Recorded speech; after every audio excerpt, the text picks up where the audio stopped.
Dzień dobry Państwu. Witam bardzo serdecznie. Very good morning to all of you, ladies and gentlemen. So good to be together again, to see so many familiar faces concerned with Poland and the good of Poland, the best interest of Poland. Poland, the great project, has become a permanent feature in the political landscape, political and ideological landscape of the Congresses over the past few years. My special welcome goes to Prime Minister of Poland, Mr. Mateusz Morawiecki. Witam serdecznie ministrów. I would like to give my warm welcome to the ministers in the incumbent government. I would like to welcome all the members of parliament who are with us today, the representatives of the presidential office. Let me remind you that President Duda assumed honorary patronage over our Congress. I'd like to welcome all the panelists, all the participants. Very warm welcome to all of you again. The 12th edition of the Congress. A lot of work to do for all of us over the next 3 days. Also, there's a ceremony of the award of the Lech Kaczyński award. We have a number of magnificent panelists, international as well as Polish. Dyskusje oczywiście jak zawsze wokół tego, co dzieje się tu w Polsce, wokół tego, co dzieje się w Europie, wokół tego, co dzieje się. Discussion on what is happening in Poland, what's happening internationally, worldwide, in Europe. The strategic debate is the subject matter of our Congress last year when we are discussing the related issues. We all thought that the pandemic was coming to an end, and we were rejoiced in that. Nobody expected back then that there would be another major concern going forward, and that is war. No, New Europe. That's the motto, the new era, perhaps. And I think we are going to be giving answers to this subject matter. Let me ask on stage Professor Zdzisław Krasnodębski for the official inauguration of the 12th Congress. Tak, dziękuję bardzo. Jak zwykle przypadł mi Thank you very much. otwarcia kongresu. As before, it is my great honor to inaugurate the proceedings of the Congress. This is the 12th Congress. Now, if we look back to the 10th century, in fact, it did start in the 10th century, and we certainly wanted to continue going forward. Now, that is our chief message during our debate, behind the award ceremony. We are delighted to see so many friends and guests from Germany, France, the United States, and other countries, and that our friends are going to assisted. We're going to be assisted in the construction of this major project that Mieszko I set in motion back in the 10th century. Now, the doomed 20s of the 20th century, reputedly they were meant to be happy years. Now, the 20th in this century are not perhaps terribly promising, but not the way they are starting. There is a conflict going right behind the Polish border, and we would like to talk about the consequences of the situation for Poland, for Europe, for the world at large. We will hear about the German perspective, French perspective. We have Hermann Tertsch with us from the European Parliament too. So we are going to be debating all these issues. It is a unique Congress in yet another sense. Unfortunately, two prominent persons will not be present. Jarosław Marek Rymkiewicz, who was laureate of the Lech Kaczyński Award, a distinguished Polish writer and a great political philosopher, I should say. I would very much encourage everyone to read his books. I ask you to stand up and let's celebrate his memory with a minute of silence.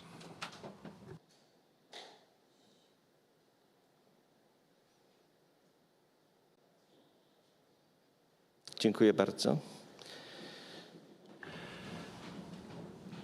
Thank you very much. Nie będzie też osoby bardzo nam bliskiej. Another person who will not be with Była us jednym z filarów tego is a person very close to our hearts, who was one of the pillars powstał of this w takim już Congress. legendarnym trochę miejscu na ulicy The Wilczej, Congress originated in Wilcza Street, który należy też, nie ukrywamy nigdy tego, że do almost przyjaciół należy również a legendary Kaczyński.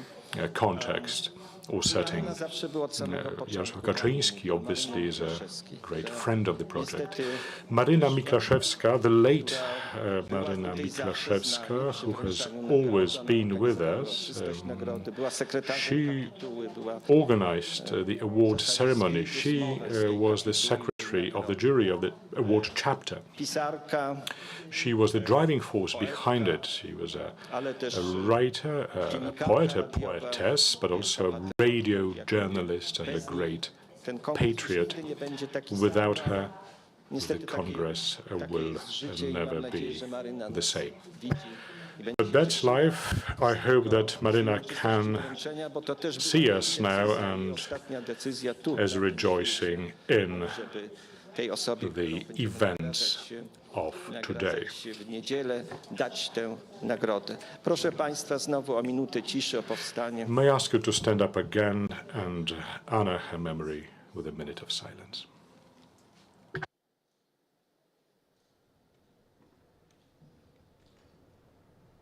Dziękuję bardzo. No i ogłaszam kongres, 12 kongres. Thank you very much. I hereby declare the 12th Congress, Poland, the Great Project, opened. Dziękuję panie profesorze. Well, thank you very much, Krasnodębski, przewodniczący Rady Professor Programowej Kongresu Professor Polska Wielki Zdzisław Projekt, Krasnodębski, Kongresu head of the programming board of the Congress, under the honorary Andrzeja Dudy. patronage Zapraszam na of scenę pana ministra. President Andrzej Duda. Let me ask on stage Minister Wojciech Kolarski, who will read the presidential letter.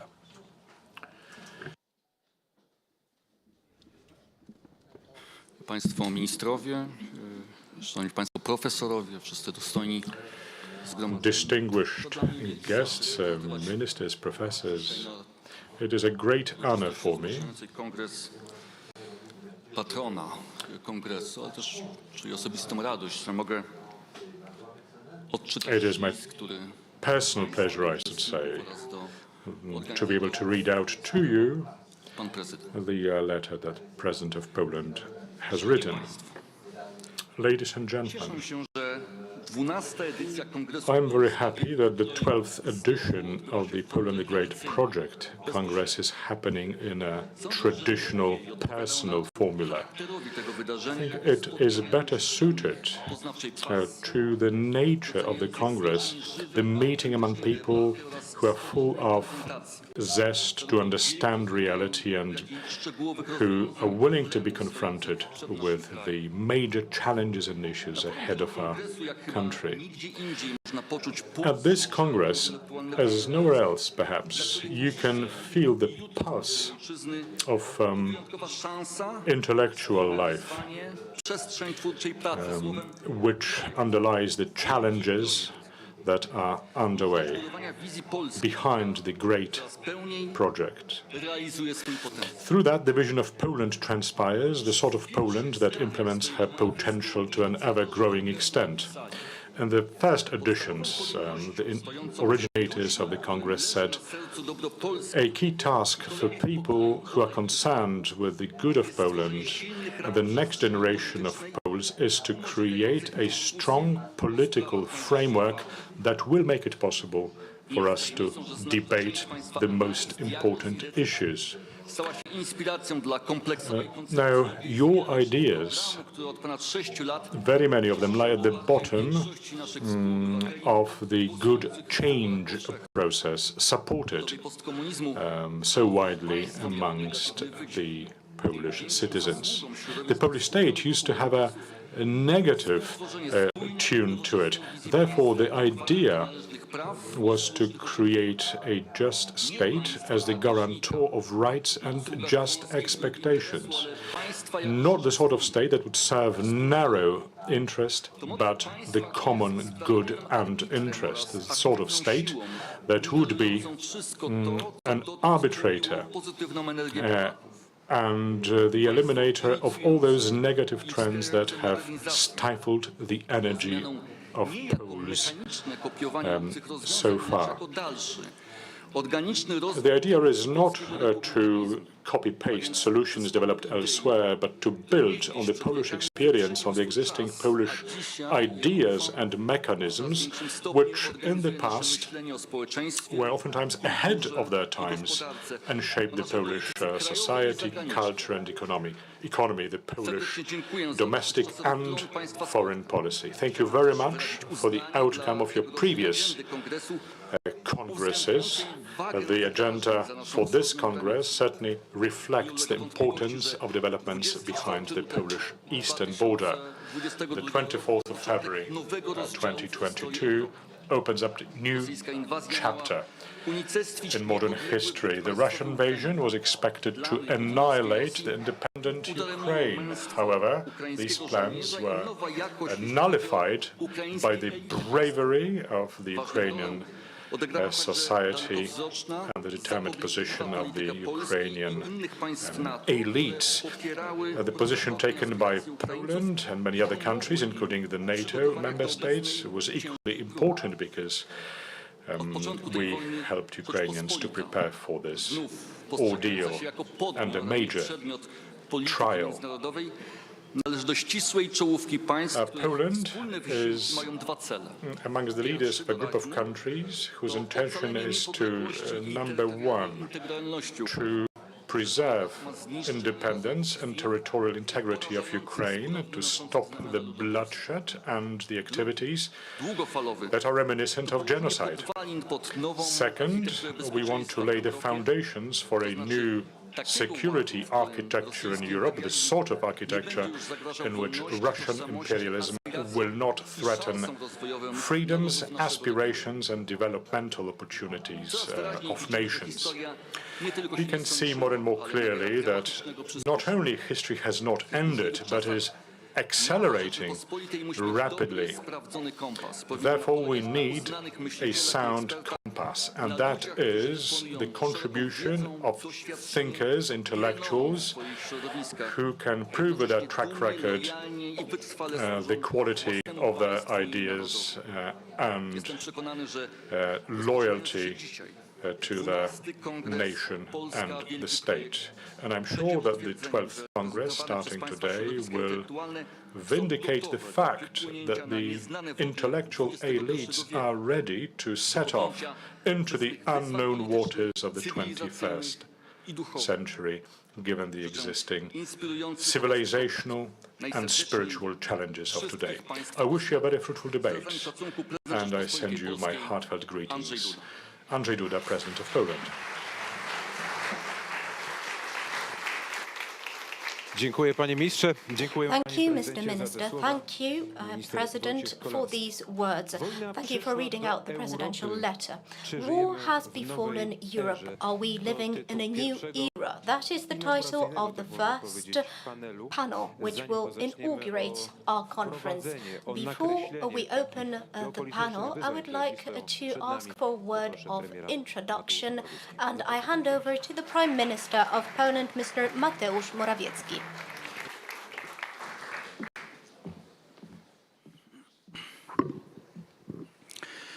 Szanowny Panie Ministrze, Honourable Mr. Minister, honourable Pani Prezes, ministers, Państwo parlamentarzyści, honourable wszyscy twórcy tego presidents wspaniałego and kongresu participants and Polska Wielki creators Projekt. of Szanowni this Państwo, Congress of Poland, the Grand Project. wygrywa ten, który Ladies and jest gentlemen, gotów ponieść ofiarę.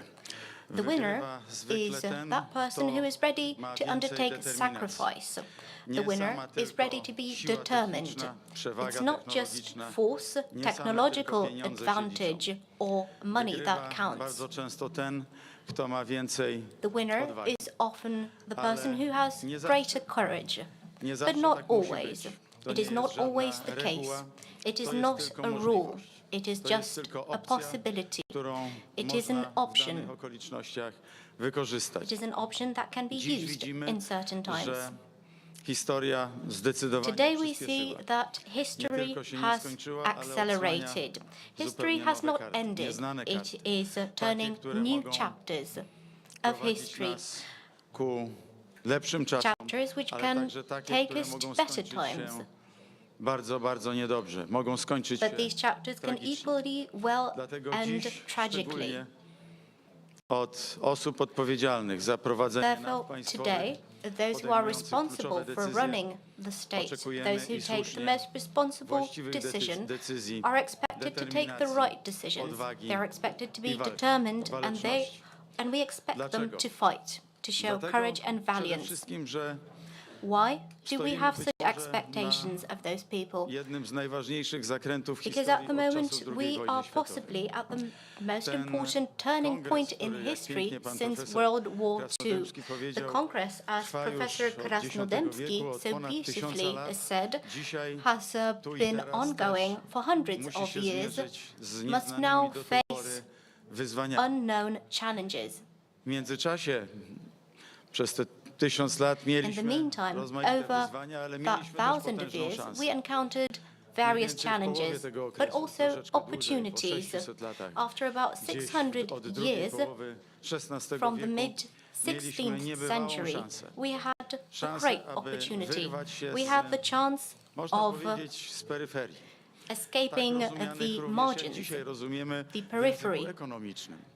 so to say. tej That is how szansy nie we would wykorzystaliśmy. phrase it when wykorzystaliśmy using tej economic szansy language. głównie z But dwóch we did przyczyn. not take this opportunity Pierwsza, for którą wiele się several zajmowaliśmy reasons. tutaj także podczas We poprzednich discussed kongresów. the first Polska reason Wielki Projekt. during our previous congresses and Słabość during different polskich instytucji w debates. szeroko The rozumianym, first reason szerokim was the rozumieniu tego weakness słowa. of Polish institutions, To właśnie w weakness tamtym in the czasie broad sense. był ruch egzekucyjny, In those który times, obiecywał we had the naprawę execution finansów movement, państwa, which skarbowości, promised wojska, czyli polityki obronnej. restoring the i efficiency sądów, of our sądownictwa, defense of czyli our prawa. judiciary, of Minęło our finance 500 system. lat, można powiedzieć. 500 Te cele years nadal są passed, aktualne, and we a to- still a strive fakt, to że achieve wtedy nie those goals. podołaliśmy And the fact that we ówczesnej failed naprawie Rzeczypospolitej then był to jedną z tych dwóch to wielkich rectify przyczyn our state niepowodzenia are one of the tego reasons naszego for wielkiego projektu. the great failure of our Ale project. na tym nie chcę się skupiać, bo But I do not dużo want to mówiłem, focus dużo było on na ten this. temat So we've dyskusji. already discussed To this temat in length. znany, I elaborated rozpoznany. on this. This is an issue Chciałbym dziś known to poruszyć all. temat, który I would like to touch upon a different bardzo issue aktualny, today, a a very w mniejszym topical stopniu issue, poddany był dyskusji, a topic which has choć not oczywiście been też discussed in such nie great jest detail kwestią and length, though it is not to new. kształt ówczesnej Rzeczypospolitej. That is the Mieliśmy state szansę wtedy of utworzyć Poland mocarstwo. at the moment. We Królestwo, had the które possibility of będzie creating silne, które an będzie w stanie empire, a oprzeć się kingdom which would be wielkim strong, potęgom which południa, would be capable of resisting a the także great północy, bo powers północ of the south niedługo and the potem east, dała and nam also the takie north, znaki, że which do dzisiaj later on w Wiśle, jak stan wody jest niski, invaded Poland, and we suffered greatly odkrywamy from barki that. z wywożonymi Until now, when the water level in the Vistula River drops, Tym we wielkim błędem discover wówczas była vessels niezdolność and ships from ówczesnej that elity period. państwa We can polskiego still see do traces zrozumienia of natury that narodowej failure. Rzeczypospolitej, obojga narodów.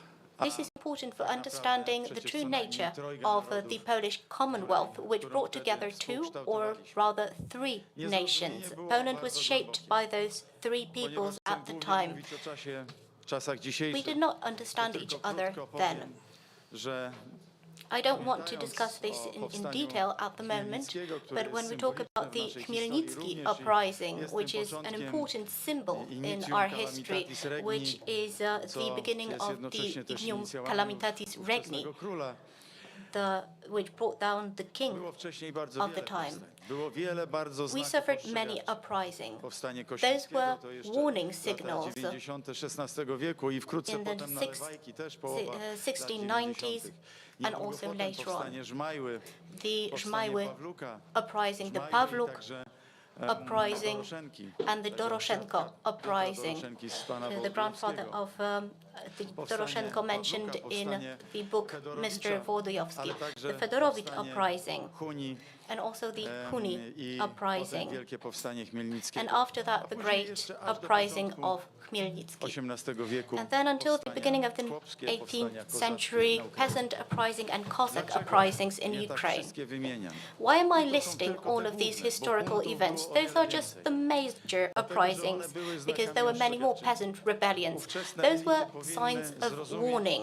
The elites should have understood at the time what the residents of the third bloc of Poland wanted to tell them, but they didn't want to hear them out. They didn't want to understand their message. Nazywali się Rusinami, ale zarazem określali się jako Polacy. Those people were representatives of Slavic nations, but they defined themselves as residents of Poland. That was an opportunity for us to use at the time. If only we had succeeded in repairing our institutions, understanding the true nature of the Commonwealth at the time.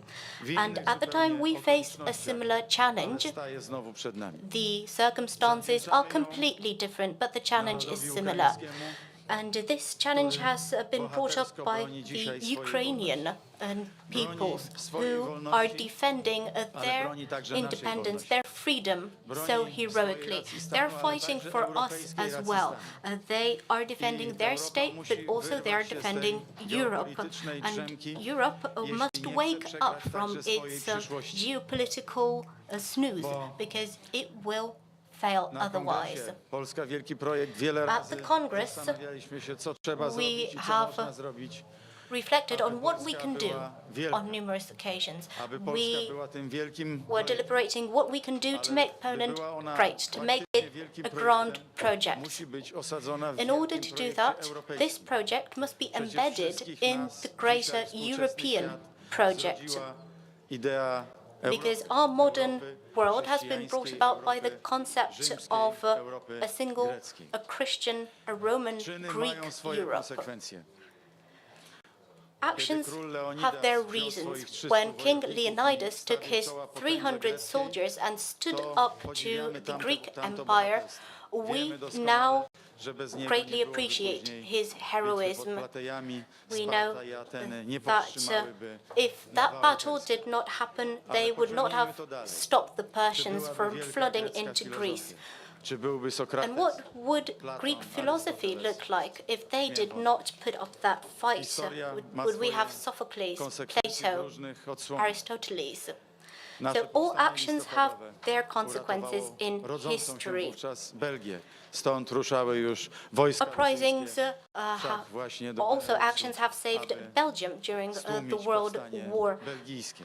because the uprising in Belgium was stifled. Walczy dokładnie w Today, Ukraine is fighting in the very same way. Ukraine is fighting for our freedom. z którą mamy do czynienia, The war that we are coping now will redefine Europe. It will redefine the whole world, perhaps. Putin and the Kremlin have, so to say, distilled all that is the most horrific of world history: colonialism, imperialism.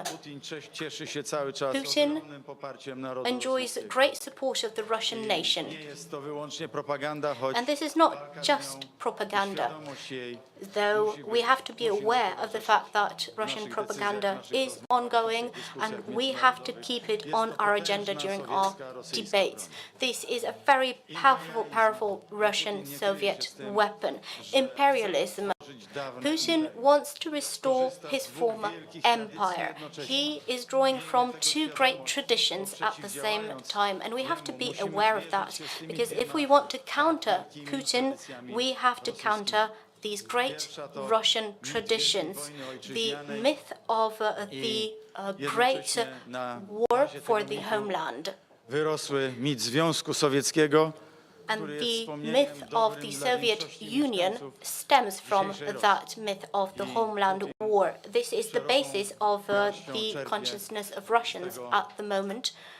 They believe that the Soviet Union was a great empire and Putin benefits from this approach. Ale także jest drugie dziedzictwo. And there is another item of heritage, the Wielkiego Imperium Tsarist Russia heritage, no można powiedzieć 1480 which started off from the 1480s, from the Ura uprising, niepowstrzymanie we wszystkich kierunkach. and then it spread into all directions, most strongly into the east, but also into the south, into the north, and into the west. And Putin refers to these two great traditions. He wants to restore the concept of great Russian imperialism. And part of that Russian imperialism is destroying the Ukrainian nation, is obliterating the nation which we 500, 400 years ago Wyciągnąć pomocnej dłoni. were not capable of helping. We were not capable of understanding that nation, of integrating it into Poland, of giving that nation its rights. Putin wants to annihilate the Ukrainian nation. He is using the terms denazification. Pojawiają się dokładnie takie wezwania. And Russian forces call for that, to annihilate, to obliterate, to destroy the nation. Bardzo słusznie w liście od pana prezydenta So very rightly, Kolarski zaznaczył, Minister Kolarski, when he read out the presidential letter, he underlined that the crimes in Ukraine are reminiscent of genocide, because that is the same ideology. The ideology of Russian mere peace is an ideology of crime, and it draws from these two great Russian traditions. Dzisiejsza Rosja, jak powiedziałem, Today's Russia, as I've already said, also draws from the tradition of colonialism. za mało jest dyskusji o tym w Polsce, We are not discussing this w wolnym świecie enough zachodu, jak to in mówimy, Poland, ale but in the free world, choć ta in definicja jest the dalece West, niepełna, although this definition is wiele not complete, walki bezkrwawej toczy się o to, a lot of kto bloodless będzie realizował fighting is najwyższe, going najlepsze on marże.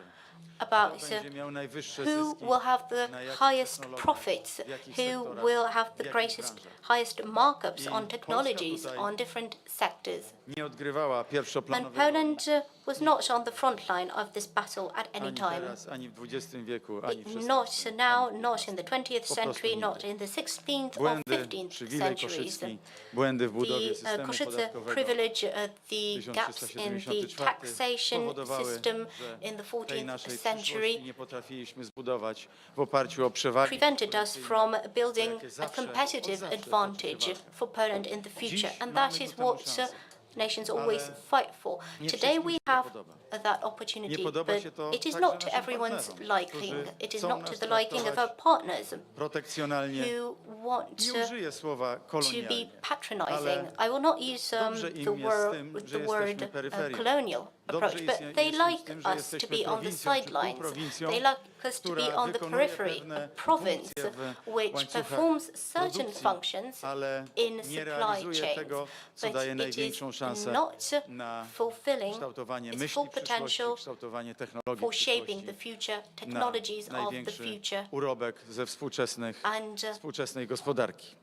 and I tak było do tej obtaining pory, the tak greatest było do gains niedawna. Z from tym the się economy. mierzyliśmy w tej nierównej walce that is the situation until now. Toczyliśmy je pod This hasłem was an walki o unequal battle. praworządność, We gdzie have trzeba been fighting rozumieć for the rule of tę law. walkę zupełnie odwrotnie niż So we have zarzuty, to które w understand naszym it kierunku padają. To in the właśnie w opposite czasach way naszych as the poprzedników accusations leveled brakowało against realnej us. praworządności. Tak, autentycznie we uważam, a lacked jeśli dzisiaj true jej brakuje, to rule of dlatego, law. If że we nie are ma rzeczywistej lacking it now, równości, that means chociażby w wymiarze sprawiedliwości that is wobec caused by the obywateli lack of polskich. Ale to equality tylko in zamykam tutaj nawias, the judicial krótka system. But refleksja I will not dotycząca go historii, bo into to skomentowałem pretekst, issue. podług którego toczone są This was just a spory między pretext Polską a for disputes Unią between Europejską, która Poland jest and dla the European nas Union. pro całego Zachodu. And Europe I is the pars pro tak toto patrząc of na the tę whole West rzeczywistość, for Poland. zapomnieliśmy o tym, że Looking at kolonializm this może reality, mieć we have również forgotten that zupełnie inną, colonialism can może also mieć take on a bardzo different face. ohydne, It can brutalne be oblicze brutal, it can rosyjskiej agresji, be która despicable, właśnie do tego też it can dąży. be the face Z of jednej Russian strony aggression. realizacja ruskiego miru, czyli The pewnej ideologii, implementation ale z of drugiej strony the Russian ideology brutalne, of peace, of ekonomiczne mir, cele wyzysku, is only wyssania one soków part of this. żywotnych The other z part narodu is a ukraińskiego, brutal economic który jest dzisiaj reality of tym sucking the life przedmiotem forces out of the Ukrainian peoples. w rękach, czy jest przedmiotem ataku. The Ukrainian nation Jest is miejscem, just an w którym instrument toczy się walka o for przyszłość Russia. świata, It is o the przyszłość Europy. scene Jeżeli where the battle Europa for the przegra tę future of walkę, Europe is taking place. to If Europe nie tylko nigdy nie loses będzie this taka war, sama. Będzie it will never Europą be the same. Pokonaną, What is Europą more, it bezzębną, will be Europą, a Europe której trudno będzie which will find rozwinąć it skrzydła, difficult to aby develop, to grow. zwyciężyć w tym współczesnym wielkim It will be wyścigu. difficult for Europe to win the race for Powiedziałem the o tym, future. że wygrywają ci, którzy są I've zdolni said do ponoszenia that ofiar. those którzy who mają are ready więcej to take determinacji. sacrifice are most I often the historia daje winners. wiele takich And przykładów. history Rzym stands proof przychodzi do głowy to natychmiast. this statement. W 410 roku In cesarz 1410, Honoriusz, the to był ten, za którego Emperor po raz pierwszy od Honorius 800 lat zdobyty został Rzym przez Alaryka, króla Wizygotów, bardzo lubił hodować drób. Miał he swojego really ulubionego liked koguta i the nazwał go chickens, Rzym. and Jak Alaryk zdobył Rzym, called przyszli his do jego pałacu favorite jego notable i powiedzieli, rooster, Rzym został Rome. napadnięty. And Cesarz when one of bardzo the się messengers stracił, ponieważ went up to the emperor że and zginął said, jego ulubiony kogut. Rome has been attacked, he was greatly devastated because he thought that his favorite rooster died. Potężna cywilizacja, So a powerful której civilization, my dziś a jesteśmy civilization spadkobiercami, which we poległa, have, dużo mniżej stojącej from which we have inherited, technicznej i słabszej w gruncie had rzeczy. been destroyed by a weaker Tak civilization samo of było w the XIII Visigoths. wieku z Dżingis Khanem. The Okrutne, same happened ale with niewielkie Genghis wojska Khan in the w porównaniu 13th do century. obszarów, które były podbite, The uległy troops were small in size as compared to the area that they invaded. Still, they succumbed to the Mongolian invaders. And let us take this lesson to heart. może wygrać, chociaż Ukraine jest can słabsza. win, though it Chociaż is nie po weaker, jej stronie leży przewaga techniczna. though it does not have Ale może wygrać, technological i advantage. wygra, bo But it can pokazuje win and ogromną it will determinację win because i it shows ogromną great odwagę. determination and great courage. A Rosja może przegrać, And Russia can mimo lose, tej wielkiej przewagi although it technologicznej. has great technological Ale advantage. podobnie można to zinterpretować od drugiej strony. It can be Europa ma interpreted dzisiaj, otherwise. Zachód ma dzisiaj, NATO dzisiaj Europe, posiada the ogromną West, przewagę the techniczną, NATO has technologiczną, great w technological zasobach, w advantage liczebności armii, in terms of pieniądze. resources, in terms of Ale the może size przegrać. of its armies, Może in terms of przegrać, funding, jak but to it już can nieraz widziało, lose.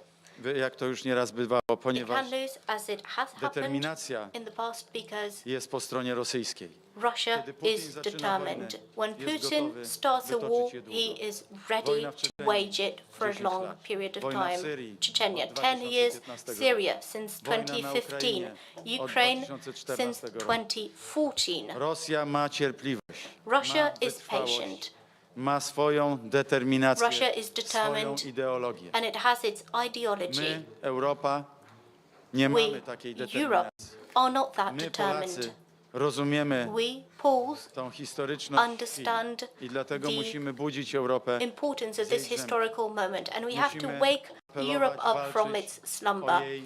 We have to call on Europe.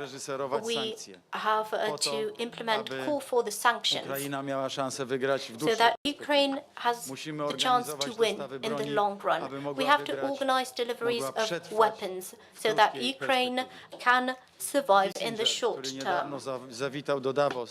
Kissinger, who visited Davos, advised Ukraine to rid herself of some of her land. This is the real politics.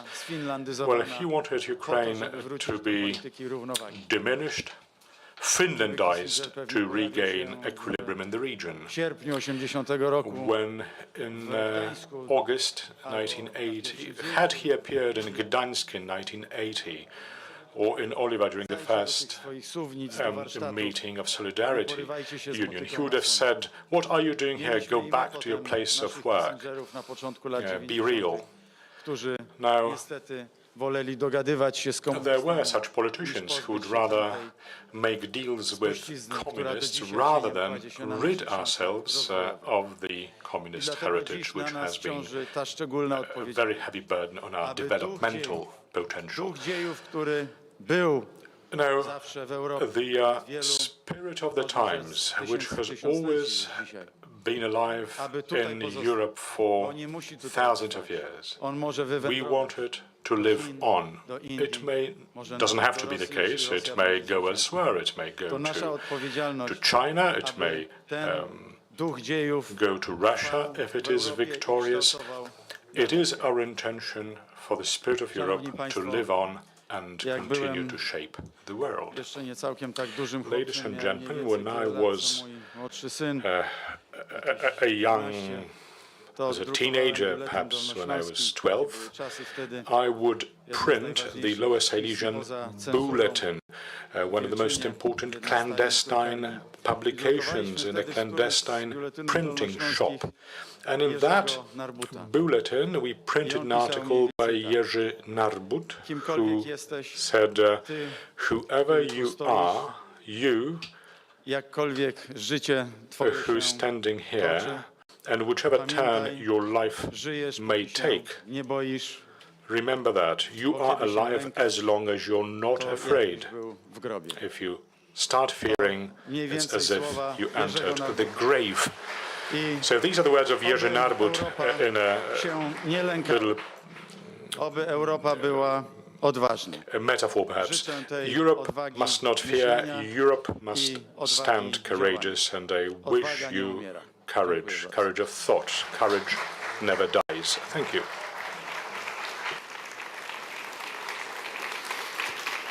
Dziękujemy, panie premierze. Dziękujemy za te słowa. Co tu dużo ukrywać, fascynujący, Thank you very much, historyczny. Mr. Prime Minister, Dziękuję za to wprowadzenie, jak już for the mówiłem. fascinating address. Wojna przyszła do Europy, czy Now, żyjemy w nowej erze? To war jest has tytuł come to pierwszej Europe. dyskusji Are we pierwszego living panelu, in the new którego era? uczestnikami są Now, this is the topic of the first panel. pan Nicolas Tenzer, francuski Mr. Nicolas publicysta. Tenzer, Witam serdecznie, French zapraszam lawyer, na scenę. a French lawyer and a writer. Bernard Bourdin, Please come on stage.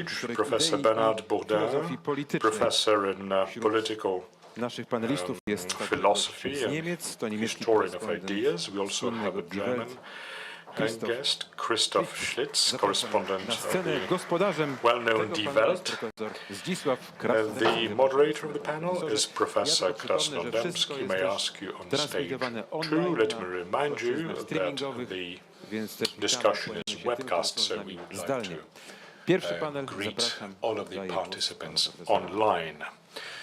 Thank you, and I give the floor to you, Professor. Taka mała uwaga, oczywiście są też te słuchawki, które ułatwią tłumaczenie. Jeśli ktoś tego nie ma, to proszę. If you need headsets to listen to interpretation, głowie. please use them.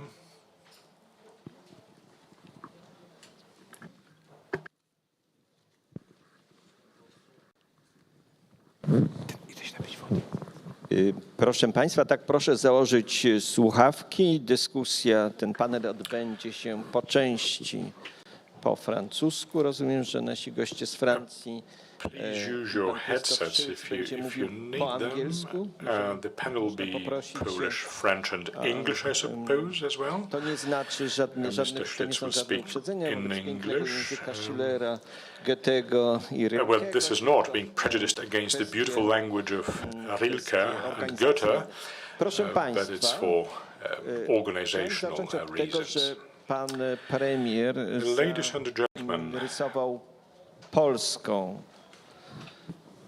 wizję tego, co się dzisiaj dzieje. Prime Minister Morawiecki has painted a Polish vision of the current developments and of the past.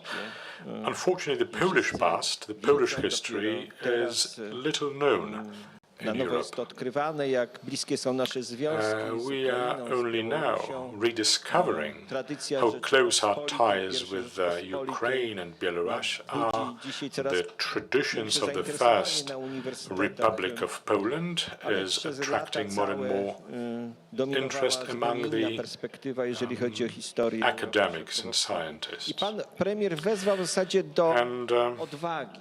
Prime Minister Morawiecki Odważnej Europy. called for courage. He did say that we are in need of Jak courageous paru miesięcy Europe. my się As domagamy we all tego. know, this is something we have been calling for a number of months now. Now, we Dwóch państw are having in the panel prominent representatives of two countries, the countries that are equally prominent in No European. właśnie, i chciałbym porozmawiać trochę o tej politics. perspektywie, ponieważ Let Polska us została talk about zarysowana, o tej just perspektywie that. francuskiej Let's talk about the i niemieckiej. French and German Może zacznę perspectives. od pana Nicola Allow me który jest to politologiem. address Mr. też Nicolas prowadzi jeden z Tenzer, think tanków, who is a politologist, and he also który runs one jest of też znany think z tego, tanks, muszę powiedzieć, że and who is known. możliwość śledzenia debaty francuskiej, to pan jest jednym z nielicznych. I follow the French debate, and you are one of the few French intellectuals Bardzo zdecydowany stosunek who takes do NATO. very clear-cut position vis-à-vis the war and the NATO. You call for an active French policy Uznać prawa Ukrainy, zaangażować się militarnie, with a view to recognizing the rights of raczej Ukraine woli rozmowy and to engaging militarily too. prezydentem Putinem. When President Macron Gdyby pan mógł wyjaśnić, dlaczego speaks on the phone tak with się President dzieje? Putin, Bo nie jest to do końca dla nas which he zrozumiałe. does, Tu w why Polsce, is it w Warszawie, happening? prawda? Gdzie, Could you please jak mówią explain this eksperci, here in w każdej Warsaw? chwili It is not clear. można by byłoby się spodziewać ataku. At any time, Miejmy nadzieję, że to missile się nie attack stanie, prawda? Ale my could be żyjemy expected. dzisiaj w czasach Hopefully it wojny. will Uważamy, not że to jest happen, ogromne but we wyzwanie. are living in the shadow of the Uważam. war, hoping it will Słyszałem never wywiady come. z panem. A dlaczego I pana know your redakcja, interviews, I know that dlaczego this is klasa exactly what you polityczna, believe, but klasa why do intelektualna your też, compatriots, ludzie kultury why does nie your popierają political tej postawy? elite does not share Panowie, this stance? mniej więcej 8 minut na początek. No, I'll give you Będziemy 8 starać się minutes for the porozmawiać, opening i nawiązać jakąś address, rozmowę, and then debatę we will między nami. follow Proszę up on the bardzo. various points in a discussion to Thank you follow. very much. I think it's better probably for me to speak in English, not in French, because I think that most of you understand better English than French. But if you wish, there is also a French translation. So basically, thank you very much for inviting me. Kiedyś Warszawa była for- francuskojęzyczna. Well, Warsaw used to be a French-speaking I said capital. that, there was a time in Warsaw the French language was dominant. Yes, yes, I know, but probably, you know, it probably signals a kind of geopolitical shift, you know, maybe. But whatever it is, I think that, first of all, I want to recall the fact that the war that is going on is a war against Europe, is a war against us. It's a war against the basic principles we are supposed to stand for. It's a war about the freedom, the rule of law, the human rights, and the principles of dignity. So basically, either we win this law, or Europe as a legitimate power will disappear. And I think that in this kind of reality, the situation is either black or white, either good or evil. There is no medium way. There is no place for a kind of half-hearted position on whatever. Either we support Ukraine or we are siding with Mr. Putin. And when I am saying, it's part of my answer to your questions, so either we are ready to make Ukraine win this war, or we will be probably held accountable before history. I think we are basically living in historical moments. And when some people say we are supporting Ukraine, but probably we won't provide all the needed weapons to Ukraine in order for Ukraine to win this war, and by winning this war, I must be clear, it is for Ukrainians not only to protect people from Russian aggression, but also to roll back the Russian troops out of the borders of Ukraine. Until the Donbass and Crimea are not liberated, there will be no peace and no victory. And one of the situations that I am fearing the most, actually, is a kind of frozen conflict in Ukraine. By frozen conflict, I mean that you have a lot of Russian propagandists who are not probably treating Ukraine as Nazis, as I would say, kind of fascist or whatever. But I think, okay, we are supporting Ukraine, but there must be peace. We have to save Ukrainian life. And in order to do so, we have to break a deal with Russia. Those people are not the friends of Ukraine. Those people are not supporting Ukraine. The people who are supporting Ukraine are the people who are not accepting to have any peace settlement as long as there are Russian troops in Ukraine. I think we have to be very clear, because the consequences of a frozen conflict within Ukraine will be terrible. First of all, we perfectly know that since 2014, the occupation of Donbass, you have in the occupied regions of Ukraine, and in Crimea as well, forced disappearances, torture, assassinations, and a lot of abuses against the Ukrainian people. So the very idea that Russia could still have a grip on part of the Ukrainian territory is not acceptable. And I think you were referring to my president's positions. I won't criticize, my own country from abroad. That's a general rule. But I have to say something about it.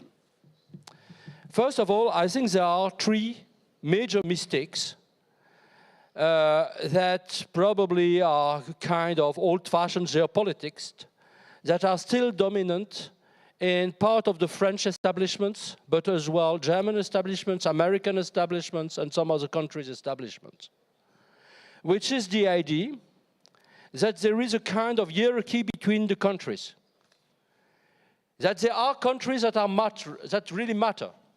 Let's say the US, let's say France, let's say Russia, People's Republic of China, and some countries that are not part of these kinds of elite nations. This idea is deadly wrong. And I think this very idea that there is a kind of hierarchy between the nations is not acceptable. The reality of Europe is that all the nations are equal, and that even the smallest nations is part of the constitutions of the EU as an ensemble that geopolitically matters. There was a superb essay written in 1983 by Milan Kundera, you know, he's no French, but he has Czech origins, who was talking about the value of small nations. What are small nations? Certainly Poland is not a small nation. Ukraine is not a small nation, obviously, you know. But some are still considering that with the exception of the P5, no nation actually matters. And I mean, this idea is deadly wrong. And I think that for the major countries like France or also the UK now outside the EU or Germany, we have to consider this reality of Europe. And there is more power, there is more strength in countries like Poland and Ukraine than in some of the oldest nations of Europe, or so-called oldest nations of Europe. I remember, you know, it was in just before the 2004 enlargement, I had the discussions with, you know, Léon Michel. I mean, he was the commissioner, I mean, the father of Charles Michels, you know. And he told me, well, why should be Poland, Czech Republic, Slovakia, or Baltic states considered as less European nations than France, Italy, Spain, or Germany? I think we are completely equal. And I think we have certainly to fight this old prejudice. Second idea is that you have still some countries or some people in the establishments who are considering that there is a distance, there is no distinction, sorry, between the country and the regime. And for me, that's a real basis of geopolitics. And that's what the philosopher Raymond Aron was already stating in the 60s when he was talking at that time about the Soviet Union, of course, and saying, well, the history of Russia, at that time I mean Soviet Union, would have been different without the Soviet regime. And the history of Russia would have been different behind Putin's regime. And I think we have certainly to consider, and we don't have to abandon this kind of rosy romanticisms that's quite often is characterizing Russia right now. And especially, I mean, some people, you know him, who is referring to the great history of Russia.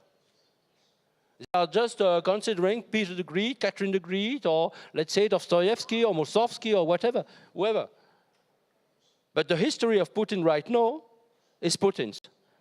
That's the crime. That's the criminal regimes.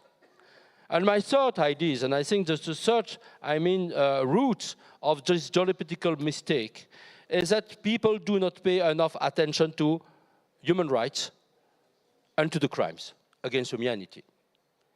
If we had not turned a blind eye to what happened in Chechnya in 1999-2000, the Second Chechnya War, and you remember the blast of the apartment, you know, in Moscow by the FSB, which was an excuse for Mr. Putin to launch the war.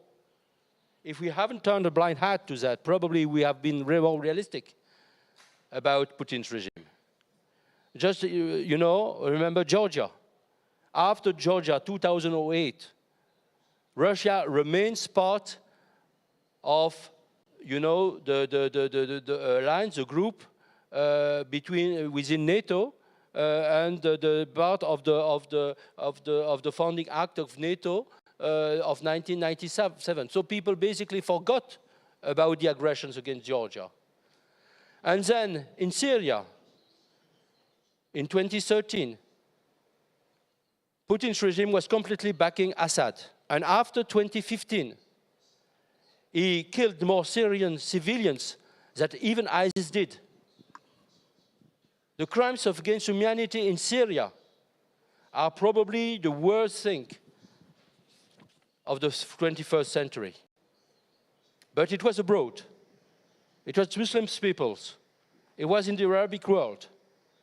So people forgot about that.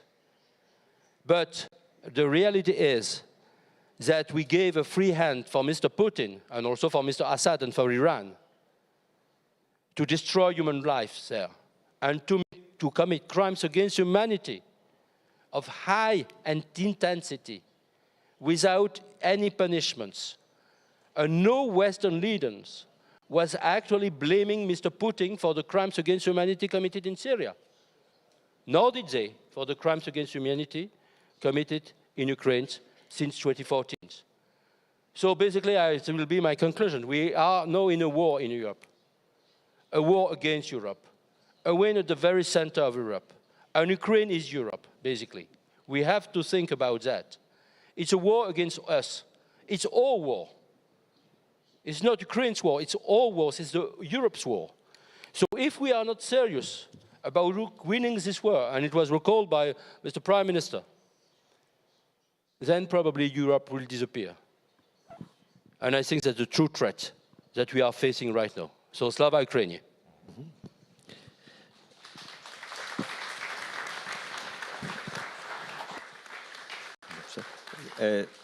Dziękuję bardzo. I teraz Thank you very much. pana Krzysztofa. And let us move on to Mr. Christoph Schlitz. No, mam do pana następujące. I have the following question to you. Übersetzt? Ja? Bekommen Sie Übersetzung? Ja? Are you getting the interpretation? Dobrze. Yes. Więc pytanie następujące. No, polityka. My question is as follows. The policy of Germany, let me put this gently, but we've known each other for a couple of years, so I can be frank with you. Germany's policy is not very respected in Poland.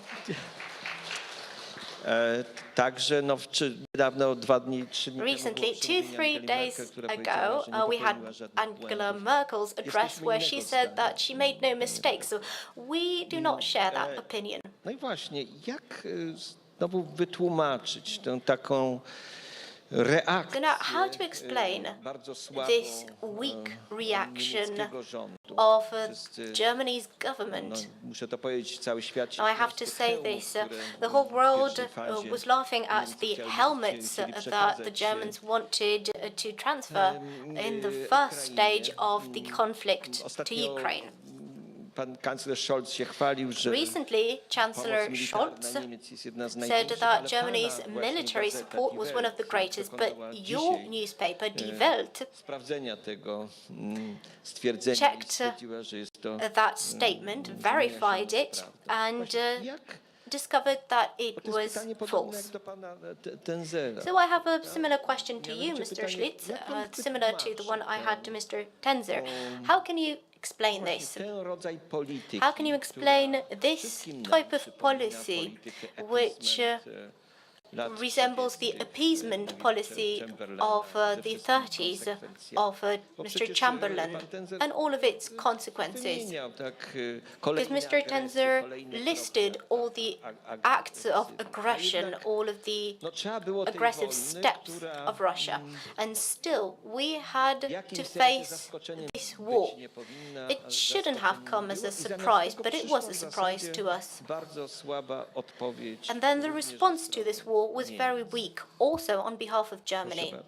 I hand over to you, Mr. Schlitz. I will read my statement.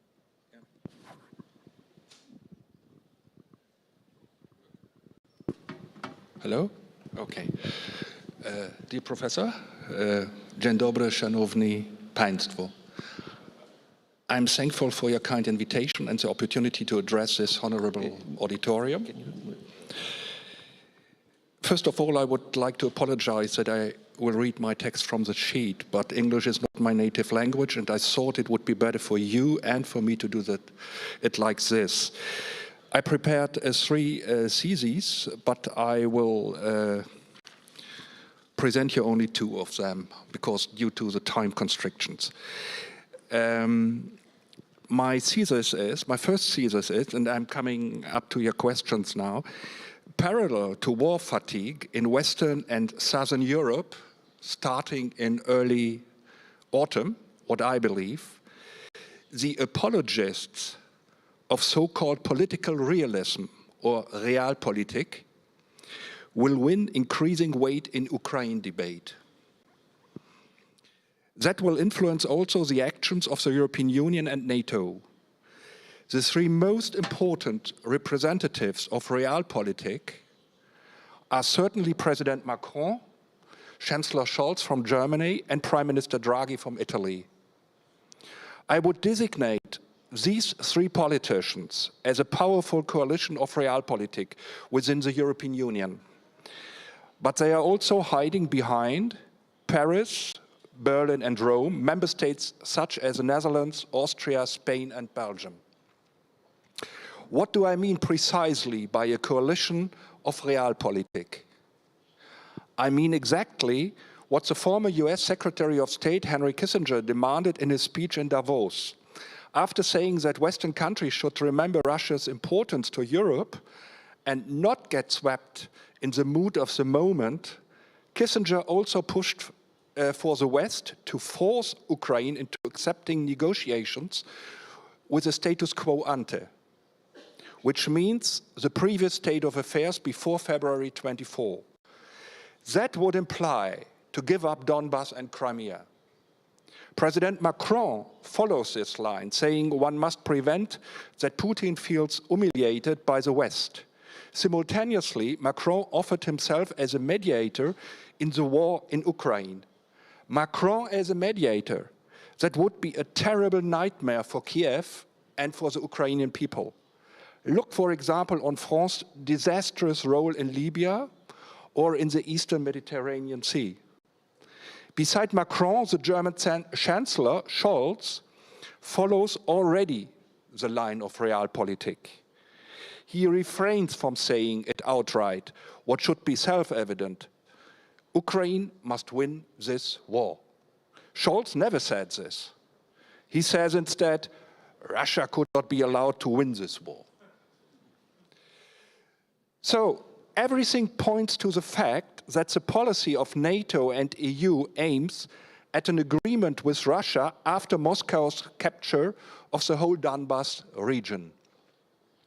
It remains to be seen if this attempt will succeed. And what about the United States? I'm afraid that Washington will support France, Italy and Germany along the way of realpolitik, which means concretely, Putin must be appeased. Otherwise, from the American point of view, the political and financial cost of this war will increase immeasurably. For America, China is still the biggest challenge and the most serious danger for international security order, despite Russia's attack against Ukraine. Washington wants to solve the Russian problem as quickly as possible so that the United States can focus again more on China. Please allow me to point out that this line of realpolitik is not the unanimous stance of the German government. I believe that the Greens have stomachache with that. But they will not assert themselves. The Social Democrats and the Liberals within the coalition will prevail backing realpolitik. Our Foreign Minister, Annalena Baerbock, is only a cute fig leaf. The real policy is made in the German Chancellery by Chancellor Scholz himself and his closest advisor on foreign affairs, Mr. Plötner. This guy is a minion and a longtime companion of our former Foreign Minister Frank-Walter Steinmeier, who was a central pillar of a profoundly wrong-headed German-Russia policy. And my next thesis is, security, Western values and multilateralism are threatened more than ever before from two sides, Russia and China. I personally think that China is at least as threatening as Russia. Why? Beijing has much more resources than Moscow. What does this threat mean concretely? It means that we must be vigilant and invest much more money in security. NATO will follow this path, at least in the next 5 years. But what comes next, after 5 years, remains to be seen. The alliance will, by all means, increase deterrence. NATO will adjust its concept of forward presence, and it will also increase its presence on the eastern flank, also in Poland. NATO will welcome Finland and Sweden as new members, which will certainly improve the defense of the Baltic region. And I'm convinced that Washington will announce to station more troops in Europe at NATO summit in Madrid by the end of June. NATO will enhance deterrence, but at the same time, the alliance and the European Union will try to find a modus vivendi with Russia. In the midterms, that implies the return of the former two-track approach, which was dominant until February 24, deterrence and dialogue. But this also means, contrary to public statements from Western politicians, ultimately it will not be the elected president of Ukraine, Volodymyr Zelensky, who determines the modalities of an armistice. It will rather be decided by the United States, Britain, France, and Germany. The governments of these states will put massive pressure on President Zelensky internally, and they will give him no choice but to accept a substantial loss of land to Russia. Let me dare to make a prediction. I'm coming to the end now. The prospects are bleak. An undemocratic and potentially aggressive Russia will return to the world stage. It will become again an accepted member of the international community. Sanctions will be gradually lifted. Russia will be part of a global economy again. And its export hit will be again relatively cheap oil and gas delivered also to Western economies. Prime Minister Kaczynski said in a recent interview with me concerning the European and specifically German position on Russia, in the past few years, Prime Minister Kaczynski said, Germany always knew better.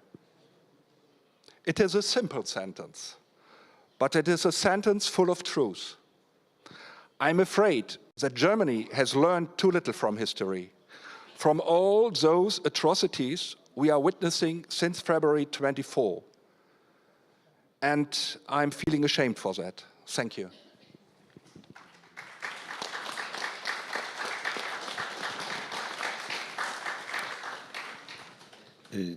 Dziękuję bardzo. No, też Thank you very much. pesymistyczną wizją, Quite a pessimistic outlook, realistyczną. but unfortunately a very realistic Mam nadzieję, one. że to się nie zrealizuje. I hope that this will not come true, Na koniec.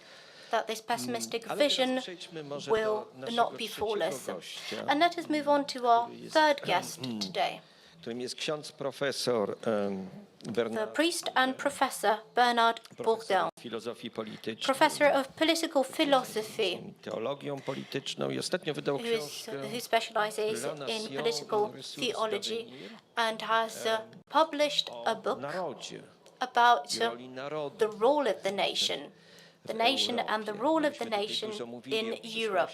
We've discussed the future Historii and we've discussed Polish history, polskości, czy polskim about narodzie jako Polishness projekcie, który and chcemy the Polish nation as kontynuować, a project that we wish to continue.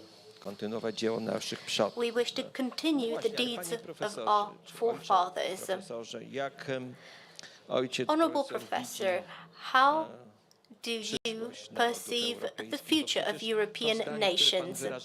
Because this sentence that you've placed in this book is not a very popular na pewno nie jest one. popularny w Parlamencie It is not Europejskim, popular at the European Parliament, mam certainly, przyjemność zasiadać. where I have the pleasure of sitting.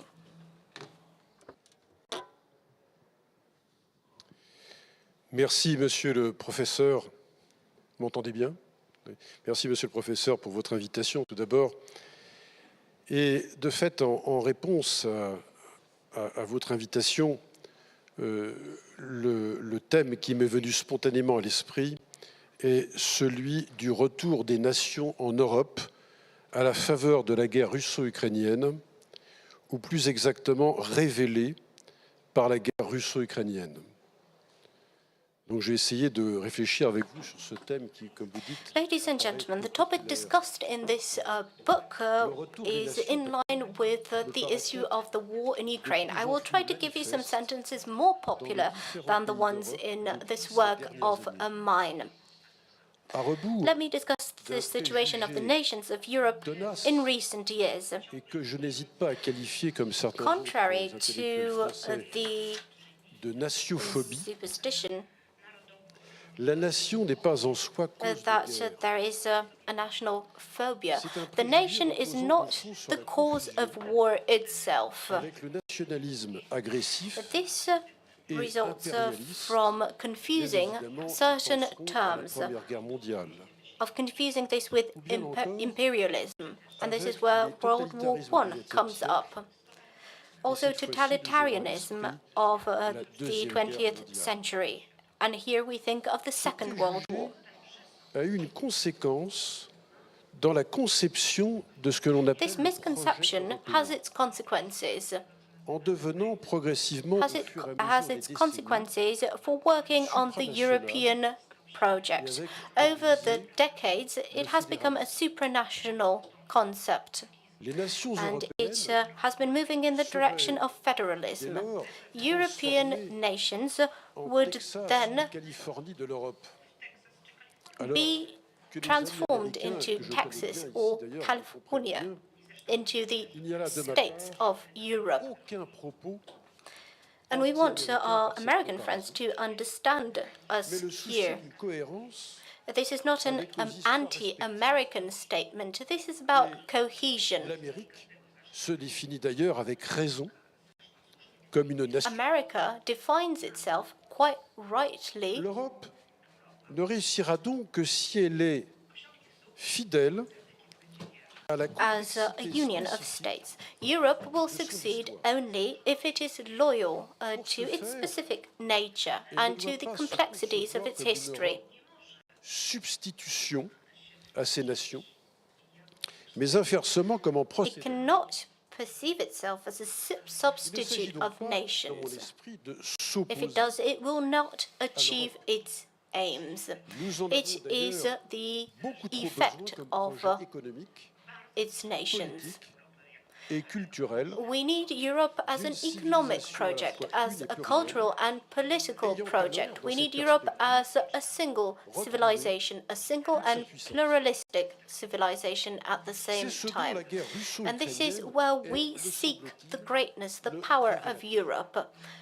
And this is what the Russian-Ukrainian war is showing en us, so voie de it seems. formation, qui, pour Ukraine exister is comme telle, an evolving nation, is a nation which is constituting itself. It has to free itself from the imperialist protection of Russia. And therefore, the Russian-Ukrainian war is a call on the European Union, which should redefine itself as a confederation of sovereign nations. avec une Europe dite And the way I see it, this is not at all connected with the so-called two-speed Europe. mais me paraît pourtant être And maybe you will perceive this as a slogan, but let me say this. I think this is very reasonable. The stronger nation-states are, the que les stronger États Europe will be. européens sont capables de se confédérer entre États souverains. On condition that European states will be capable of forming a confederation of sovereign states. Un pseudo-empire techno-démocratique, The paradoxalement The impuissant, opposite of such supranational bodies gives us a weak, helpless, techno-democratic entities tous les pays d'Europe which will not be capable of defending themselves, irrespective from where the threat comes from. All Central Eastern European states are very well aware of this. And Poland is one country which knows this very well. The Pope John Paul II mentioned this in his famous speech from 1980 before UNESCO, that we have to protect the fundamental sovereignty of each nation, which is based on the culture of that nation. And he referred to that in his work, Memory and Identity.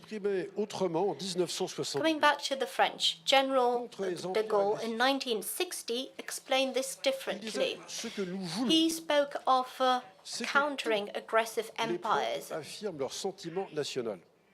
He said that each nation should have the possibility of expressing its national sentiments. All peoples of the world should create nations which are protecting by states which cooperate with one another.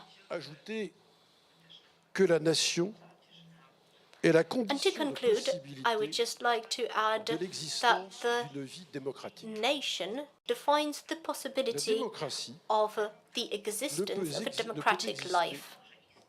sans un Democracy cadre historique can d'appartenance. exist without a historical framework, without belonging. Et j'ai ici à It l'esprit is a community of destinies. un célèbre historien français de la fin du XIXe siècle, Ernest Renan, qui disait de la Ernest nation qu'en amont, Renan, a famous un héritage historian spirituel, who lived in the et end en aval, in the un late plébiscite de 19th tous les century, said that the state is a spiritual nation heritage, est, but si je m'en also tiens an aux propos everyday d'Ernest Renan, vote and plebiscite. une communauté de destin qui Coming permet back to what d'assumer les Ernest conflits Renan said, à he said l'intérieur that the nation is a community guerres of destiny, à l'extérieur. which enables Il y a resolving dans ce conflicts within une the state véritable and éthique also de la nation. defending the state against Pour la vie external démocratique à aggression. laquelle on ne So saurait this is the répondre- true ne saurait ethics répondre, pardon, of the state, démocratie which qui se enables voudrait democratic exclusivement life. Ou d'abord et avant tout post-national. Because C'est une a raison democracy supplémentaire et which is décisive pour que le post-national is Européen not a response to this. This is the Soyons main attentifs à ce reason que l'Europe for which we, ne se Europeans, confonde pas avec un projet de must dissolution be de nos nations. vigilant. Et l'Ukraine, en ce moment, We cannot nous let le rappelle Europe pleinement. go in the direction Au of the wrong contraire, direction, and Ukraine celles-ci makes confédérées us fully aware of seront this ainsi à même necessity de at the pérenniser moment. notre civilisation européenne. Confederated J'en suis states, convaincu, nations will retrouver sa raison d'être. contribute to the Et durability c'est pourquoi of je forme le Europe, vœu que ce soit and la nouvelle then ère Europe can qui nous find attend. its reason mettre for la guerre en existence. échec And et I que hope nous, this will Européens, open a new era. ayons un avenir. I hope Je vous that remercie de votre the attention. war will end in the failure of Russia and that we Europeans will gain a better future.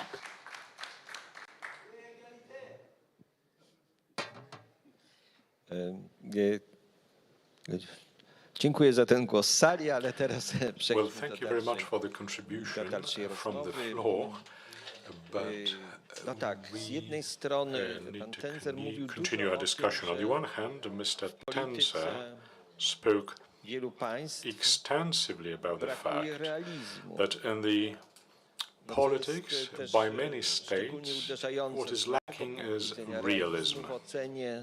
w ocenie Rosji, A realistic zamiarów Rosji, assessment historii Rosji, of Russia, Russia's intentions, the history of Russia. Nawet jeżeli ktoś dokładnie przeczyta Dostojewskiego, to Even if you read Dostoevsky te, które zazwyczaj carefully, then you'd wyciągają Francuzi. probably draw a different set of conclusions from the ones that the French are normally drawing. Naszej części Europy z punktu widzenia bardzo często z punktu widzenia rosyjskiego.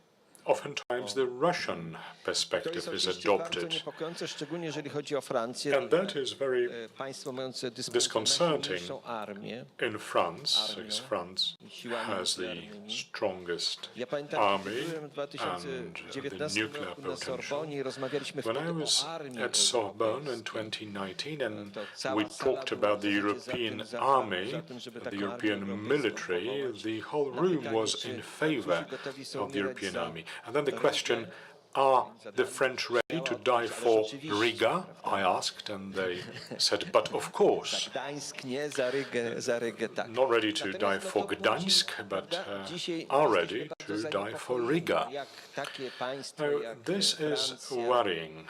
I teraz tutaj przejdę do tego, o czym mówi pan Schulz. Let Bo me pan Schulz now powiedział, move on to odwrotnie what pan doktor Schulz Mr. powiedział coś, bo to Schlitz jest realpolitik, said. You prawda? talked Bo to about jest to, co realpolitik, ułożą się w końcu z that sooner or later they will make a deal with no, ta Russia. realpolitik, która jest Now, oparta w zasadzie realpolitik no, tak, na złym, na braku realizmu w ocenie relies Rosji, że tak on naprawdę what? On the lack of realistic assessment of Russia, or some other understanding that people think they know what Russia really is, and what we are saying here, the European values is. Ojciec Bourdain powiedział o narodzie i narodofobii. not in keep with reality. We've heard about nation phobia. Now, and that's Father Bourdin's statement. Now, I remember in European Parliament, Poland gives rise to more emotions. And if you look around here, intellectuals, academics, university professors, judges, Oni są ludźmi niewolnymi, w związku z tym Parlament Europejski musi mniej więcej co miesiąc podejmować. Apparently, the European Parliament believes that the human rights of all of us here are infringed upon, and they need to, the European deputies need to make a decision or take a resolution month in, month out to free us from this oppression. Now, what is it? Is this some kind of illusion, or is it a cynical game? To jest pytanie. And this is my question to you, Jak to jest gentlemen. do pana What is it? Jak to jest? Mr. Tenser, what is it?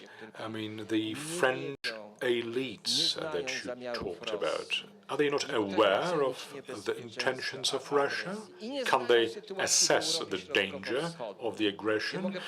Do they not know the reality in Central Europe, where I can assure you all freedoms are guaranteed? We are not a perfect democracy, but we are flourishing.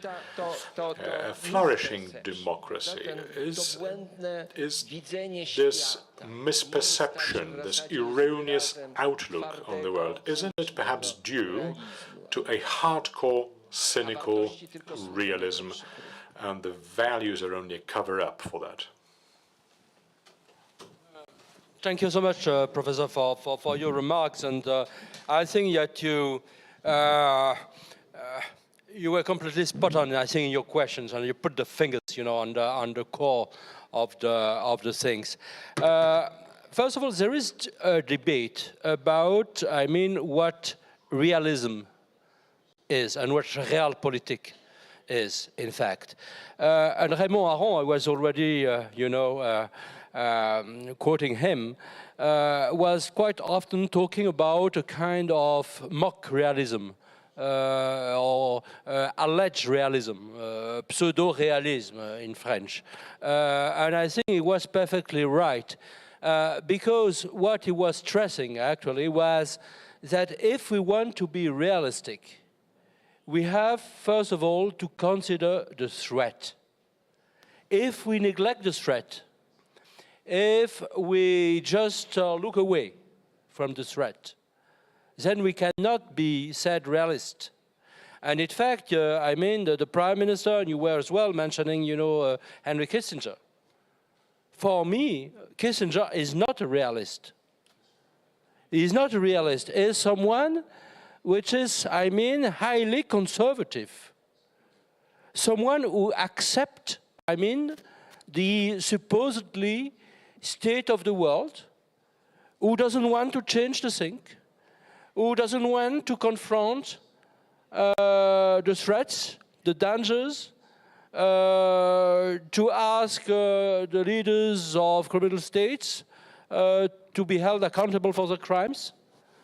And we have some of those people in France as well, including some former prime ministers or ministers. Some are well known.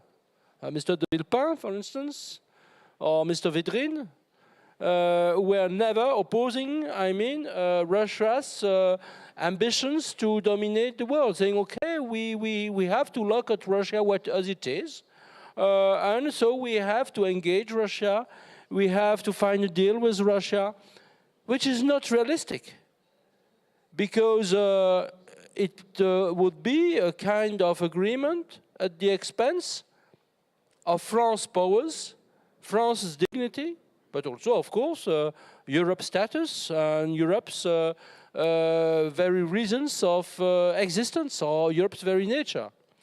So I think that if we want to be realistic, and myself, I must say, I wrote many pieces on that from a theoretical point of view, I think we have, first of all, to define the values that we are standing for.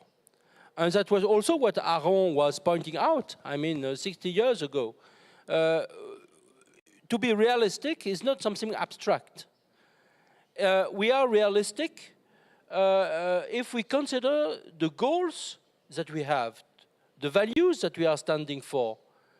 Was Mr. General de Gaulle realistic in 1940? Some would say, well, probably no, you have to engage with the Germans. And that was collaborations. And that was our shame. And now we have people who are saying, well, okay, sorry, Mr. Putin has murdered hundreds of thousands of people. No, it doesn't matter. And that will be an humiliation for the family of the victims, not for Russia, I feel. That's bullshit, sorry. But humiliation for the family of the victims. But that will mean also that we accept an old dominations of Russia on Europe, a Russian yoke on Europe. And we have some people, very weak minds, and in my view, despicable minds, who accept this kind of domination. And they are not bright enough to imagine that we have and we can counter Russia. Just look at European power. Just look at US power. Please do not say that we are not able to counter a country which GDP is approximately the GDP of Spain, and less than South Korea. What does it mean? We have a country that in the 30 years to come won't be an important power anymore because of demographic reasons, economic reasons, social reasons. You have a huge brain drain of, in Russia. You have a lot of capital flows abroad. Basically, Russia is a lost nation. And some people are still fearing Russia. Okay, they have nukes, but we have as well. So I think you have really people who do not understand both the danger of Russia, the very nature of this criminal regime, and the fact that Russia is basically, because of its own fault and the faults of Mr. Putin's regime, a nation in decline. And the future of Europe, if we want to be realist, is Ukraine. I was in Ukraine 5 weeks ago. I went to Ukraine more than 20 times. And that's part of your other questions, Mr. Professor. Most of the French elites never went to Ukraine. Many of them do not know Poland, do not know the Baltic states, do not know the Czech Republic, Slovakia, and other Central European countries. They have a kind of reverence for Russia. But when it comes to the other nations, they do not even consider that they are nations that matter.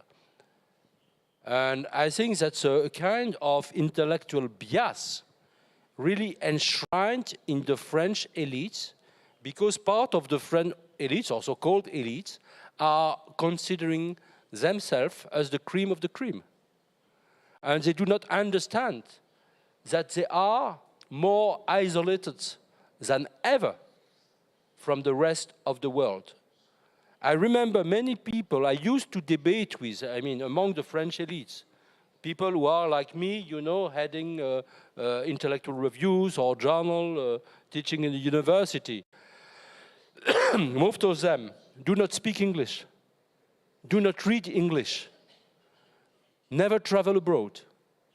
And you have this kind of part of the elites completely, inward-looking. And especially when it comes to, this part of Europe, there is a kind of neglect, because probably they do not accept that they have to learn more from you, that they have to learn from themselves.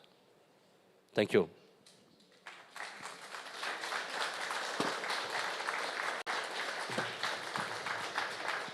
Tak, dziękuję bardzo za interesujące. Thank you very much for the very interesting assessment.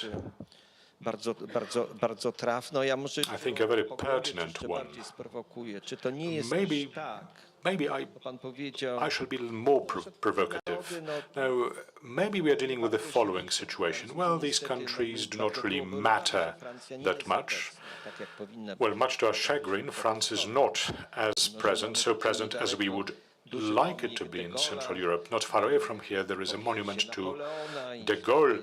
There's a bust of Napoleon, and there is a Clemenceau Square, and there are many traces of the Polish-French relations. To nie jest też tak, że But realizm polega na tym, being realistic, no, że w gruncie rzeczy doesn't it mean that obawa przed in addition to there being once in a while a fear of a global nuclear uważa się, że war, to zagrożenie nie jest zagrożeniem dla Francuzów i dla and yet, but Gdy Putin mówi, że deep down, chodziło o odbudowanie they do not believe that there is a threat to France or to the French.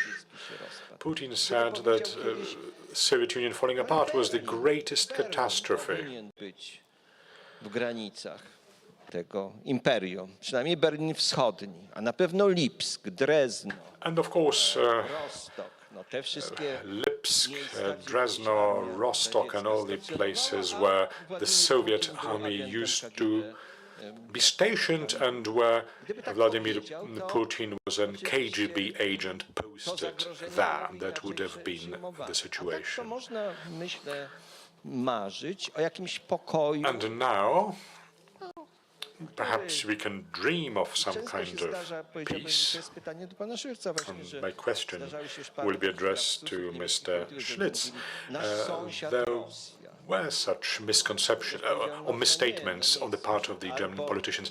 Our neighbor Russia, some German politicians would say. Well, Russia is not neighboring Germany. Ostatnio, niedawno ktoś powiedział, mamy Or specjalne recently, we zobowiązania have moralne special moral wobec Rosji, obligations with ponieważ respect to Russia because of the Second World War, as if Ukrainians were not dying. Ukrainie, na terenach Białorusi. And the Red Army, of course, fighting took place in the territory of Ukraine, Belarus, and so on and so forth.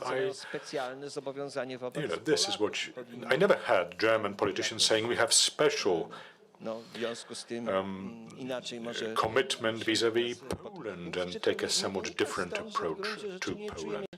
Now, czują się elity niemieckie, perhaps francuskie German zagrożone i na elites, końcu, French elites, no, do bo not tak feel danger or do not feel endangered gdyby themselves. nawet And they believe that in the end of the day, some kind of peace will be made, and if z trudem, prawda, the border of the empire moves a bit to the west, then it's going to be difficult, but yes, we can live with that. Isn't this the sort of realism that if there had been a sense of direct danger, the response of the elites would have been different? Hello? Yeah. I think they recognize the Russian danger more than ever before. They accept it also. They know also, the German politician, let's say, they also know about history. And they are not cynical. I don't think they are cynical. And they are not naive. It's more, no, I don't think so. I don't share their view, as I said before. I guess it was a wrong-headed policy for years from the German side. But they are not cynical.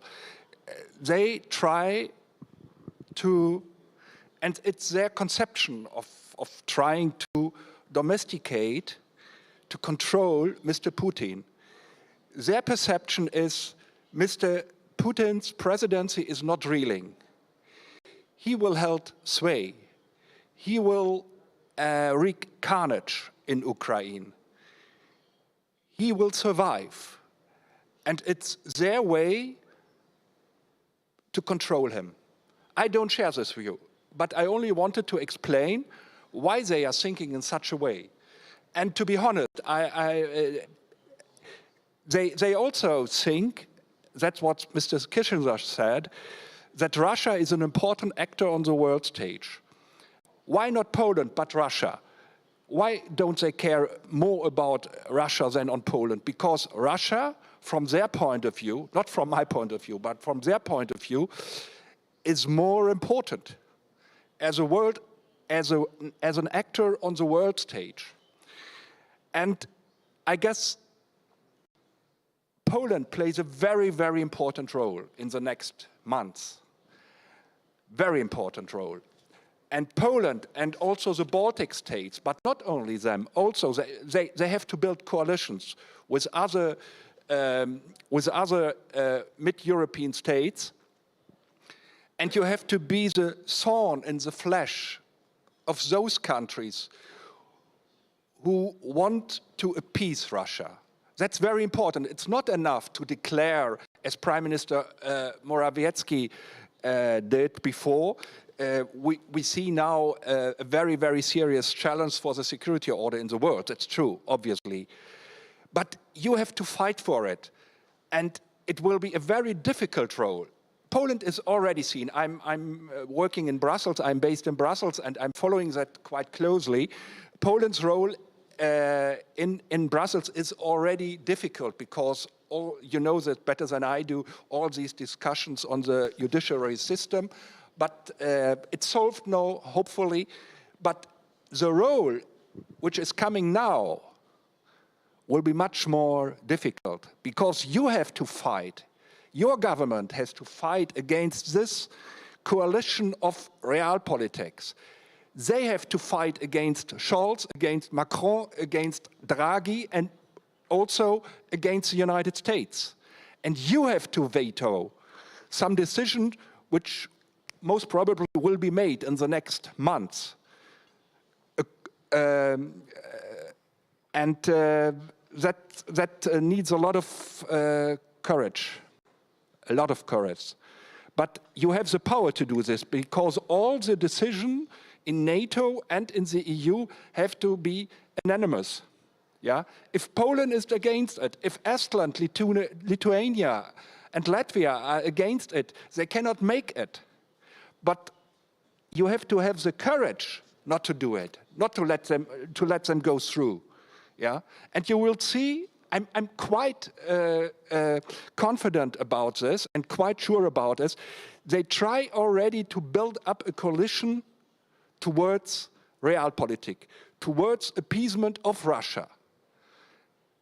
And you have to prevent that. Your government has to prevent this. It's a huge task, and they will be under extreme pressure in Brussels, in NATO and in the European Union. Yeah? And you have to back your government, the people from Poland. And they will need, I guess, this backing. Prime Minister Morawiecki needs your backing to do this. Thank you.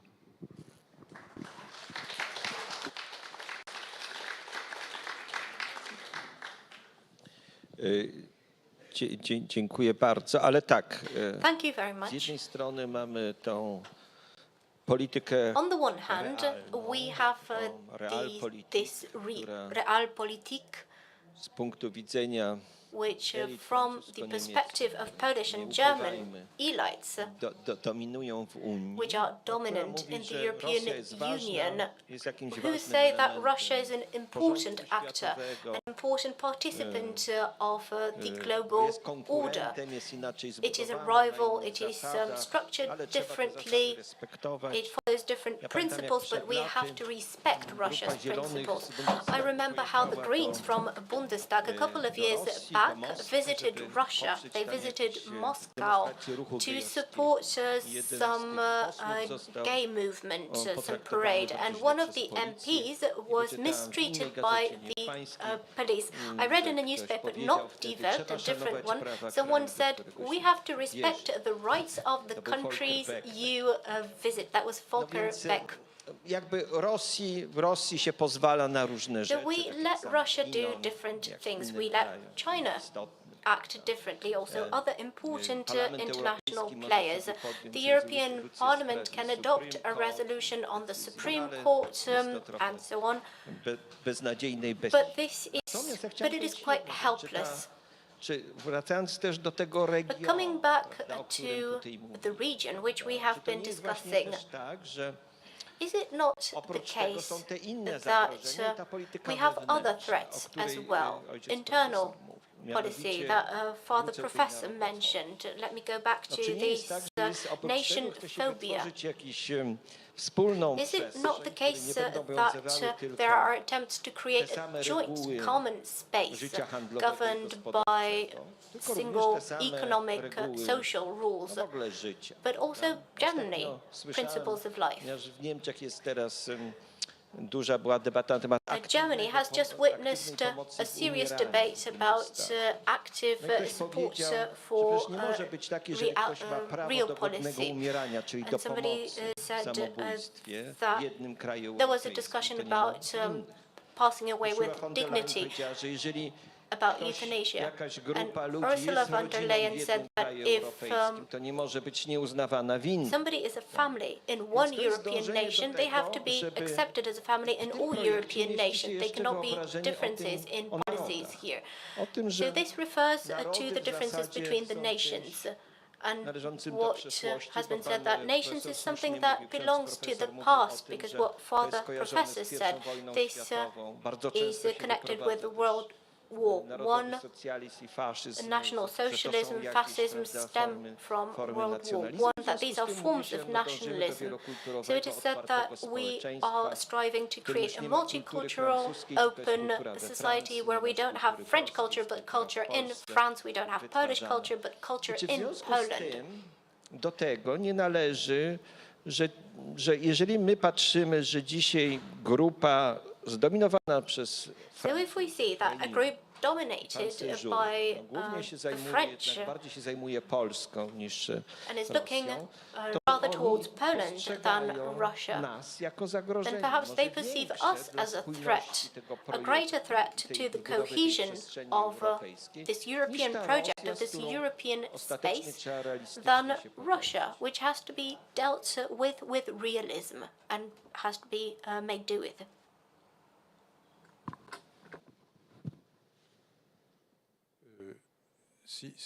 Si j'ai bien compris votre question, c'est le rôle de la Russie par rapport à l'Europe. Je ne suis pas sûr d'avoir complètement... If I understood correctly, and I'm not sure Chodzi o whether to, I że did, Rosję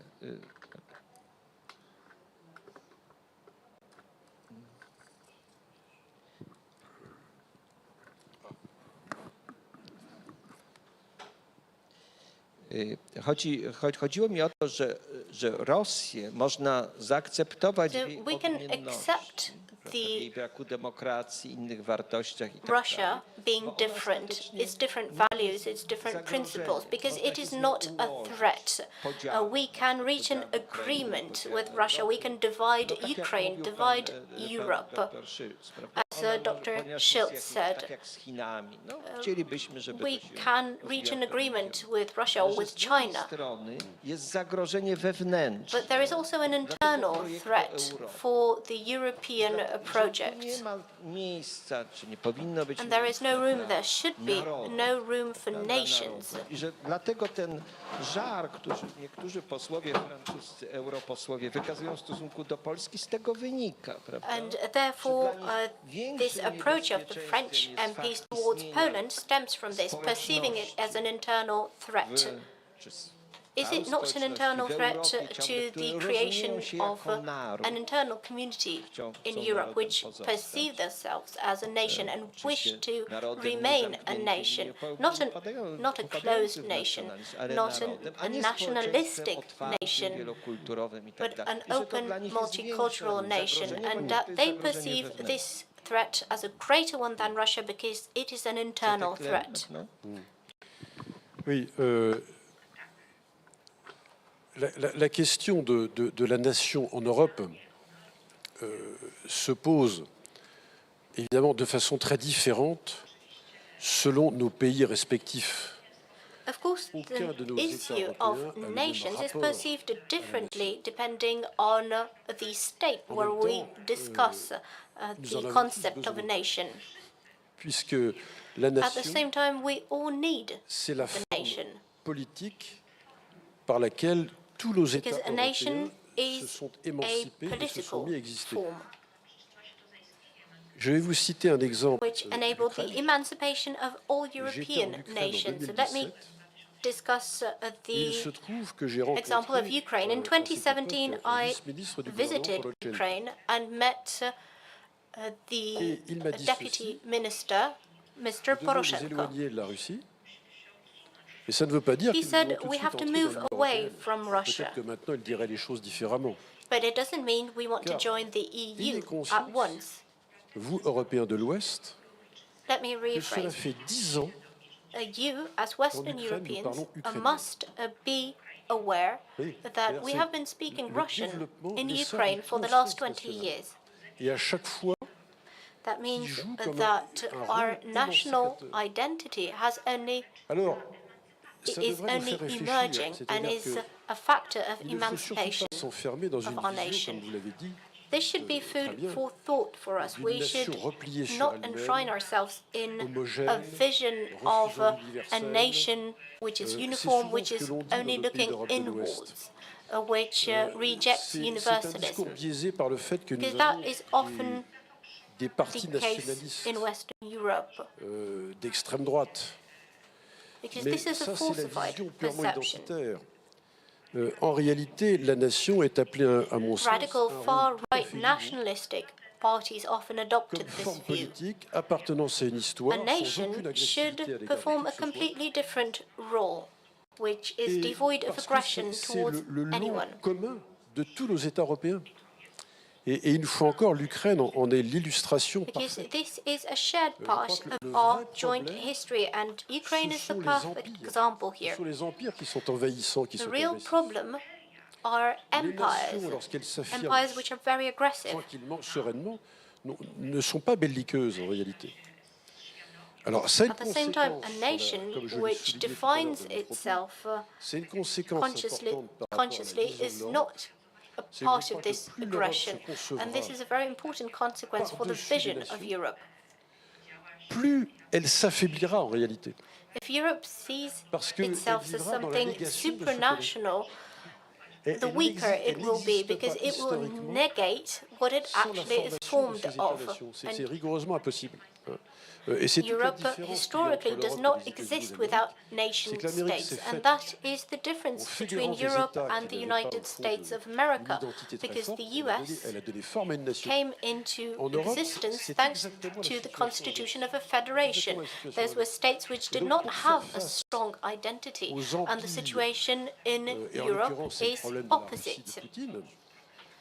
Il faut surtout We have to que nous ayons face des and formes counter politiques empires. nationales solides, That is the problem historiquement, posed by politiquement, culturellement solides, Putin's Russia. mais qui sachent We en même have temps to have ne a pas vivre strong le repli historical, sur elle-même. cultural, Et donc se social, confédérer economic et forms donner of forme those et nations. solidité Those au nations projet cannot be focused only on Donc, themselves. il y a une Pologne en grand, They need dans une to Europe en grand, si vous confederate, aimez and mieux. they Les deux need sont liés.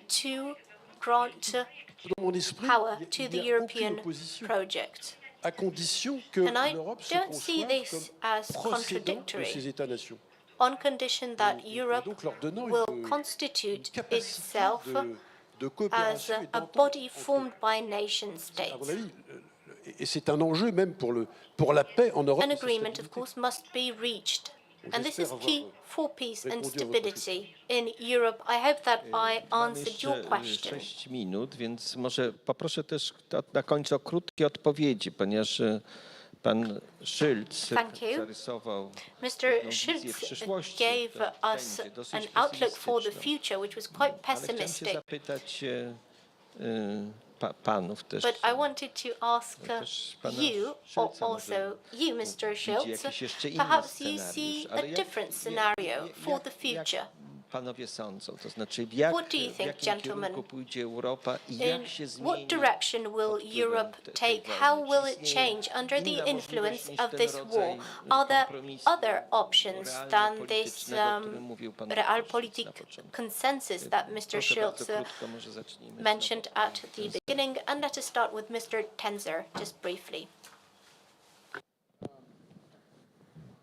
Thank you very much, Professor. Well, I think I won't make any predictions because no one can make. I mean, basically what I'm trying to do is to convince my president, my government, the MPs of my country, the intellectuals, also the intellectuals, and also politicians in all parts of the world, basically to act for Ukraine and to really evaluate, I mean, the fact that we are in a real turning point, I mean, in history, because Europe can die, and the Western world can die.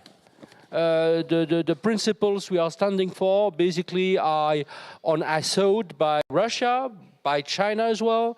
The liberal values, the questions of basic freedoms, are attacked.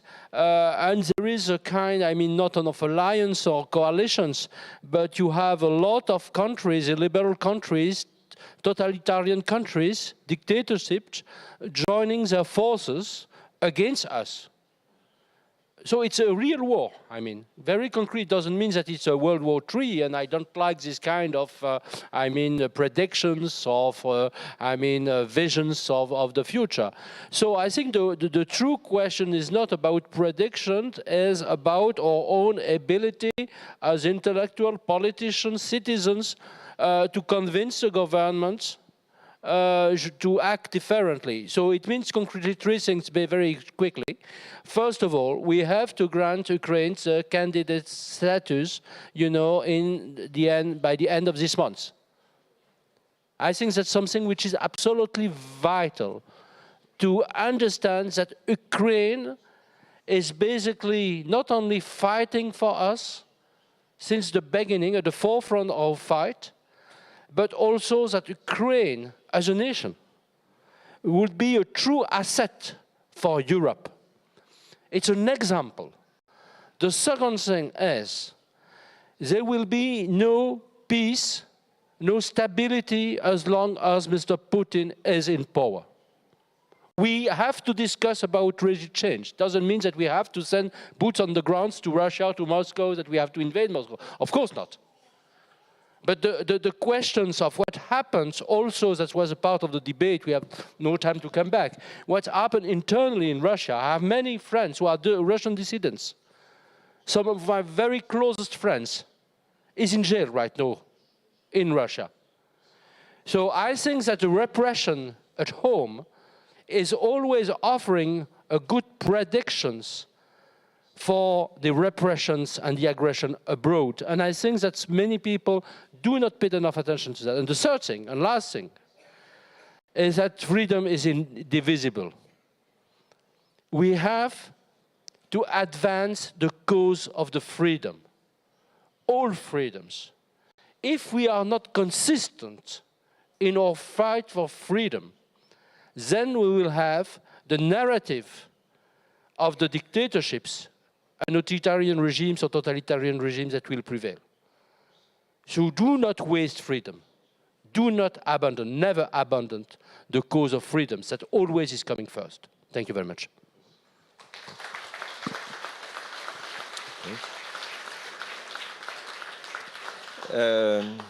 Pan Schulz mówił o roli Polski w budowaniu koalicji wspierania Ukrainy. Schulz talked about the role of Poland in supporting Ukraine. If you walk around the streets of Warsaw today, you hear the Ukrainian language being spoken everywhere. Nobody expected this to happen, but we accepted Ukrainians as you would accept a next-door neighbor. Mr. Schulz, where are we going to look for allies in Germany? You said that we need to support Prime Minister Morawiecki. You had a very interesting interview with Deputy Prime Minister Kaczyński, well received in Germany. But where do we find allies in Germany, in Europe, maybe in Brussels, people who would understand our intents, the ones that Mr. Tanzer has just expressed? That's a very good question. A very good question. Yeah, it will be. That's my feeling. Yeah, my feeling is it will gonna be very hard for Poland and its allies, for the Baltic states, and maybe for some other states like Romania, Czechia. The majority. That's my feeling from my background. Conversation with politicians in Brussels, with diplomats, a lot of diplomats. I'm following the ministerial councils quite closely. So my feeling is that the vast majority in Brussels, and also the president of the European Commission, who is very much, let's say, dependent from Mr. Macron and Mr. Scholz. That's a pity, but it's like this. She's very much dependent on them. I guess the vast majority is in favor of this kind of realpolitik, yeah? To build bridges with Russia in order to control it, to make Putin controllable. That might be the wrong way, but that's the perception which dominates in Brussels and in Europe. Where to find allies in Germany, it's pretty hard. I'm not... The best ally, I guess, would be the Greens. I'm not convinced that the Conservatives, the CDU, the Christian Democratic Party, which is part of the European People's Party, in Brussels, is so much in favor of to share your view, let's say. Yeah, it's more the Greens. But as I said before, Madame Baerbock is a cute fig leaf. Yeah, she is not making the policy. She is traveling a lot. She is doing a lot of announcements, but she is not making a policy. The policy in Germany is made by the Chancellery and by the chairman of the Social Democratic group in the parliament, unfortunately. Yeah. So again, it's going to be very hard to find allies, but you have the veto power. You have the veto power. That's how the institutions in Brussels, in NATO and the European Union work. Yeah. If there is no unanimity, they cannot make a decision. So use your veto power. Yeah. Encourage your prime minister, encourage Mr. Kaczynski, encourage all your the PiS party, encourage them to veto also the decisions in Brussels who are going to be in the wrong way, yeah, in the wrong directions. It's very hard to find allies, but do it. Try to do it. And the first allies will be the Baltic states, but you have to find more of them. To może ostatnie pytanie też do... And maybe my last do księdza profesora też to you, Father, to you, Professor. Maybe we can find some allies in France. We are now discovering that there still is Catholic France, national France. Maybe there we can find some allies. Comment expliquer ce phénomène que je serais censé... Well, I'm wondering how to explain the position that I take here. You're probably not used to this kind of attitude, but I'm addressing our audience today as well, and I'll be very brief. polonaise, qui elle-même a beaucoup Now, évolué. the situation of French Et le Catholicism en France differs significantly from Polish Catholicism. c'est une The évidence. French Catholics are En même temps, il a aussi enfeebled, and that is only obvious. et But the donc, il ne French faut pas les négliger. Catholicism C'est-à-dire has que nous avons un catholicisme certain wax, springs that set it in motion, and that should also be borne in mind. qui n'est pas spécifiquement français d'ailleurs, curieusement, mais qui a trop tendance à voir dans Now, this is not strictly speaking French, but perhaps we want to see entre l'universel libéral Europe as a et l'universel lifeboat, chrétien catholique. Et c'est une confusion combining whatever is complète. liberal and universal conséquent, and the tout ce qui Catholic serait de world. d'un So universel qui one s'incarne holistic derrière l'unité nationale vision apparaît totalement incompris. is sought, whatever is Cela dit, universal l'évolution, mais and qui n'est pas forcément manifested rassurante. On only l'a vu lors de la dernière élection locally or présidentielle. domestically is not perhaps worth it. Nous avons un électorat catholique qui s'est beaucoup They argued this was actually evinced during the most recent presidential elections. Therefore, French Catholicism has been radicalized. les anciens The French Catholicism is driven by strong chez nous, tensions. The previous generations very much pro-European, and the new generation, which is much more removed from these considerations. We'll see what course the events will take. que j'essaye de frayer, But c'est une voie what I'm saying to you may perhaps sound surprising to you, but I am trying to pave the way of an equilibrium mais qui ne peut se faire where Europe is perceived as a universal political solution, but which cannot et qui dit frontière, manifest itself without the reality of the nations. Having borders does not mean that we are enveloped in ourselves, it merely means that we are providing for the international order. You can see in Ukraine now, there's a state which believes it has the right to violate the borders, so the borders are not respected. So what we want very clearly is a peaceful coexistence. Therefore, the notion of borderless states may prove to be extremely dangerous. C'est d'être marqué culturellement par le catholicisme. Now, in Christianity, in Catholicism in particular, there's obviously a common denominator between France and Poland, even though the manifestations of it may be a little different. Yet, the universal dimension that we all seek must not mean that we are being enveloped in ourselves, or that we are building walls on the borders. The borders make it possible to stabilize the relations among the nations and the states. They guarantee peace. Very briefly, I could continue for a long time on this topic. Zakończyć ten panel, troszeczkę przeciągnęliśmy, przedłużyliśmy. Well, thank you very much. I think we have overrun our time, Myślę, że warto było wysłuchać się, I think it was well worth it zastanowić się nad to tymi różnicami hear perspektyw. Dziękuję, your dziękuję contributions, bardzo. presenting a variety of perspectives. Thank you very much for your contributions.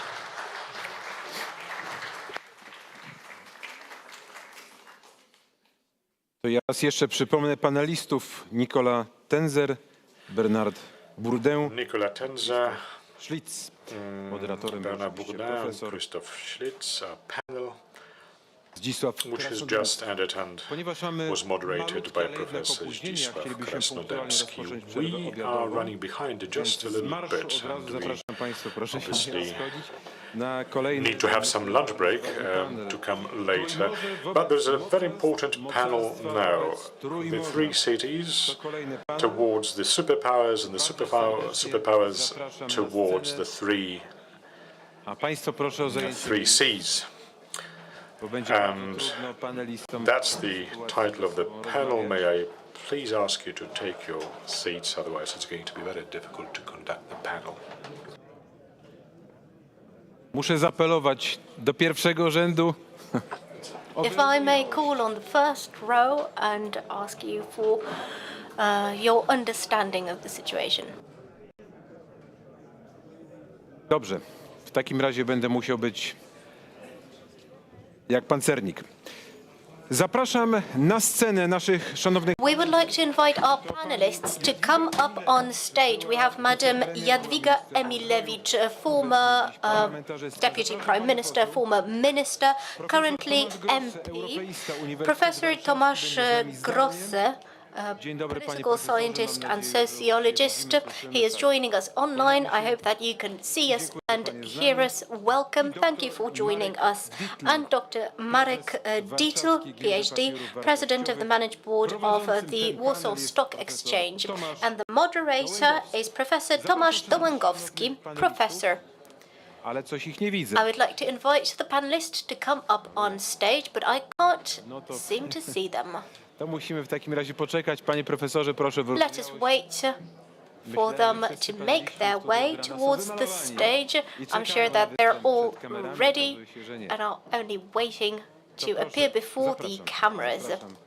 Tak. Please join us on stage Chyba tu. and A tu take będzie your pani seats. poseł i jeszcze jeden nasz gość. I powinniśmy zaczynać. Tu jest technicznie zegar, tak? Proszę, jeśli mogę prosić, starać się tak do tej 15. Tak, tu jest z nami. Dość zaraz się pojawi. Just a few seconds to give everyone the time to show up on stage. Ważne, żeby lunch się rozpoczął wtedy, kiedy trzeba, czyli o 15. 14, przepraszam. Tak. We really want to start our lunch on time. That's why we would like you to come up on stage and take your seats.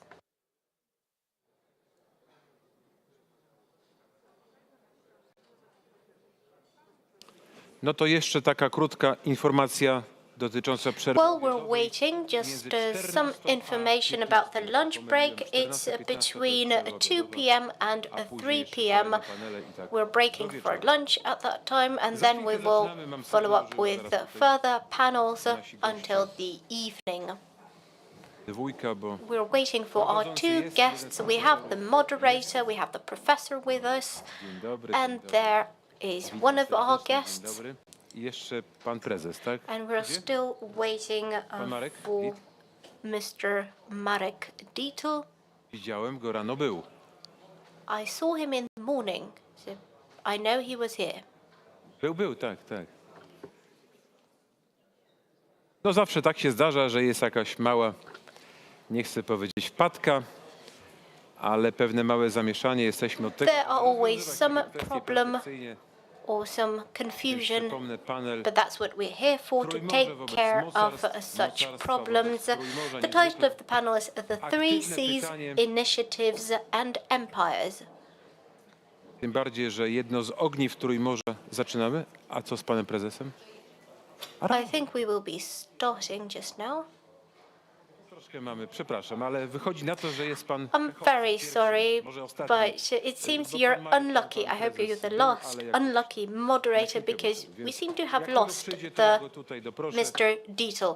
As soon as he shows up, I will lead him up onto the stage, but at the moment, let's start, and I hand over to you, Mr. Professor. Słychać mnie? Nie.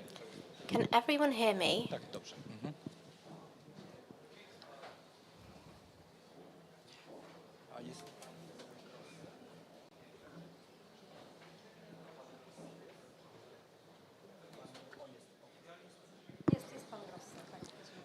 Dzień dobry Państwu, witam wszystkich bardzo. Ladies and gentlemen, good afternoon. A warm welcome to all of you. My name is Tomasz Dołęgowski. I am a lecturer at the SGH University in Warsaw, and I've been asked to moderate this panel. I am also a member of staff of the Global Economy College. This issue is close to my heart. This is an element of my background. And I have some great panelists who have vast knowledge and experience. Naszej debaty, naszego spotkania jest Trójmorze. During this panel, we will be discussing the 3Cs initiatives and its relationship with empires. We're waiting for Mr. Dietl to join us. Let me welcome all of you here, and let me extend a warm welcome to Jadwiga Emilewicz, a former minister and current MP. Thank you and welcome. Joining us online, we have Mr. Tomasz Grosse. He is joining us from Italy. Pan profesor Tomasz Grosse jest Professor Tomasz Grosse specjalistą w dziedzinie is an expert in European affairs, international, economic and geopolitical issues, especially European affairs. Uniwersytetu Warszawskiego. He is a member of the University of Warsaw academic staff, and we should have Mr. Dietl with us, but he hasn't joined us yet. Pracownik mojej macierzystej He is also a member of staff of my alma mater of the SGH University in Warsaw. And he is also the president of the management board of the Warsaw Stock Exchange. I can see he's running towards us. There he is. I was very prudent with opening this panel because I wanted everyone to have the time to join us. There he is. Mr. Dietl has joined us, a lecturer and president of the management board of the Warsaw Stock Exchange. So the issue is very topical and very important. And it's not simple by any means, especially in the context of current events. początku kilka dosłownie słów, powiem tak To start off, I will just explain some basic terms. And then I would like to propose that we will do a round of questions, 2 rounds of questions. Ask each panelist to answer 2 questions. We have a bit of a delay, so we'll see how we do with the time. Let's focus on geopolitical, geo-economic issues. That is why I will ask some questions to Tomasz Grosse, but also our other great panelists. And then we will move on to the economy, discuss the economic dimension of the 3Cs initiative. Without further ado, let me explain some basic concepts connected with the 3Cs initiative.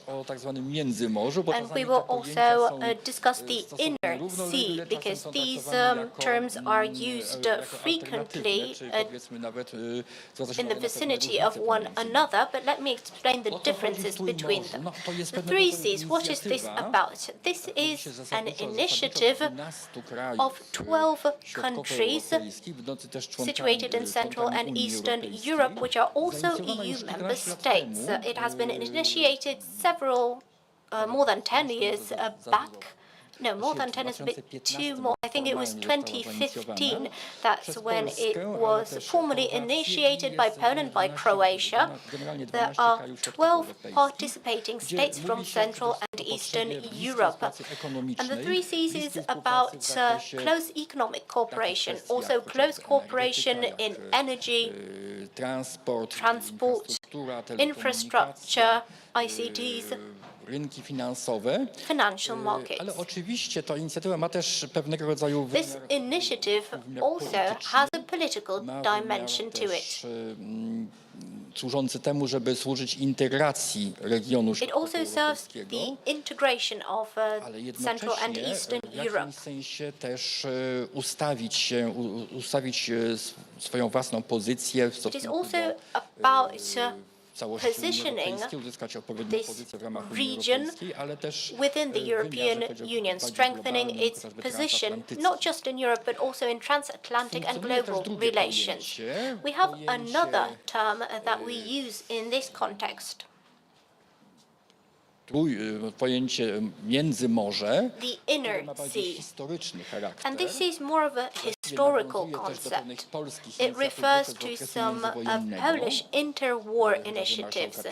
For example, those put forward by Marshal Piłsudski.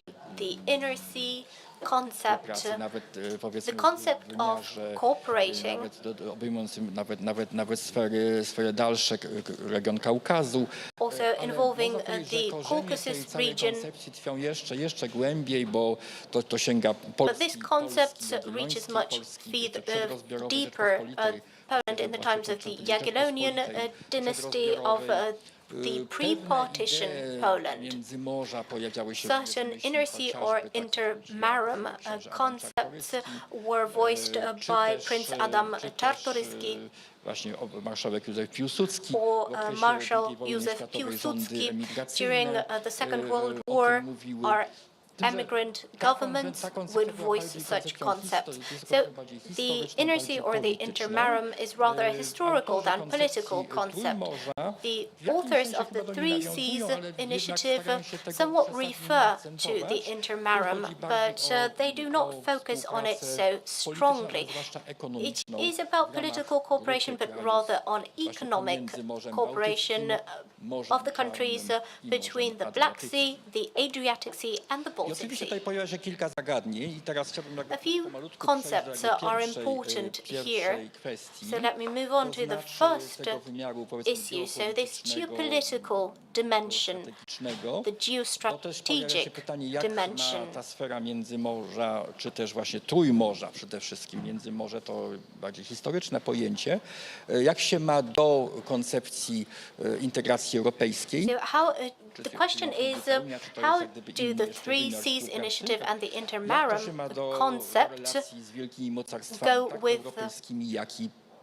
relations with European and non-European empires, for example, the US and China. And in recent years, the issue of Russia has emerged and the issue of relations with Ukraine and other countries. To wszystko trzeba widzieć w kontekście takich zjawisk jak globalizacja, jak regionalizacja. We have to put this in the context of globalization, of a modern economy, of the concept of the center, the hub, and the peripheries, and also the most recent events, the pandemic, the war, the rising inflation. Let us adopt a geopolitical view at the beginning. And let us discuss the role of Poland in this whole initiative. Let me share a short reflection with you before I hand over to the panelists. The former ambassador of Hungary to Washington, Madam Reka Czernecki, a colleague, acquaintance of mine, once discussed regional cooperation with me. Because also the Three Seas is connected with the Visegrad Group, with the V4, Poland, Hungary, Czechia and Slovakia. And when we discussed this, she gave her assessment of Poland. She said that Poland always wants to enter the club of powerful nations. It wants to be one of the big actors. Sometimes it succeeds, sometimes not entirely. And when it fails, it wants to become the leader of the smaller states. Is this a coherent strategy? Is this a good approach? This is my question to you. Żebym już nie przedłużał, nie zabierał głosu za bardzo, to ja może w takim razie po kolei, czyli może... So without further ado, let me ask Mr. Professor Tomasz Grosse to give his opinion on the three initiatives vis-à-vis the current empires and give us a geopolitical, geo-economic perspective. I hand over to you. Please be brief. Żeby to powiedzmy w ciągu 10 minut pańską wypowiedź, a nawet może krócej zakończyć. I give you 10 minutes for your Bardzo dziękuję za udzielenie głosu. Thank you very much for giving me the floor. Thank you for the invitation. Panelu, ale jeszcze bardziej I am honored to be part of this panel and also of this important conference. o bardzo ważnym We are discussing a very important project to us. We are debating the future of Poland. Może to warto chyba przypomnieć, As concerns the three C's initiatives, let us recall what Halford Mackinder, the Nestor of geopolitics, said about this initiative. When he discussed this area, he mentioned three important aspects. Firstly, he said that he who rules Central Eastern Europe nie tylko otwiera sobie ścieżkę do not only opens the gateway to ruling over Eurasia, but also the whole world. That is Mackinder's first thesis. budowania The second important aspect is about building the autonomy of the three C's. So an independent region between the three C's. Because this is a very important political center which counteracts the expansion of imperialism, the imperialism exhibited by Russia. It also counters the expansionism of Germany. He also believes that an autonomic Central and Eastern Europe, so that located between the three C's, can stop the effective cooperation between Russia and Germany. Jest o tyle niebezpieczne, and that Russian-German cooperation is threatening in the context of the expansionism of Russia and Germany. Because sooner or later it must end, it must lead to the destabilization of Europe and Asia. Zdaniem Mackindera, to sum up, Mackinder argues that the autonomy of the three C's is indispensable to the stability in political terms of not just this region, but all of Europe and Asia, and the whole global order. Jak się wydaje, te wszystkie tezy Mackindera mają It seems that all of these statements of Mackinder are pertinent to our current situation. The book by Zbigniew Brzeziński, The Grand Chessboard, also refers to Mackinder's opinions. It follows clearly from Brzeziński's book that his description of the situation at the end of the 20th century, when he predicted what could happen in the next 20 years, he agreed with the three most important aspects listed by Mackinder. And Mackinder wrote those aspects about 100 of years before Brzeziński discussed them. Coming back to Poland. Czy Polska zamierza zdominować mniejsze kraje, bo nie jest Does Poland want to dominate smaller countries because it is incapable of cooperating with the larger ones? Jeżeli sięgniemy do koncepcji Zbigniewa Brzezińskiego, if we look at the concept presented by Zbigniew Brzeziński, we can see that Brzeziński argued that the key to stability and security in Europe is a security axis composed of two Western European states. Two European states which created the European Union and now dominated them, and those countries are Germany and France. And two Central and Eastern European countries, and those countries are Poland and Ukraine.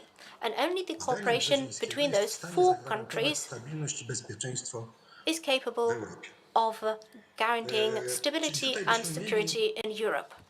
Przynajmniej z punktu widzenia strategii Brzezińskiego, bliską współpracę So Brzeziński's strategy foresees the cooperation of Poland with the largest, most important players on the European arena. jednocześnie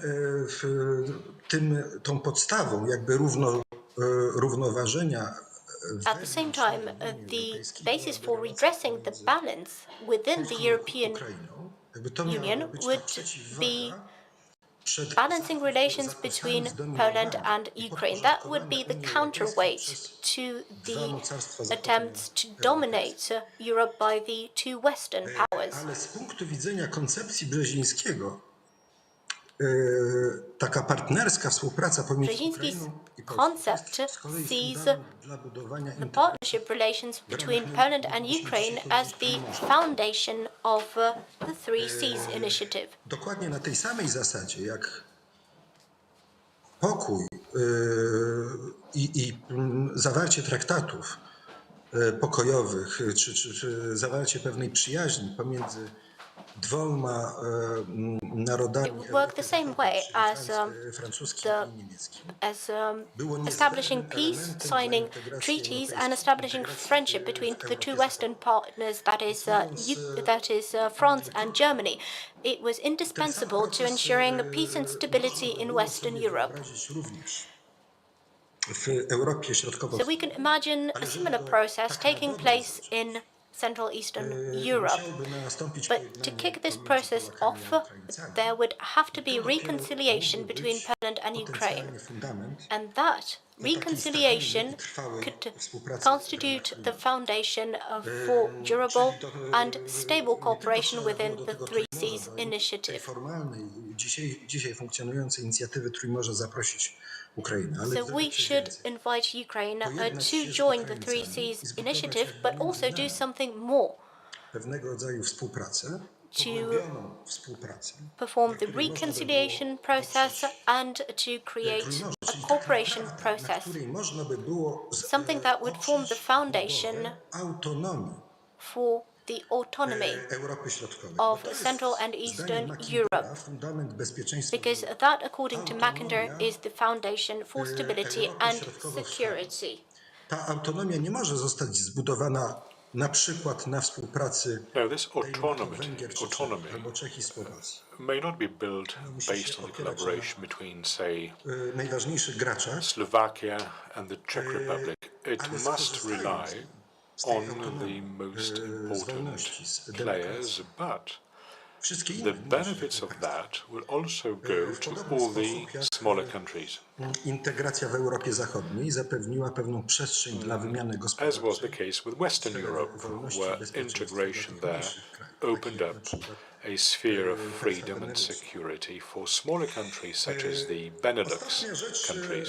Która jest tutaj ważna. And the last important Pan profesor zapytał się o to, czy is that you asked Professor if the Three Seas area should come as an alternative to the European Union. When we look at the developments of the past few years, but going to before the Ukrainian war, then I would say that the Three Seas Initiative was welcomed by the United States, especially by the Trump administration, who saved the initiative. It would not otherwise have stood the test of time. Now, France did not want this project for obvious reason. In their political interest, there is no place for the autonomy of Central Europe. In their interest is subordination, economic and political subordination of Central Europe, and not partnership along the lines of security axis, Paris, Berlin, Warsaw, Kiev, as defined by Brzeziński. This is something which is not liked in Paris and Berlin, therefore they reject the idea. They do not want to see Kiev in the EU. autonomii Europy Środkowo-Wschodniej. And the government that aspires to the autonomy of Central Europe has come under a very serious attack from the French and the German. Ostatnich kilku lat polegała Now, the reality of the past few years consisted in the implementation of three scenarios which were developed by Paris and Berlin against Poland and the other countries of Central Europe that asked for, that demanded effectively autonomy. Now, the first scenario is to change the government. O tym, że nie są to mrzonki, świadczy najlepiej to, co No, the autonomy in this part of Europe is not just an illusion. Let's look at what Halford Mackinder wrote about that. The second scenario was to put Poland down on her knees so that Poland should stop thinking about autonomy, especially regional autonomy, czyli stosować pewną praktykę, która była wcześniej, przed 2015 roku, and that przez polski rząd. We should go back to the practice of the Polish governments before 2015. In other words, Poland should remain to be a satellite of Berlin. And a third scenario is pushing out of Poland from the EU. Now, this scenario has already materialized in the case of the UK. Had it happened already in this format, we would be talking about the fallback option, and that is a three C's initiative coming to some sort of fruition. We know that this scenario is being implemented. I mean, Poland is being pushed out of the EU, and the outcome of it may be disintegration. We saw this happen initially in the first Eurozone crisis, where this possibility became real. Now, in these scenarios, and at least in some of them, the three C's initiative may play this role, but all those, and I'm thinking of political decision makers who promoted this institution over the past years and were building it out infrastructure-wise.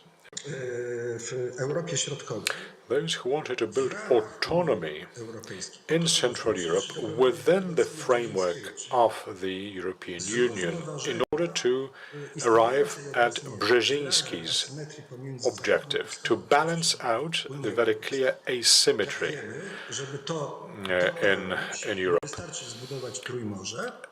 For this to happen, it is not enough to build the three C's area, but Ukraine needs to be accepted, and best of all should also be accepted to the EU and NATO. So that is a quick review of the geopolitical concepts in this regard. And very briefly, let me conclude by saying that the war in Ukraine has demonstrated the importance of Ukraine, not just Ukraine, but the entire region. While supporting Ukrainians, we are not only standing up for European values, willing Ukraine to be sovereign and democratic,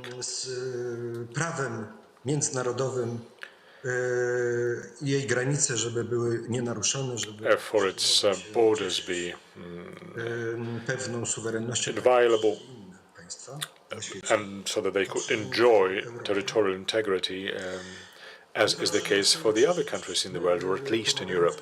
We are also fighting for our own future by assisting Ukraine we are really working towards a strategic autonomy of Central Europe as a region. And if we succeed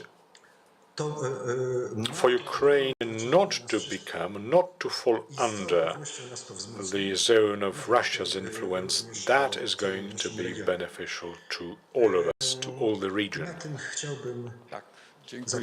Dziękuję, bo Thank you. bym chętnie posłuchał, byśmy potrwali dłużej, ale nas Well, I would gladly continue listening to your lecture, but we are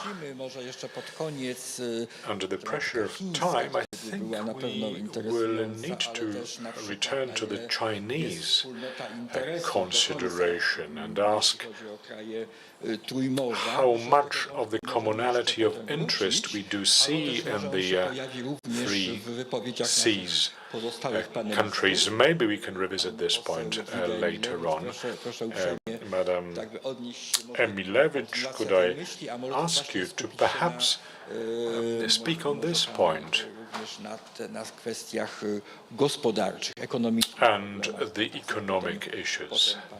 Dr Marek Dietl, proszę And then I'll give the floor to Dr. Marek Dziękuję za ten wstęp panu profesorowi. Rzeczywiście kilka bardzo thank you very much for the introduction, Professor. Indeed, a number of geopolitical considerations were raised, including an economic dimension. But I think we need to realize what we have in mind when we say three C's. 100 million citizens, 12 countries, 22% of the total EU population.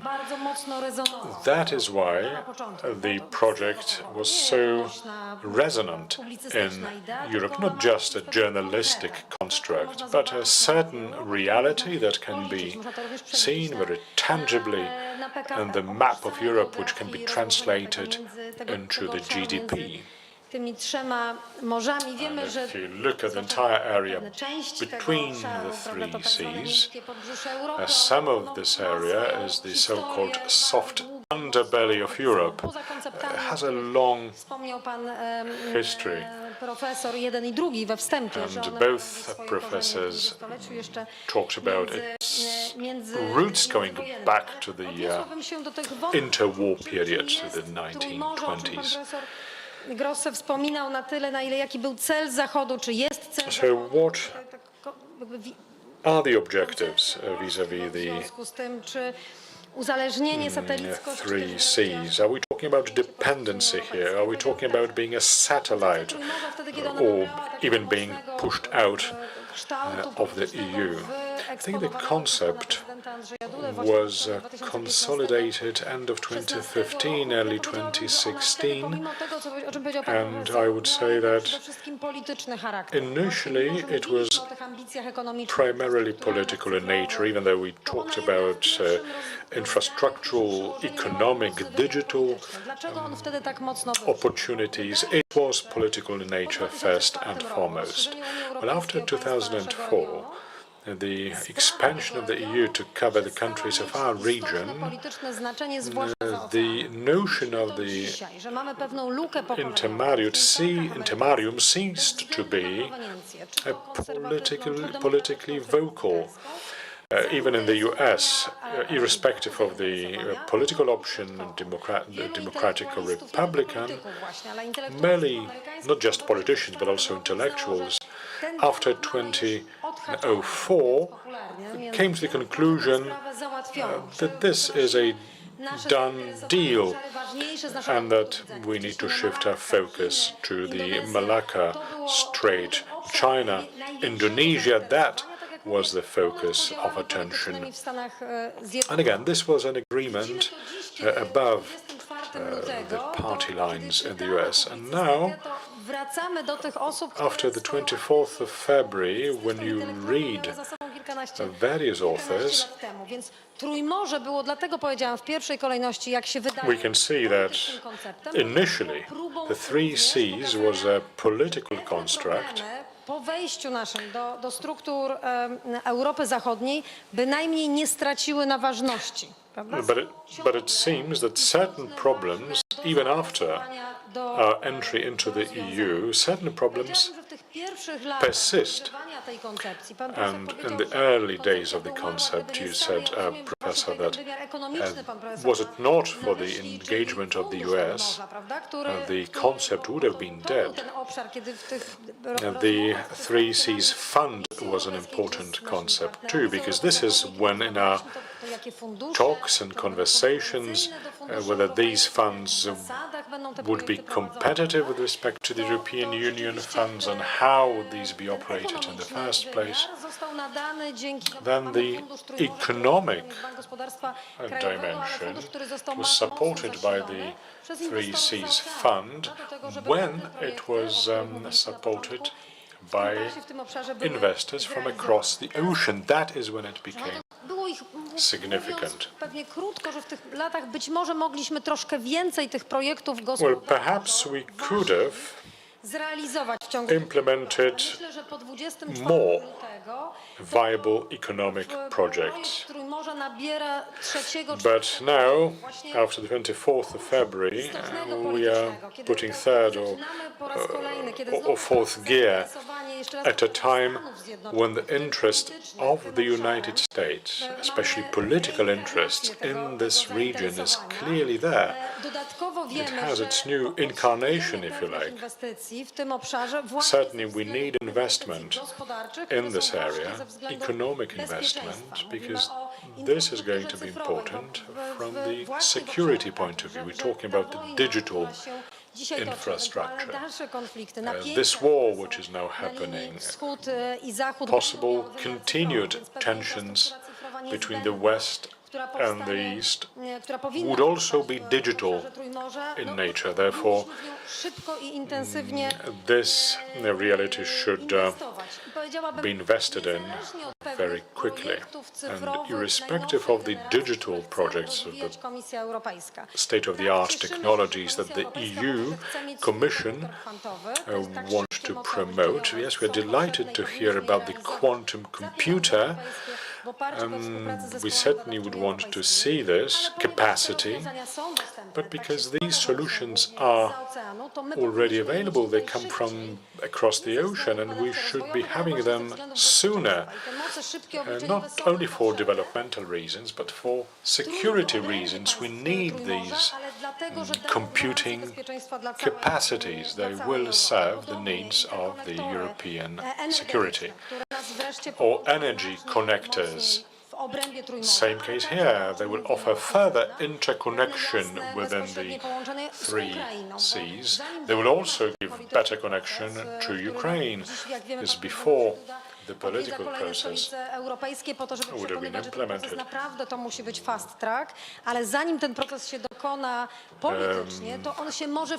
Polish politicians are asking for the fast track, but before a political fast track is set in motion, it can happen on an economic plane. This is where integration can take place much faster. And again, the countries of the three seas may be the promoter of that. And briefly, is this an antagonistic project? Well, I believe it is going to be more popular, and I think this is already happening, if we manage to convince everyone this is not a competitor vis-à-vis the EU, but a complement. This is the second lung manifesting itself complementary nature and not a competitive nature. Professor Grosse talked about the position taken by Paris or Berlin, but we believe we are going through a momentum of political change. I'm following up on the German media very closely, in fact, maybe not so closely as you, Professor, but Professor Krasnodębski. But it is for the first time that we are seeing a situation where the German public opinion does not support the Chancellor. Even the German press from the left to the right. There is no support there. There's a lack of understanding for Chancellor Scholz's policies. And therefore, as Professor Grosse said before, perhaps this is not yet understood by the elites, but the public opinion,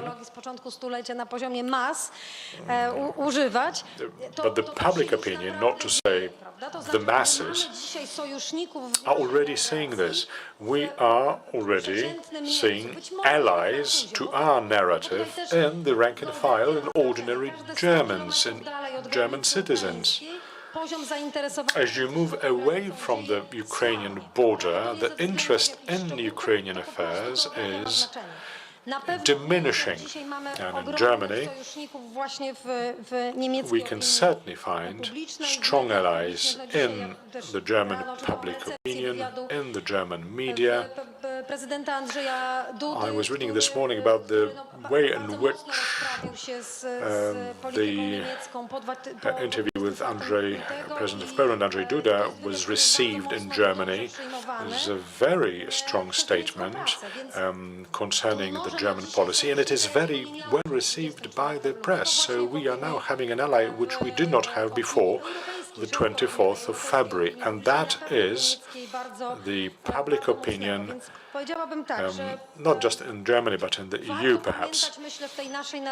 Therefore, it is worth remembering in our own narrative, when we talk about the three C's, that this is a pillar of the European community. Maybe this is not very politic, what I'm going to say now, but it's for the first time that we are seeing the West and the East coming into a clash, and it is not happening. It is not happening in the territory of Poland. And I think the war, which is now happening, makes us all even more aware that the heart of Poland beats.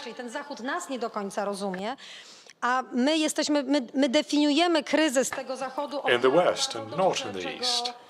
Wybuch wojny rosyjsko-ukraińskiej jest najlepszym dowodem. And again, the outbreak of the war To myślę, że dobrze byśmy proves just that. I think it would be a very good idea. The Three Seas project, Poland as a project in Europe, should be all about being part of Europe, part of the West that we want to reform from within. This should be our objective for today. Let us recall that the economic success of Poland in the last 30 years, the growth in GDP, also during the last 3 years of the crisis, is not the outcome of autarkic development. It is the outcome of tying Poland's economy with integration with the markets of the West, integrating Polish markets with the Western economy. So we have been making use of the current political situation. It is worth to change Europe from the inside by means of the Three Seas initiative, and at the same time we must identify ourselves as a part of the European community, not as something else. Thank you, Madam MP. I have a lot of questions and comments, but let me set this aside for now. And let me hand over to Mr. Marek Dietl, who will give us the perspective of an economist, a specialist in economic theory, and also the perspective of someone who heads the Warsaw Stock Exchange. So if you could please follow up on this issue. Thank you. I am honored to sit on this panel with such great intellectuals. I would rather listen to them than speak out myself. But maybe one thing that has not been emphasized strongly enough is the Chinese issue. We have forgotten about the 16+1 initiative by now. By definition, this initiative was aimed at covering Central and Eastern European states from the south to the north. 16 countries mentioned in the initiative. Of those, 12, if I remember correctly, were EU member states. I think 11, and 5 were non-EU member states. Jest niesłychanie interesujący. We see that this region is very interesting to empires, to the global powers. Finansowy, to co wtedy. There's also a financial dimension to this. China at the time proposed, just in a nutshell, that China will invest in return and construct infrastructure, and in return for the investment, the whole process will be adjusted to the new Silk Road. I think that there were a couple of routes which were considered,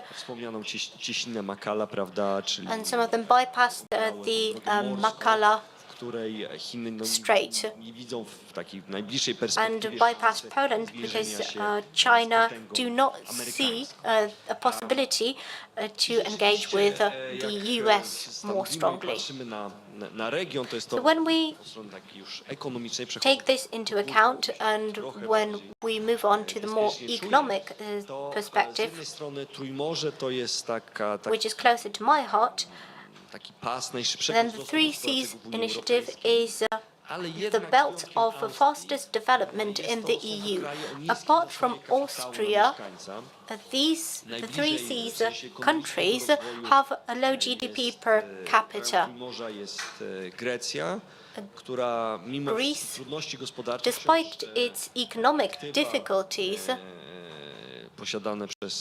przypadające na mieszkańca. And its assets per capita are 4 times as high as in Poland. So we can see that the poorest country in the Three Seas initiative, excluding Austria, is wealthier than Poland. I wouldn't like to diminish the geopolitical meaning of the Three Seas initiative because that is not my area of expertise. But in economic terms, this is about strengthening our region. Just an anecdote from the 1990s, where Poland appeared on the investment map in the world. One of the investment banks was to be taken over by a financial institution, but suddenly it lost interest. It turned out that the president of that banking sector saw that the investment institution was not the largest player in the market. It ranked only on the 5th position. That was not enough for the president of that bank. Wyzwolonych spośród dominacji, czy częściowo przynajmniej wyzwolonych spośród dominacji sowieckiej, było bardzo atrakcyjne. Still, that market was very interesting to other powers because there were about 200 million people who were freed from Soviet oppression. There were practically no barriers to enter the market. There were direct investments, privatization. Bardzo dużym uproszczeniu. And to simplify, this led to the creation of a new model of capitalism characteristic of our region, of many countries of our region, dependent market economy. So on the one hand, those countries are independent in terms of politics, but they are still strongly influenced in economic terms, because Poland would be similar to Slovenia in terms of its economic dependence, but still about 30% of our GDP is generated by enterprises with a majority of international stakes. And another large part of that is constituted by exchange with the European Union. The figures for Romania or Bulgaria are even more drastic. But I will not refer to those figures. But we can see that Poland, Slovenia are least dependent, but other countries were highly dependent. Privatization, foreign investments, selling out property, especially in such countries as Romania and Bulgaria, have already taken place. Large corporations, large foreign corporations control large parts of the economy. At the moment, we have a renewal of capital markets. z jednej strony inwestorzy się pojawiali, ale z It is a drugiej dream strony przejmowali kontrolę. of ours that investments appear, but we don't want them to assume control. But if they hold some percentage of the stock, then they will take control. Takim naturalnym sposobem kanalizowania tych inwestycji są właśnie A natural way for channeling these investments are stock exchanges. Pan profesor Grosse o Ukrainę. Zresztą, żebyśmy mieli świadomość, to taki indeks obrazujący... I won't refer to Ukraine, although our moderator would like me to, but still MSCI Ukraine, 57% of that index is made up by Polish companies, and in Greece 51% of all the stock exchanges happening in Warsaw, 27% in Vienna, and also a smaller percentage in Budapest. And other stock exchanges, that's less than 10%. So we can see that all of this is concentrated in Warsaw, and this is an opportunity for Poland to integrate the stock exchanges of the three C's in the Jagiellonian spirit, which Madam MP referred to. We can support their development by marketing them towards investors, by coordinating regulations, by integrating technologies. We can't say how effective this will be, how successful we will be in building and strengthening local capital markets. But in relation to the financial powers, we must pay attention not to deepen our economic dependence on the providers of capital. Thank you. Mamy jeszcze kilkanaście minut. Ja sobie We still have some time, so let me ask you some brief questions. do panelistów tutaj w sali i I would ask my questions to the panelists in the room and also to Mr. Professor who's joining us online. I would like to ask about the future of the Three Cs initiative. We have a new issue that has emerged, that's the aspect of Ukraine, a new entity which is entering our area of interest. Jestem ciekaw, co Państwo o tym myślicie. I would like to ask about one more thing,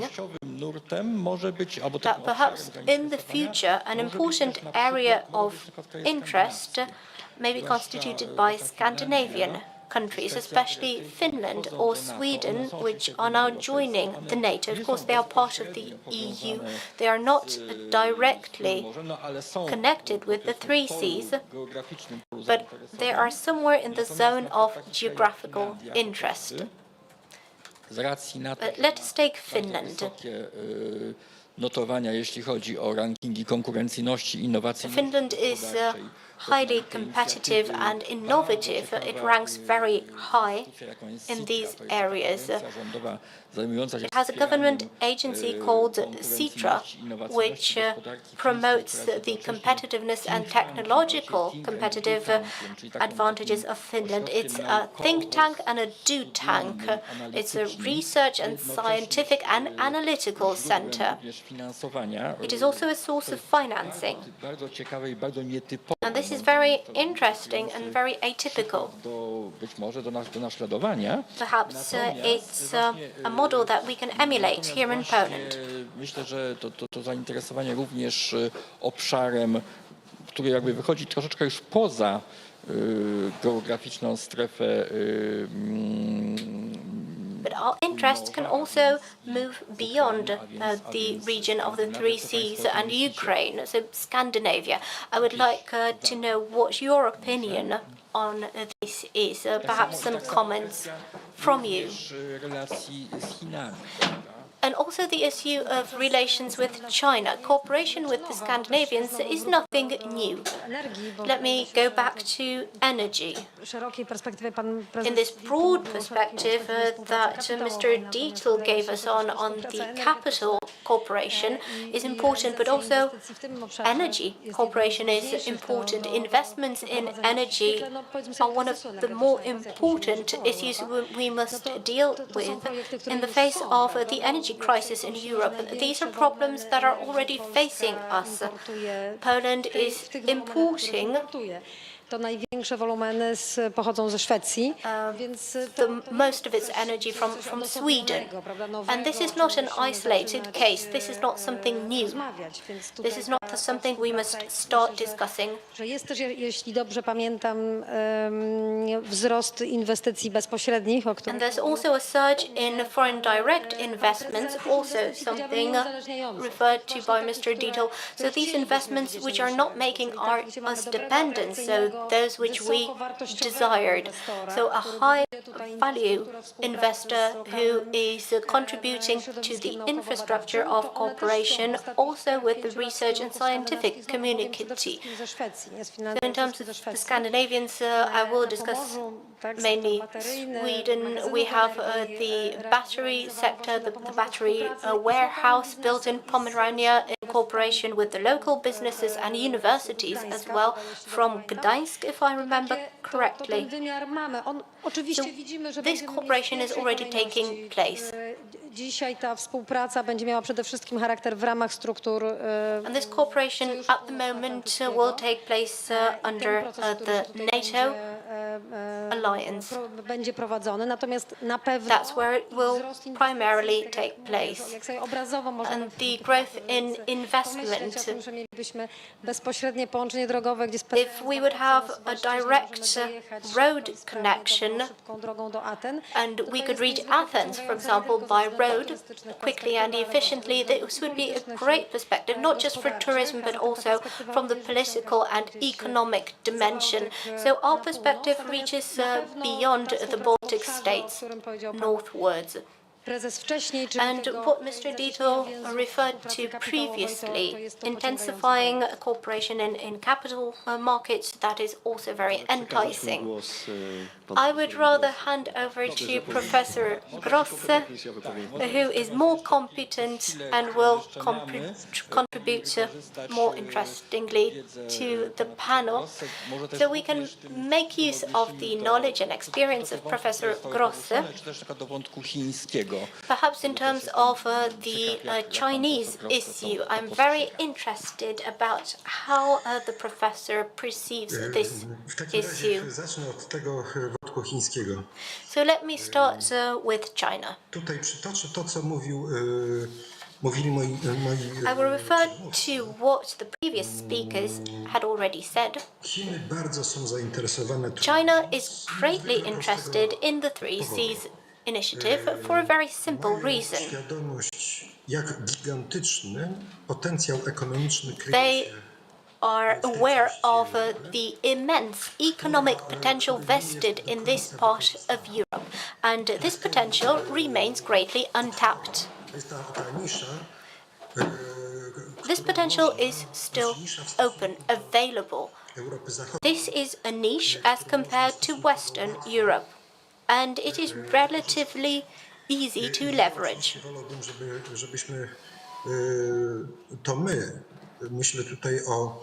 Of course, I would rather that we, all the Central and Eastern European nations, use this niche. I don't want us to be subcontractors only.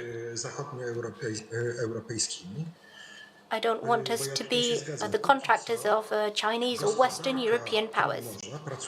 I agree that the Three Seas economy is contributing mainly to Germany and other Western European nations, in line with the model that has been described in literature, which Mr. Dietl has referred to, so the dependent economy. To jest coś, powiedziałbym, jak się wydaje, nienormalnego. And I would say that this is something that is not normal, because we have such great opportunities, but we are not making full use of them. And now, as concerns the economic ideas, I fully agree with what Mr. Dietl said, with what the president of the Warsaw Stock Exchange said. Warsaw can be the financial center for Central and Eastern Europe. It already has this potential. We are debating the digitization of the Polish currency, the Polish zloty. zdynamizowanie This wymiany gospodarczej. would make economic exchange more dynamic in the region. That would be one effect, and the other one would be supporting the Warsaw Stock Exchange. Jednak jak gdyby niezależnie od tego konkretnego pomysłu, But irrespective of this specific idea, Warsaw has this potential, and it is worth tapping into this potential to develop different types of investments. w ramach pewnych biznesów, firm, Not just concerning specific businesses or enterprises, which is connected with the sector of innovation, which Madam Emilewicz referred to. What is also important are infrastructural investments, and these can be implemented also through the Warsaw Stock Exchange, through private and public partnerships. Such PPPs could fund infrastructural investments. But we also have to consider a cohesion policy, so to say, for the 3Cs initiative. I believe that we have reached the stage where we can create such cohesion funds, contributing to the development of infrastructure. And at the same time, I believe that we have reached a stage where we can prevent ourselves from committing the mistakes that the EU has committed, which has led to splits in the European Union. And that mistake committed by the EU was adding a political dimension to the cohesion policy, because that is a road leading to disaster. And just one more sentence from me to refer to the political aspects.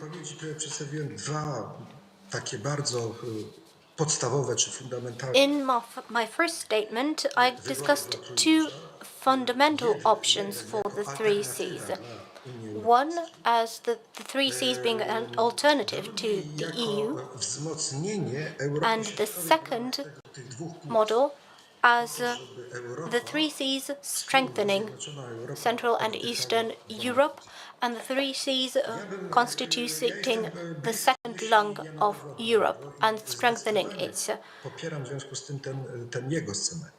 I am a supporter of the thoughts of John Paul II, and I am an advocate of the scenario he proposed, of the integration in Europe of the 3Cs, strengthening Central and Eastern Europe and redressing the balance between the West and the East of Europe.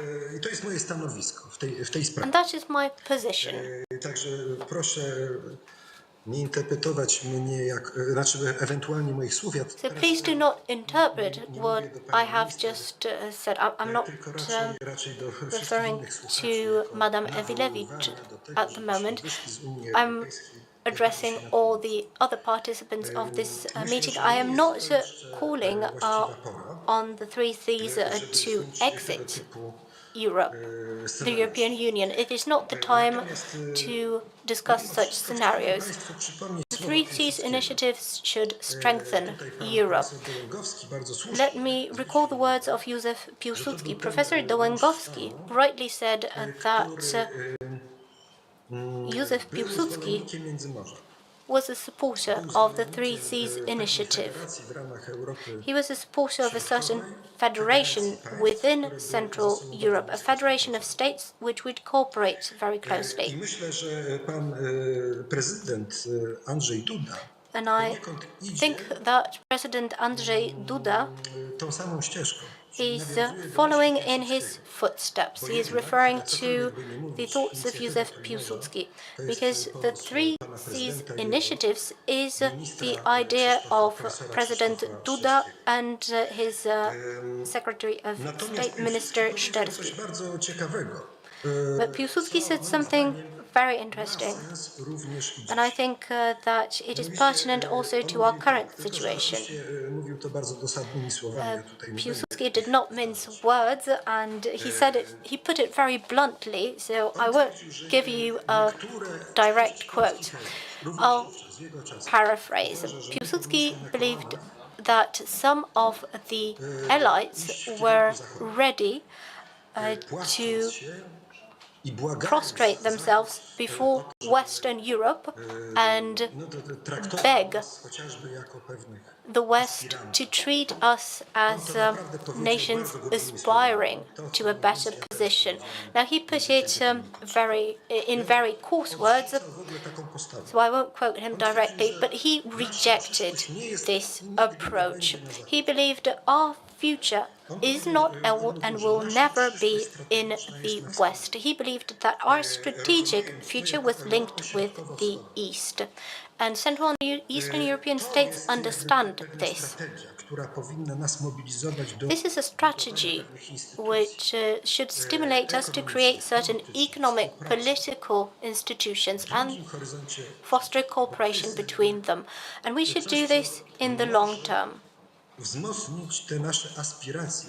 This can strengthen our aspirations for several hundreds of years. It can strengthen the aspirations which have started in the early 18th century, where we lost our political autonomy, because, as you know, we stopped being a sovereign nation at the beginning of the 18th century. In other words, if we want to be an independent player, we must be strong.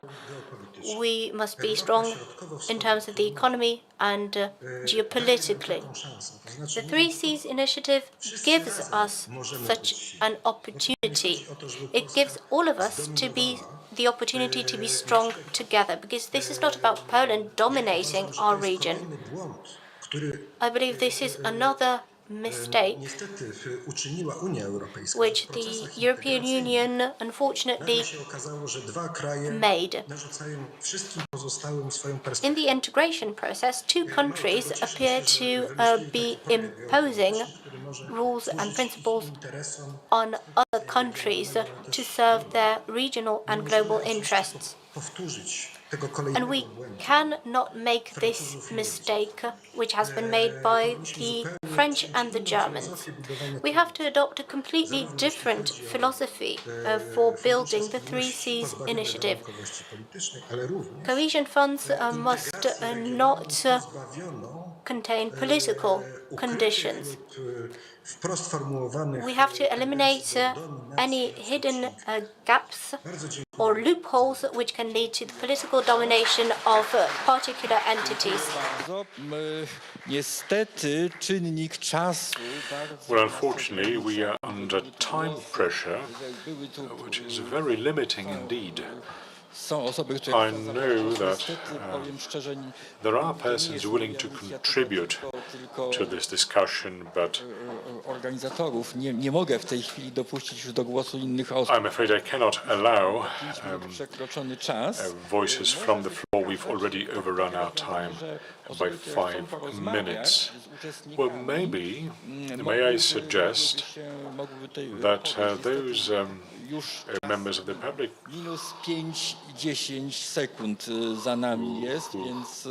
who would like to continue discussion. Można jakoś podsumować. Ja z jednej strony wierzę w Trójmorze, że jest to bardzo interesujące rozwiązanie, bardzo interesująca inicjatywa. Could have been continued elsewhere, but let me wrap up. This is an interesting initiative. I would say that the concept is not entirely coherent in that the interests of all the countries concerned may not always be in accord, which is proven perhaps by the very recent example of Hungary. Professor Grosse mentioned the domination of Europe by France and Germany. That may be a byproduct product of perhaps Brexit, because Brexit fueled this imbalance. We must bring our discussion to a close. I'm very sorry, I can't give the floor to anyone anymore in this panel, but I'm bound by the confines of the time assigned to it myself. If there are people willing to discuss, please approach the panelists directly after we conclude the official session. It's lunchtime now. Yes, feel encouraged to get in touch with our panelists, but Pepper's not here, not on stage, but somewhere behind the scenes over lunch. Madam Emilewicz, Professor Grosse, Dr. Dietl, and Professor Dołęgowski, thank you all. May I ask you to return to the conference room at 3 o'clock on the dot. We are going to start another panel, and thank you all our strategic partners, PKO Bank Polski, PZU Foundation, KGHM, Polish Copper, and our main partners, Foundation ARP, PKO BP Foundation, BGK Bank, Orlen, and Orlen Foundation, and our partners. Lotos, PGNiG, Narodowy Instytut Wolności, Centrum Rozwoju Społeczeństwa Obywatelskiego oraz Zamek Królewski w Warszawie. Smacznego, dziękuję. Do zobaczenia. Well, thank you very much. Bon appétit, and I'll see you soon.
ask you on stage, and I'll ask the other panelists on stage, please. Steven, zapraszam. Welcome. Roland Steven, please come on stage. Welcome.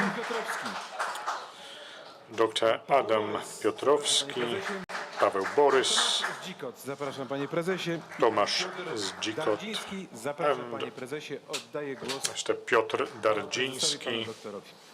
I give the floor to you. Dziękuję za to wprowadzenie. Widzę jeszcze zdążającym w naszym kierunku. Well, thank you very much for the introduction. I can see a number of guests approaching the seats, therefore Będzie on taki trochę polsko. let's take off slowly. It's going to be a Polish-English channel. Let me remind you, if you need Zestawy do linguistic support, interpretation Nasz panel będzie headsets are available right here on the table. There are two parts to our panel today. Pan doktor Steven nam As first, zaproponuje, a potem będziemy will take the floor by introducing us to the discussion, and then the discussion will follow. You know most of the panelists very well, but let me mention them by name. Do zabrania głosu. And I will be mentioning them before they speak. Dr. Steven, Executive Director, Center for Innovation Strategy and Policy. SRI to jest bardziej znane jest jako Stanford. Known as Stanford, perhaps better. Taki niezależny laboratorium. It is an independent Ma na swoim koncie ponad 4600 patentów. laboratory which has over 4,600 patents and a number of spin-offs, spin-off companies, in other words, those that emerged based on the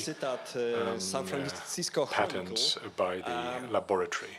SRI is the birthplace of some of Silicon Valley most important innovations, czyli Silicon Valley zostało zapełnione innowacjami właśnie dzięki SRI.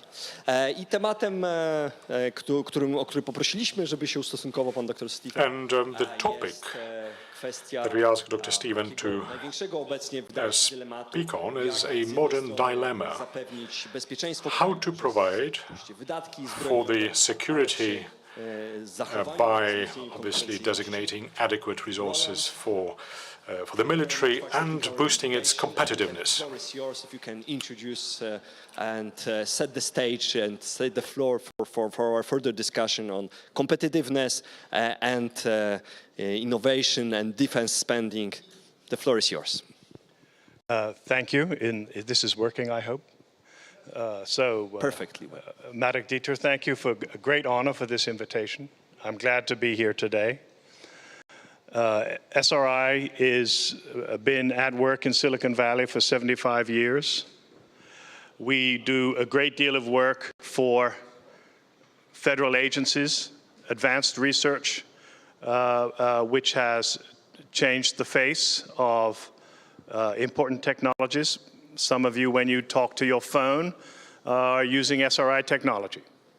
So at the same time, we use those technologies because of very far-sighted institutional arrangements in the United States. We take those technologies to market. So technologies that were funded by the federal government end up in the marketplace. And that is the key to the story today.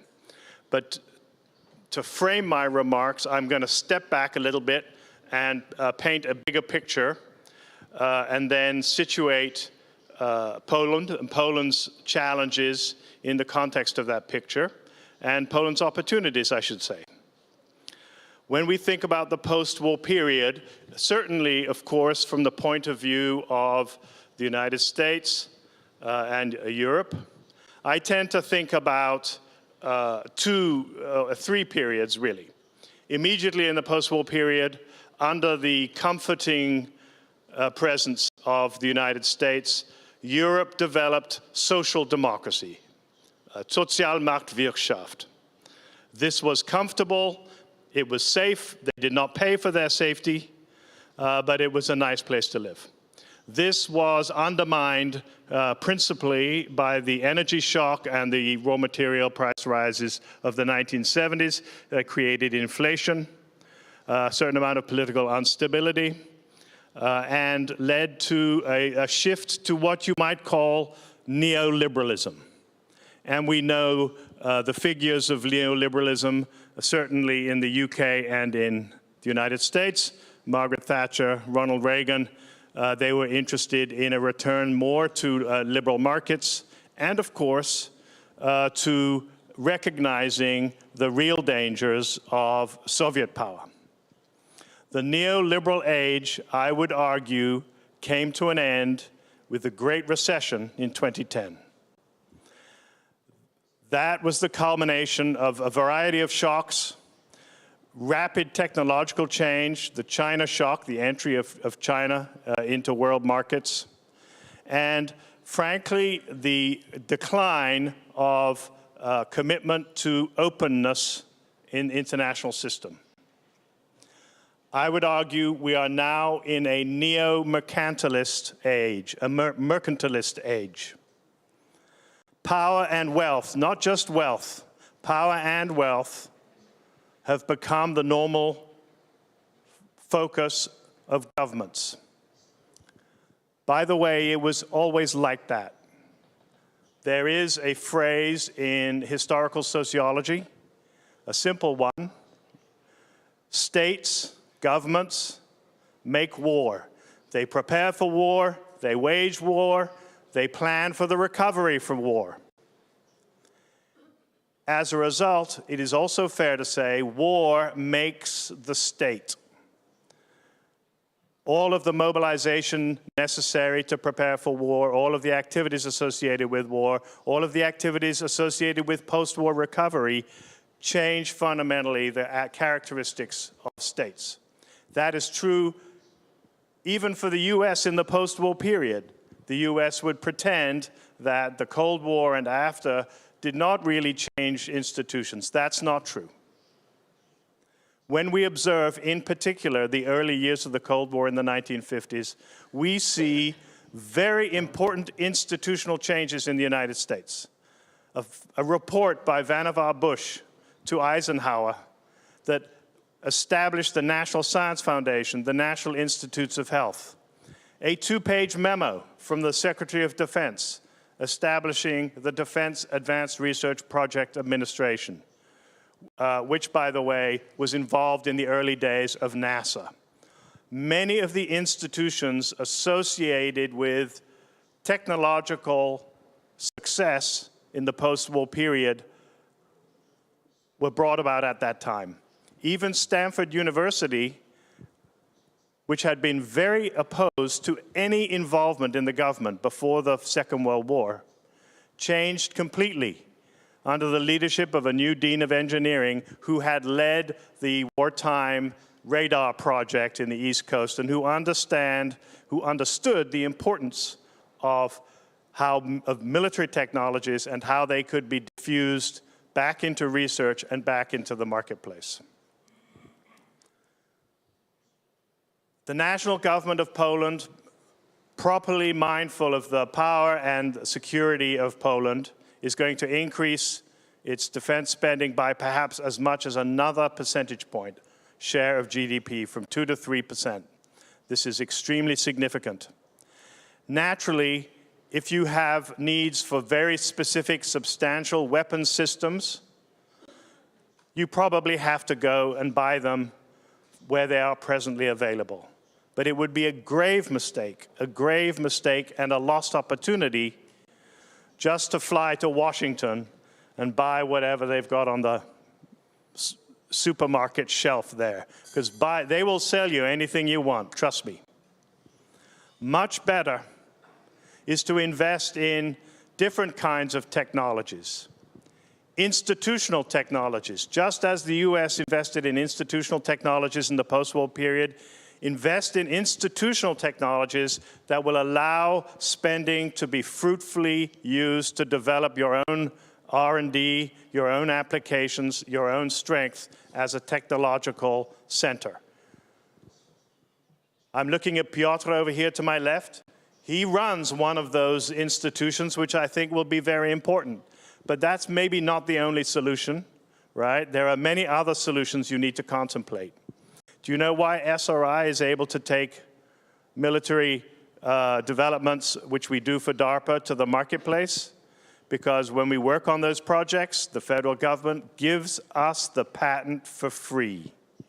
We can take it to market without any claim by the government. Simple, far-sighted legislative change dating from the 1980s. There are several kinds of things like that on the institutional side that will be very useful. Invest in talent.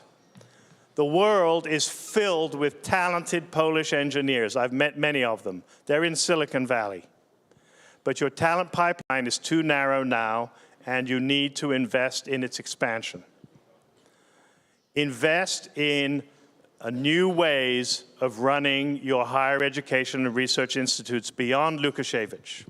And by that I do mean your university system. It is a classic system. It is a strong system. Your two leading institutions of making it into the top ranks of the world metrics. But the metrics that matter for converting government money into innovation in the marketplace, innovation on the battlefield, aren't necessarily reflected in patents and published documents. Invest also in trust. Trust your partners, trust your kids, trust your researchers to do creative things, and you will be amazed. That's all I'm going to say now. I think that's enough to be going on with. Thank you.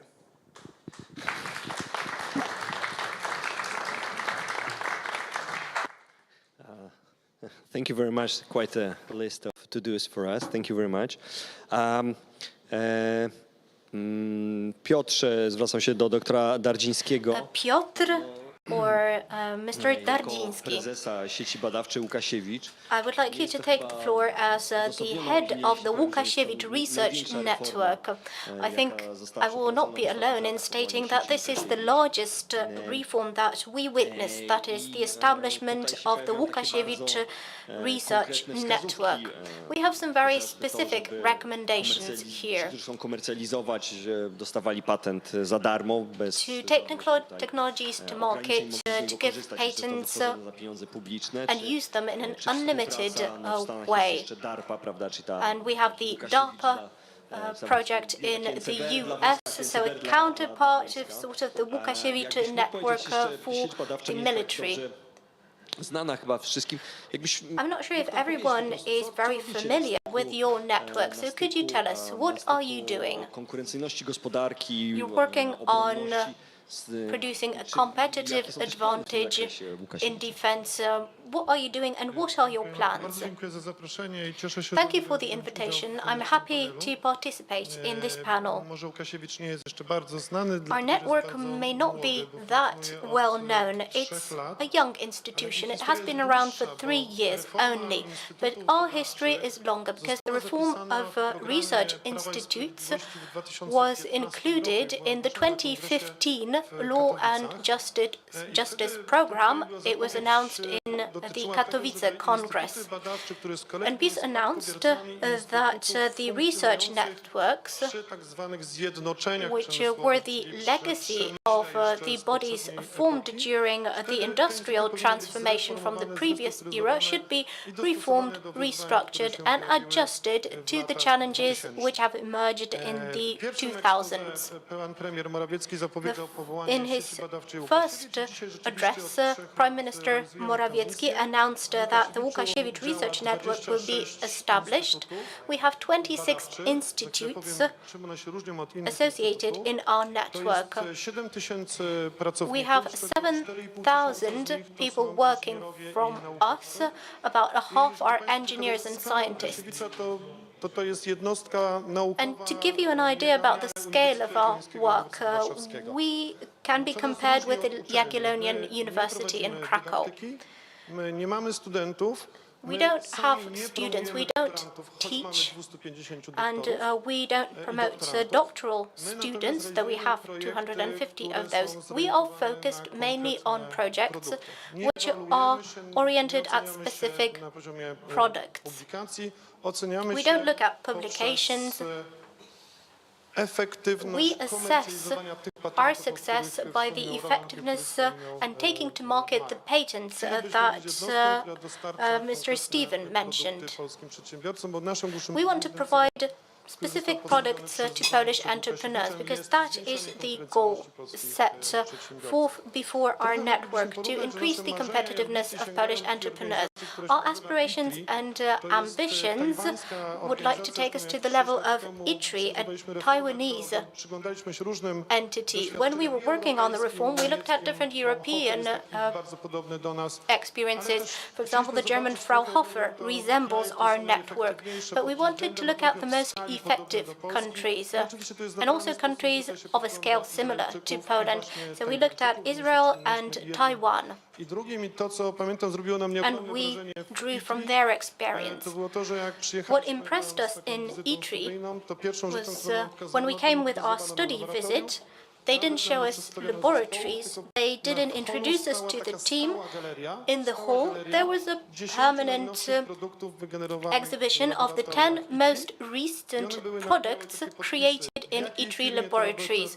And they had captions with information where they were used, in what companies, and what profits they generated. And the main laboratory in Hsinchu, the laboratories of ITRI, were created in the 1980s.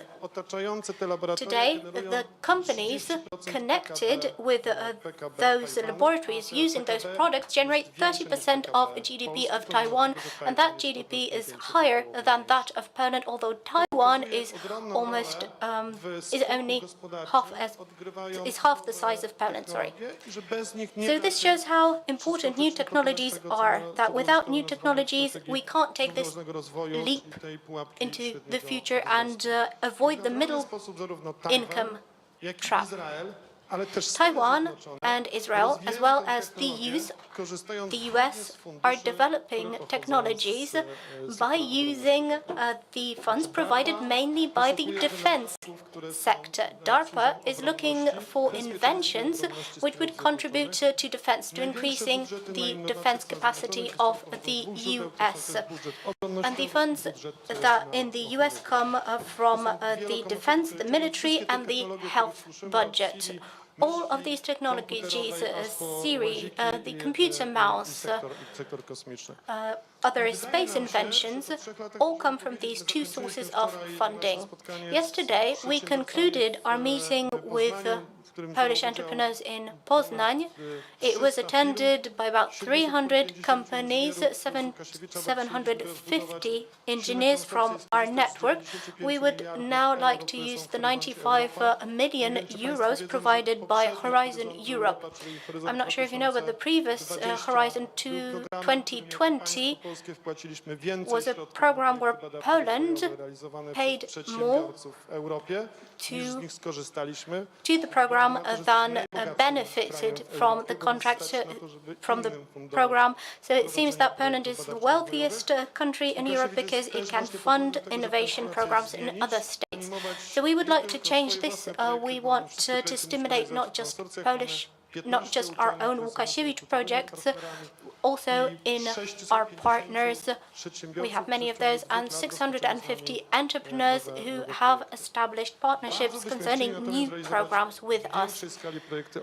We would like to step up the scale of our defense programs. I can't say we're satisfied with what we have at the moment in this area. A bit of a provocative example. It's a pang of conscience for me. That's why I mention it. I was the Deputy Minister for Development at the Ministry of Education, and I worked at one of the government agencies, NCBR. We had about 800 million to implement the Polish satellite program. And the Ministry of Defense was to use the satellite afterwards. And the problem was that the Ministry of Defense is to defend the country and increase its security. So it expects technologically advanced and ready-to-use products. And we understand that as scientists, but we don't have ready-to-use advanced technologies. So 6 years ago, we could not propose an observation satellite to the Ministry of Defense. Now 6 years have passed, and we haven't bought a ready-to-use defense satellite, and we haven't even started research on an observation satellite. So this shows there are many opportunities that we are missing. And these opportunities could really boost the economy, because an advanced observation system, our own eyes and ears in space, can help not just the armed forces, they can help protect the environment, they can help with fire prevention, or they can optimize logistic processes, and so on and so forth. Obronność w większym stopniu wystąpiła aktywnie z postulatem So we would like the defense sector to be more active in requesting specific products that will be developed over the next 20-30 years. That's a long period of time, but that could lead to the creation of a Shinju in Poland. This requires patience and trust, as Mr. Stephen mentioned at the end of his intervention. And it's not just about our network, because we're not working in isolation. We're working with the Vigo company. And in microelectronics, we would like to forge a network of dependencies with Polish companies and laboratories, and I think that is possible. This sounds really well, that we have the possibility of creating projects in Poland which will boost our economy and our defense.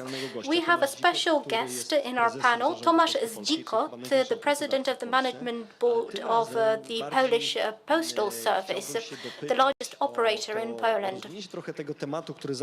I would like you to elaborate on what Mr. Ledziński already mentioned, that we have this double use of these projects, for example, for the defense and military, but also civilian applications. Mr. Zdzikot was the former minister of former minister in the Polish government. So a question to you: do you see possibilities for Poland to be competitive in cyber defense in the military? What is the situation connected with cyber security? Thank you for the invitation to this panel. Thank you for touching upon this important issue. And I could start off as anyone, saying that Poland has great potential in this area and we have to use it. But we have problems with it. I won't start with saying that. I believe that we have potential and we are using it more and more effectively. We are learning to use it. In the area of cyber defense and cyber security, I will discuss mainly the defense sector, because that is my area of specialization. We are really strong in this area. We are one of NATO's leaders in cybersecurity and defense. Many facts point to this. We, as Poland, or also as our Polish officers or students of military university, we win NATO's hackathons. In cybersecurity exercises, lock shields in Tallinn, in the Cyber Defense Center for Excellence, we ranked as one of the top participants. Our students are winning mathematical contests, so we are one of the strongest countries in Europe in this area. We have great experts, and they wear uniforms, or they are just civilians, and they're the best in the world. We have a lot of such experts. Our universities produce very many graduates in these areas connected with IT, with cyber, with IT, with ICT. wstydzić. Więc po pierwsze mamy zasoby, a jak... So we have something to take pride in. We have the resources. And as one of the heads of American intelligence once said, the cyber domain a domena cyber została stworzona przez człowieka. was created by man, while all the others were created by God. So if we have the people to sort out these issues, then we will succeed. Do tego, żeby się wstydzić, wręcz przeciwnie, coraz bardziej jesteśmy... We have no reasons to be ashamed of ourselves. We are a strong partner for our allies. And this is a lot of work, a lot of effort on behalf of the Ministry of Defense, of Minister Błaszczak as well. We can take pride in To, this. co jest najlepsze, wykorzystywać nie tylko na potrzeby militarne. So we can use our best solutions not just for military purposes. Often these are confidential. They cannot be disclosed to the public. Jest nie tylko to, że już mamy. But our advantage is that we have these products. It's not just about Różycki or Zygalski, those experts, but also Kowalski, who broke the encryption procedures during the World War. This is a coherent ecosystem. We have the top universities which produce experts. We have research institutes which are well versed in this area. We have a lot of companies working in this sector. And I think this is the answer to your question, is the combination of the military and the civilian world.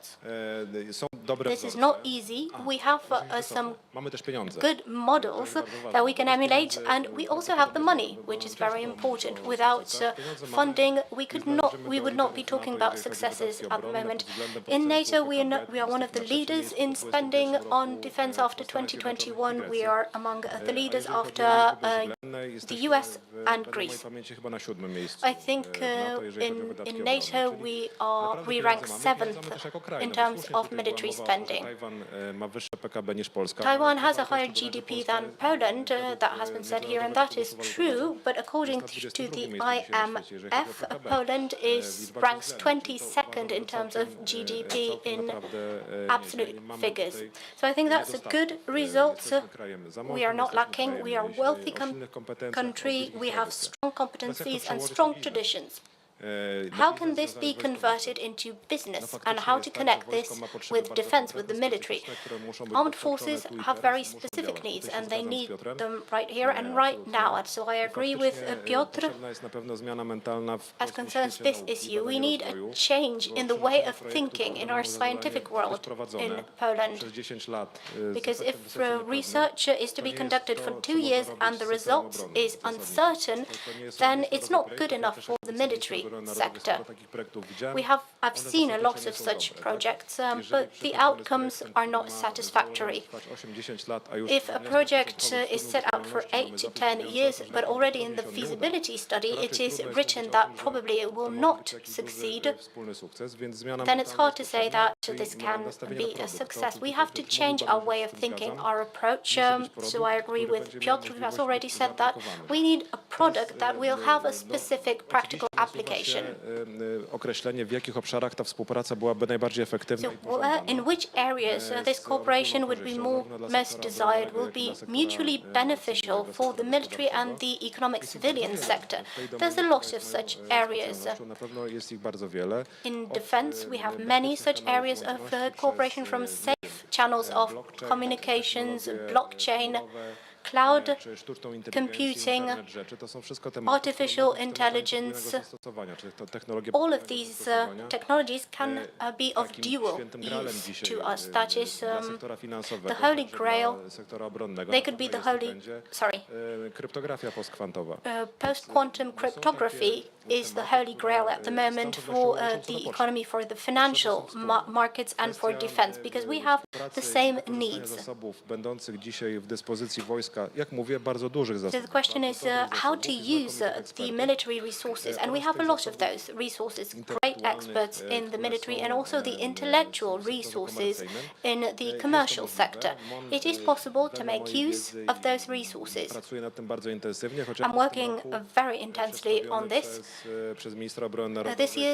This year, the Minister of National Defense announced the continuation of the cyber mill project aimed at increasing our defense capacity. It foresees the creation of a cyber defense park, which will combine the economic, scientific and military sectors. To jest wszystko możliwe. The work is pending on that path. Będziemy ukierunkowani na produkt, nie będziemy And the assumption is that we will be oriented at creating a product, not just writing publications and gaining some academic points, credit. projektów dual use, no oczywiście nie jest proste. Dual use projects aren't easy. Zasadniczo You can wojskowe technologie adopt many approaches to this. Military technologies are more sophisticated. They have components that cannot be made public. W tym cyberbezpieczeństwie jest Thank you. I've heard on multiple occasions that Poland is a very strong player in the area of military technologies and cyber. jak to jest And in taki, deep tech, powstają produkty, które można in złapać big tech. za rękę. Już widzę, że to się Are there any products that we can list here? Adam Piotrowski, the president of Vigo, which is listed on the stock exchange, is smiling at me once he heard big tech. He is one of the aware leaders, global leaders in the area of infrared detectors. Roland, prawda, że And what Mr. Roland Stevens said. Czy rzeczywiście I have two questions pertaining to that. tak, że możliwe są Is it really the case that we can have a dual use and a system which would foster dual use? Is it working well, this system of dual use in Poland? What could we change in that system, and how do you approach the prospect of free patents? Yes, I am the president of a company, but I am an engineer, first of all. Roland mentioned one of my heroes, Mr. Bush, who founded his company before the war and then led the US and civilized Europe through the war. And he succeeded. He used this radar system and the electronic system to win the war, to provide a system of communication, radiant technologies. That's the company that will protect our skies. So engineers also of technological companies like Bell Labs create great technological centers. They have created lasers and other technologies which help us develop. Some of these technologies have been taken to market or given to the military. Sometimes, as a result of these uncertain 10-year-long projects, sometimes this is necessary too. The US funded many failed projects.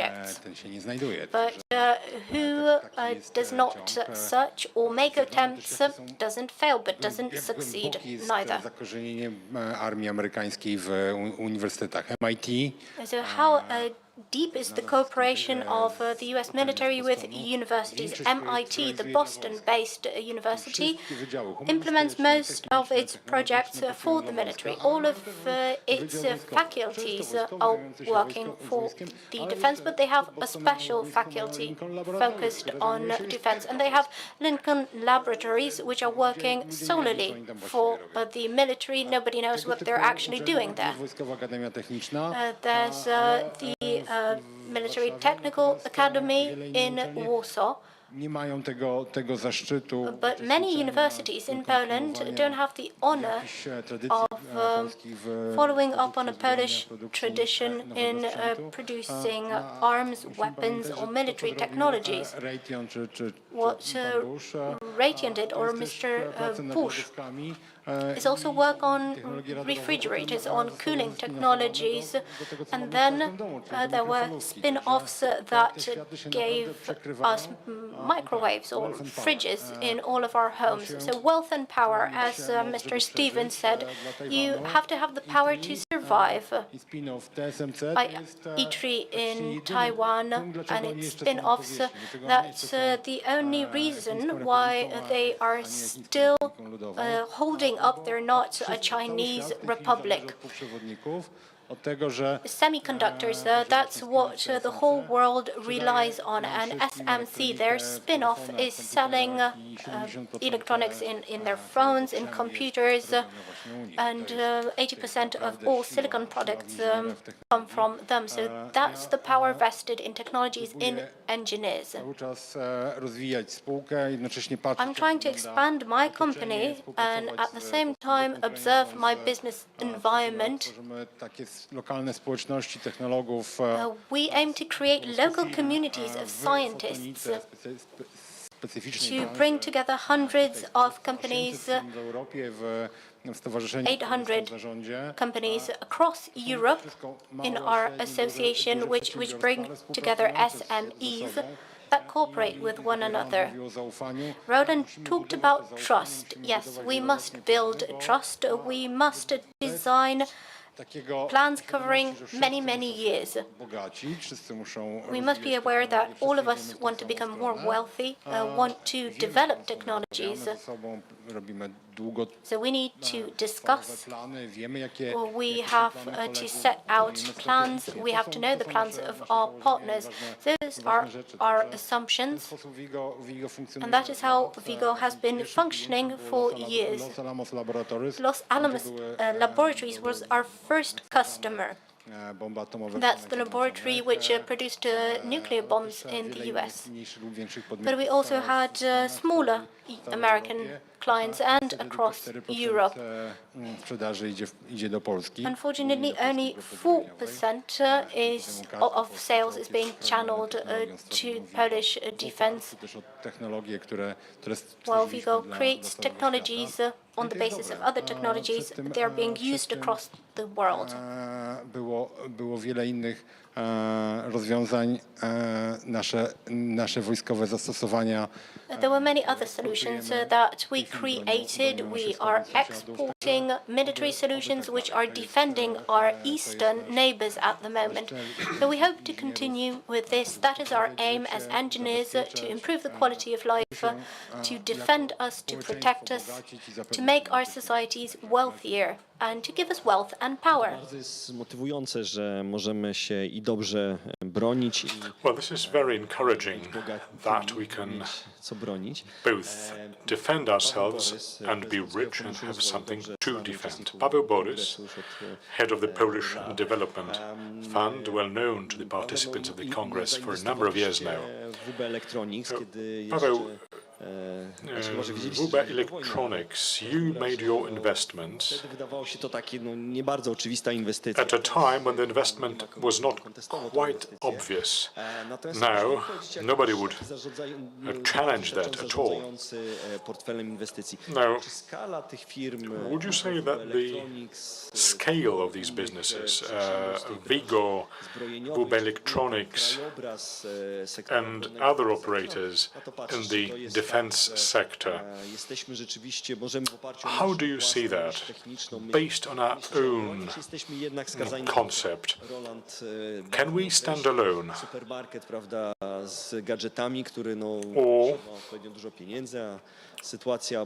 should we really be going around doing some shopping elsewhere, now that there is some money available? What is the mix that you would advocate?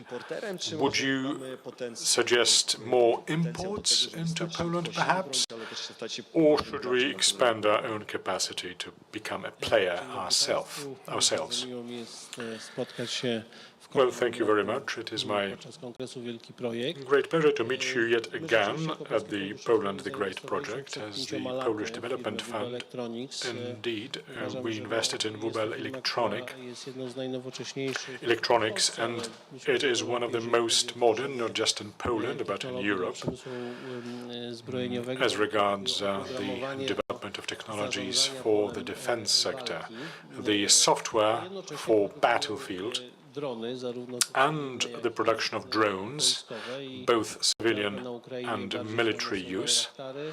In Ukraine, Bayraktars are perhaps better known, but the drones of WUBEL Electronics are equally effective, and they also support Ukrainians in their fight now.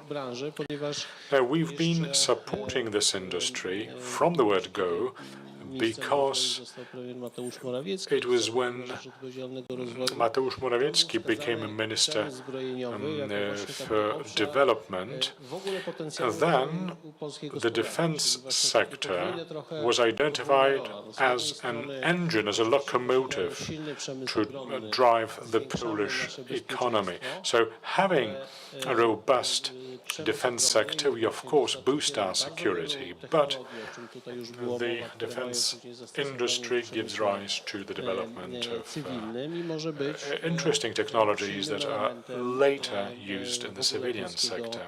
And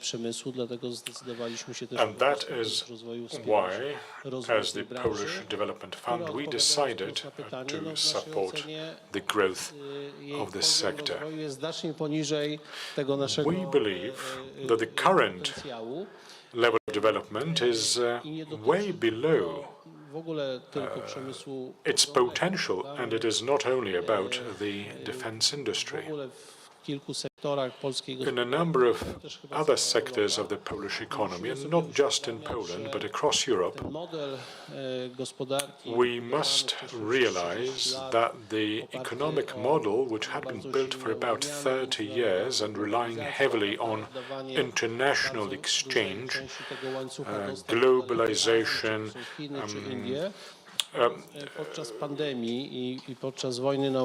giving away a large part of the supply chain to Asia. Now all that is proving to be very, very dangerous.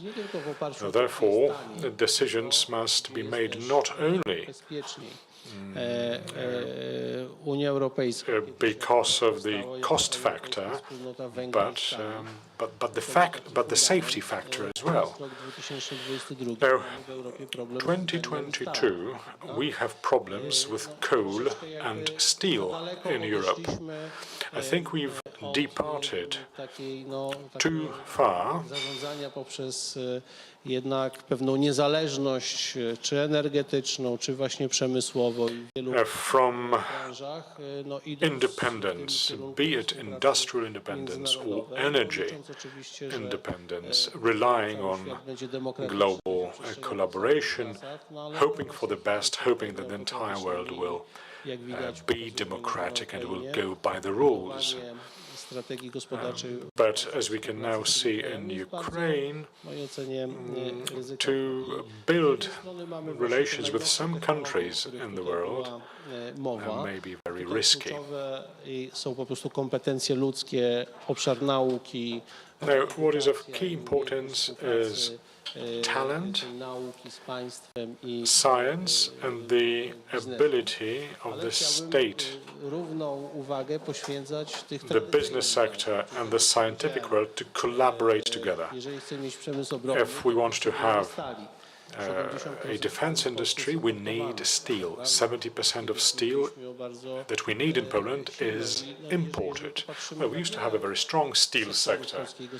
So if you look at many sectors in the Polish economy, we are doing that in our fund. We are reviewing the situation in various sectors, looking at the supply chain from the angle of security, and we think certain sectors need to be strengthened, consolidated, or expanded to provide for the security, for the economic security too, of course. So the war in Ukraine obviously will speed up this process, and the economic program we are running is an opportunity for the Polish defense industry too. But if local potential is not boosted, then in the end of the day we may prove to be excessively dependent. So now we need to support our economic independence in many sectors, because that will lay the foundation for security, including economic security. Thank you very much.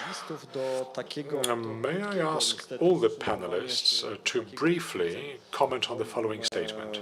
Roland nam przypomniał deklarację polityczną o wzroście Roland 2% do 3% mentioned the increase from 2 to 3% defense expenditure increase. And that is, of course, a gigantic change. So, from what you've been saying, tego programu wzmocnienia obronności, the success of the program will depend on the purchasing policy of the ministry. I mean, what is it going to be buying? prowadzone w ramach tych And budżetów będą prowadzone badania. then research will be performed. Poza sferą And the question is, to what extent will these research projects and their outcome disseminate in the economy? Zaczęli od prezesa Tomasza. Maybe we can ask from Tomasz Grosse, the increase in defense expenditures, will that really translate into better defense capacity and better competitiveness in Poland? 3 minutes, please. Well, the defense sector is costly. Actually, it costs more and more because of the current geopolitical situation. I think everyone now understands, and most of the countries have understood this, that we are not living at the end of history. History has not ended. And as our guest rightly said, it is not just the wealth, but also power that matter. So, na swoją armię, to będziemy wydawali na obcą, która będzie nas okupować. If we are not going to spend money on our army, we'll have to spend it on someone else's army that will be occupying Poland. So I believe we should be able to specialize. I'm all in favor of specialization. Of course, we cannot build excellent Polish jet fighters overnight. It cannot be done, but there are areas in which we can further boost our capacity and rely on these sectors as pillars. So there is ICT. Na pewno jest bardzo wiele takich obszarów przemysłowych. There are many areas within the defense ministry that are already very good, but can still be better. Therefore, while carrying defense expenditures, we need to look at the character of war today and to run a 10-year project organically built, starting from the first nut and bolt, that will produce the final outcome in a dozen years or so. This doesn't seem to be the right time for such a turnkey approach. We need to invest, which are of key importance to us, and do fundamental research. We must not forget that war is raging, and this has its consequences. We need to be able to buy the sort of equipment we need almost overnight, and we need to support our industry, especially in the areas where it is already pozornie sprzeczne cele strong enough. konkurencyjności z bezpieczeństwa, to jest szybkość zakupu. Right, so the speed of purchasing and specialization, these are two key points that you've made. Adam, Co ty byś powiedział? what would you say? Wzrostu wydatków. The increase in the expenditures, how that is going to translate into success, and will it in the first place? Well, there's a risk because there is an outflow of cash from the economy, from the wealth that has been built. 3% of the GDP earmarked for defense spending. Stoimy, że rzeczywiście nastąpi wzrost. Is an opportunity. Ale to jest też an opportunity to boost our technologies, but also an opportunity to waste the money if it is wrongly invested. If we're talking about straightforward outsourcing, obtaining equipment from abroad overnight, that's one thing, and quite another is to understand that you need a whole set of systems and subsystems that need maintenance, and each subsystem can prove to be a weak link. There is software security, there is semiconductor type of security, information flow security. With Piotr Dardziński, we are working on the cyber micro program to secure communications, to secure the key components in information processing in the military systems. And these are huge expenditures. Now they seem to be odpowiednim popatrzeniu na to long-term and remote from now, but if we understand można kupić wiele elektroniki już that well, you can buy things now, w firmach produkujących elektronikę, take it from the shelf as they are, pandemii, a już szczególnie od 24 lutego mamy problemy z dostępem do. But since February the 24th, we've been having difficulties obtaining key electronics, chips. Xi Jinping relies on Chinese independence in their long march, the idea being to have all the technologies available inside internally, because that is the only way to provide for the security and continued development, both social and economic development, as compared to the economy based on imports. Otherwise, they're going to be dependent on key suppliers, Taiwanese for that matter. But the question is, how can we address this problem in Poland so that we do not end up with the sort of equipment that can be switched off by one click or by pressing one button. Whatever is easily available and straightforward is not always the best solution. I'm not talking about buying a cannon. I'm talking about quickly designing some equipment uzbrojenia nie wie o tym, że z czego składają się which would be known to the designers, to all the others. It will just not be understood properly, because this is of key importance. These systems are needed. If you cannot control the situation, you know, new demons awaken and you may not be secure. And the same question. Are we going to see the dissemination of innovation? Are we going to be secure or not? Jak to się mówi, sprzężenie zwrotne. Well, there is a kind of feedback between the two. It is hard to be a secure state if you do not have high economic potential.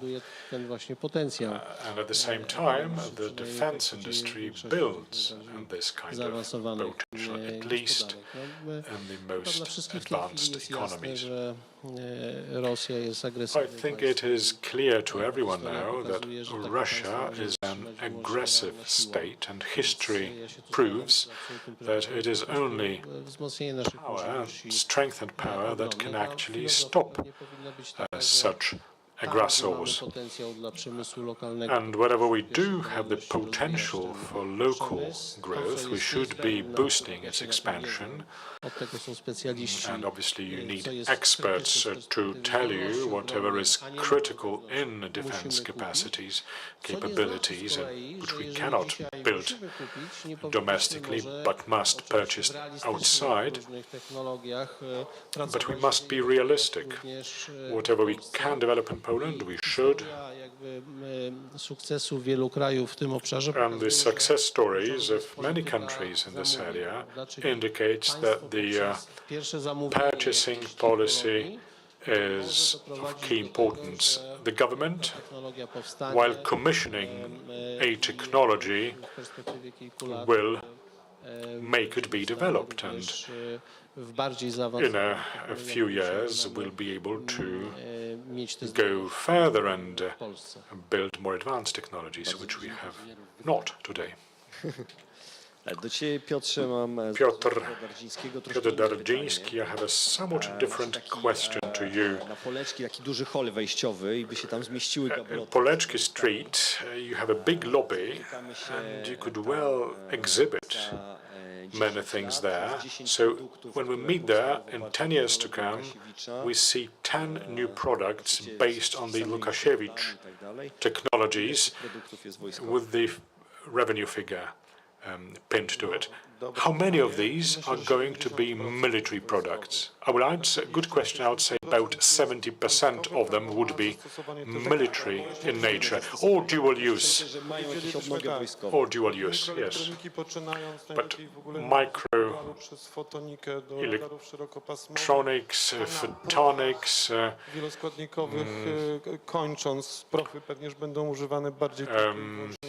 wide range radars. The potential there is huge. I'm not sure if you know that over the past 5 years, B+R products have went up by 40%. Interestingly, the growth has been driven by Polish entrepreneurs.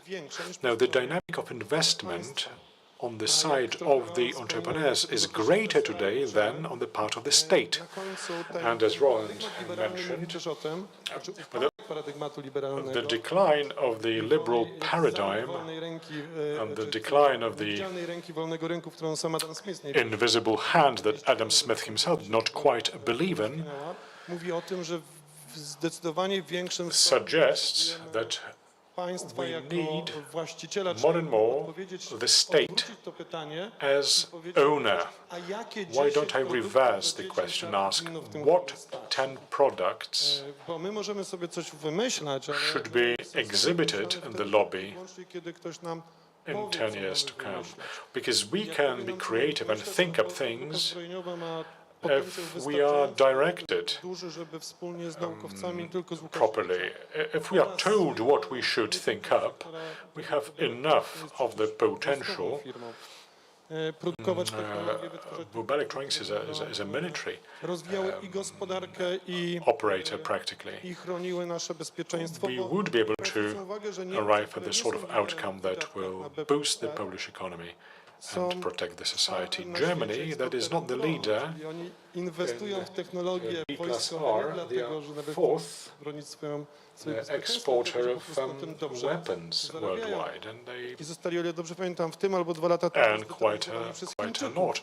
I think zostawili ich na miejscu they've been trzecim. replaced by Liderem the eksportu Chinese są Stany Zjednoczone, to jest 38% on the third globalnej produkcji. place, or the United States 38% of the global production. Że to jest bardzo ważne. So Eksport generuje exports are very important because they generate jobs najbardziej i najlepiej wykwalifikowanych to the pracowników. To są miejsca to top talent, to the best qualified employees. najlepszych z całego świata. And this is why the United States attract oznacza też inwestowanie w miejsca pracy. talent from worldwide. Therefore, it's important to invest in jobs and to thus prevent brain drain. Jest naprawdę bardzo The defense budget is indeed a very complex construct, and it can turn around the logic that was known so far. We've been part of the supply chain rather than the creators of it. We should be the leaders. Projekty badawczo-rozwojowe nie są drogie. And not merely a link. Są naprawdę tanie. Nawet jak bardzo dużo kosztuje. The products of this kind, the R&D, of course, it's R&D products, od kogoś innego. Bo przecież are not all that expensive. If we don't develop them ourselves, then we'll have to buy them at a high cost from a third party. So if we, tak jak powiedział Adam, na poziomie software'u, ale na poziomie hardware'u, we may be safe in software, but not in hardware if we do not have our own electronics industry. And we did have a very good beginning of the electronic sector, and I think we should be able to rebuild it very quickly. Well, not so much as to, run quantum computers, but then quantum communications is not something impossible. And encryption, if we are to continue the tradition that Tomasz mentioned, then we must be world leaders here, and we have it all. What we now need is strong leadership on the part of the state. Roland. Thank you so I'd much. like to ask you for a summary.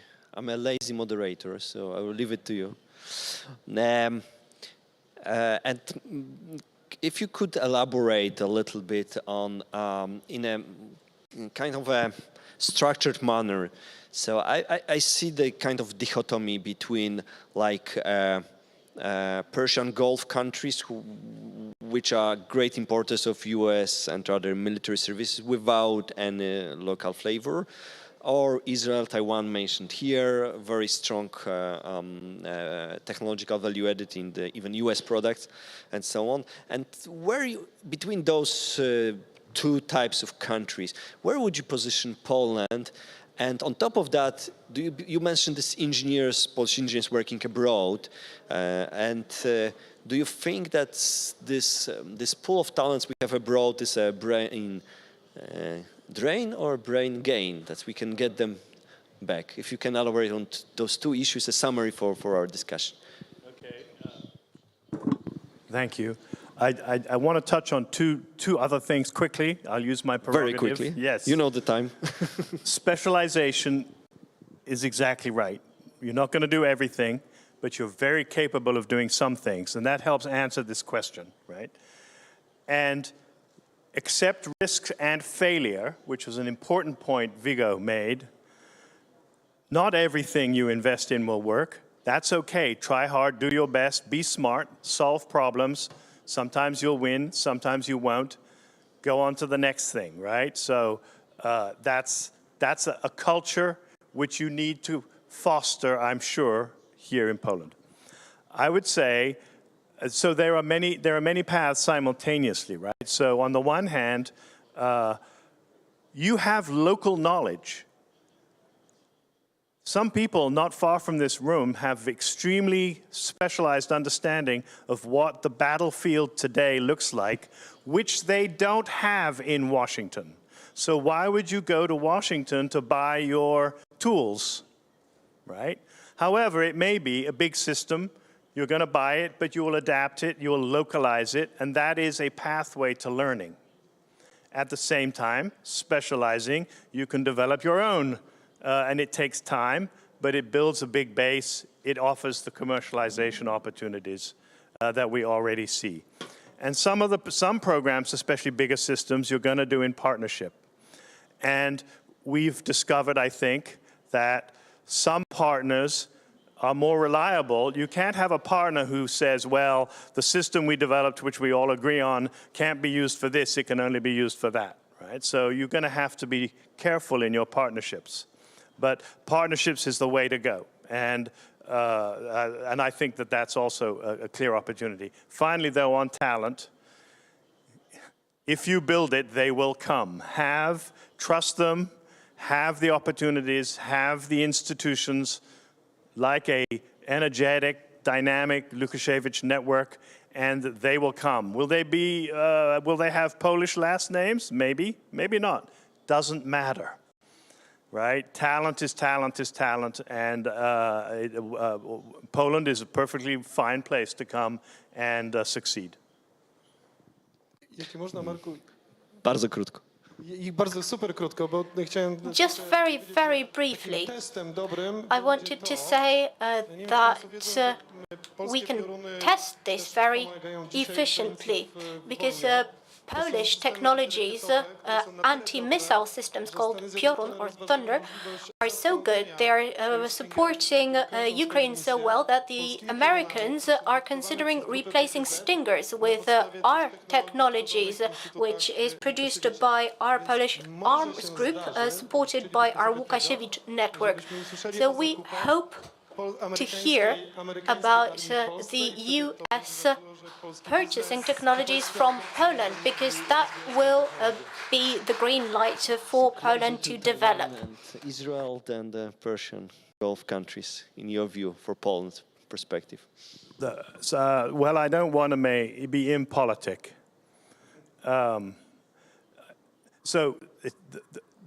The Persian Gulf countries, as you know, spend a very, very significant amount of money on weapon systems. You can probably sell them your missiles. They'll buy everything. But they do not have the capacity to maintain, even to operate effectively over time.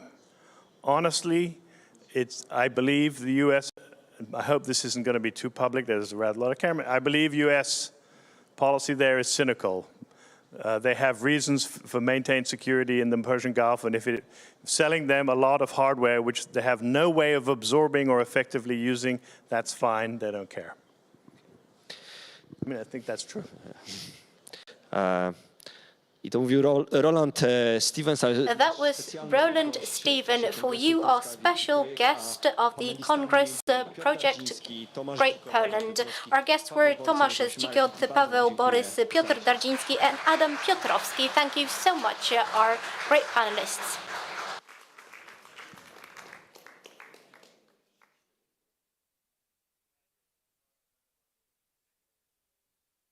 Szanowni Państwo, też bardzo dziękuję. Ladies and gentlemen, thank you so much. Please remain in your seats because ahead of us is another exciting panel. We had guests from abroad in previous panels. This panel will have only foreign guests. All of them are professors. All of them lecture at highly acclaimed international universities. I will invite the panelists to come to the stage in just a moment, but let us clear the scene for them.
Żebyśmy szli zgodnie Let us follow the agenda and keep to the time szacunku dla panelistów, którzy przyjechali do nas z daleka. so that we can also show our respect to the panelists who have come from afar.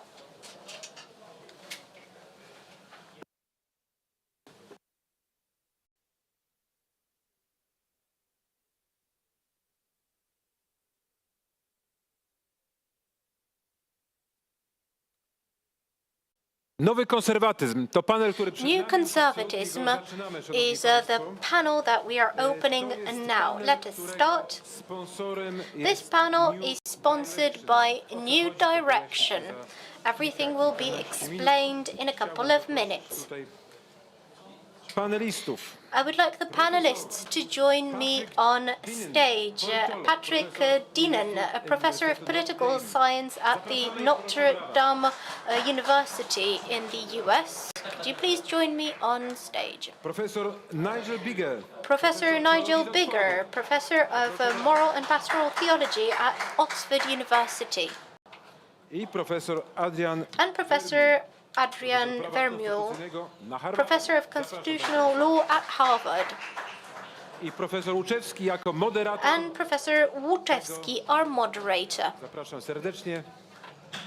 Please settle in. I zamieniam się w słuch.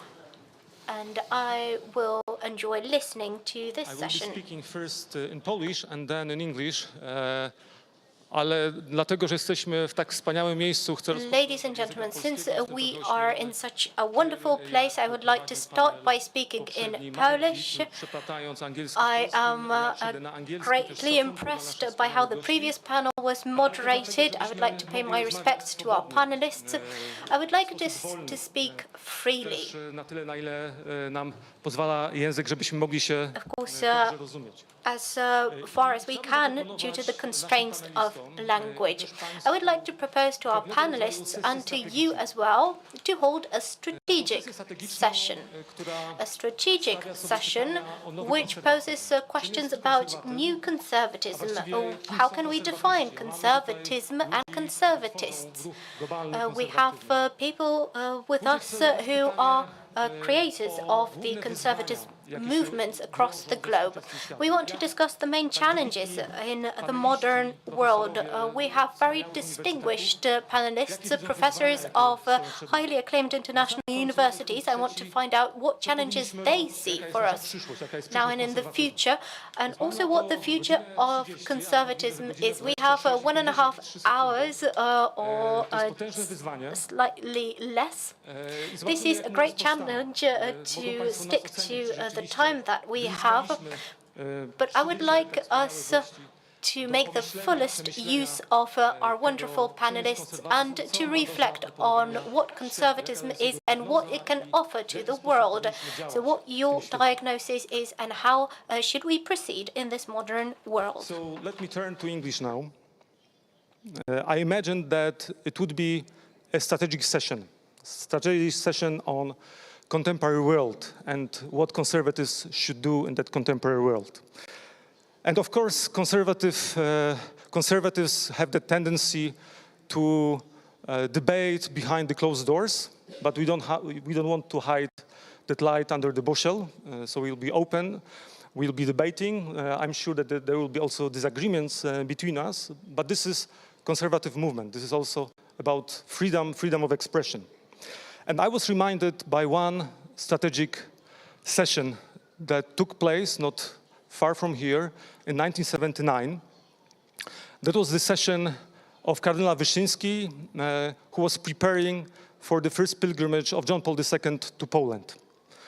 And we just 3 years ago, we published those secret proceedings from that strategic session. And he defined 5 points before John Paul II came to Poland. He wanted to achieve 5 goals. First goal was build relations between Polish Church and the Holy See. Second, put into contact the faithful with the Holy Father. Third, overcome the political and administrative barriers and he didn't finish what he meant by it, but it might be very dangerous in the ears of the communist government. What kind of barriers the Polish Catholic Church wanted to overcome. Then counter the Western propaganda concerning the Polish Church. And then last but not least, he said that I want to fulfill the wish of the Holy Father. So that was also a personal touch in that strategy. 5 simple points. And then he added one more point, 6. Lift up the spirit of the exasperated nation.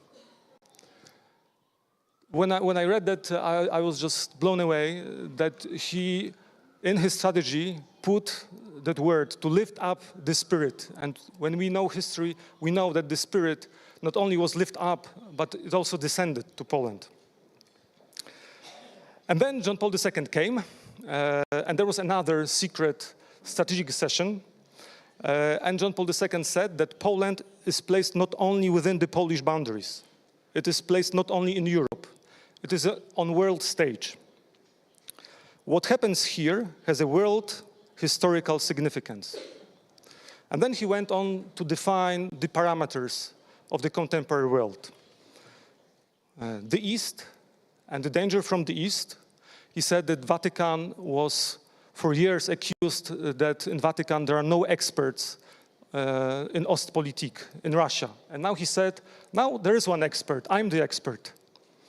I'm the one who knows Russia, and I'm the one who knows how to interact with the East. And then he said to his close collaborators, including Cardinal Wyszyński, also several words about the West.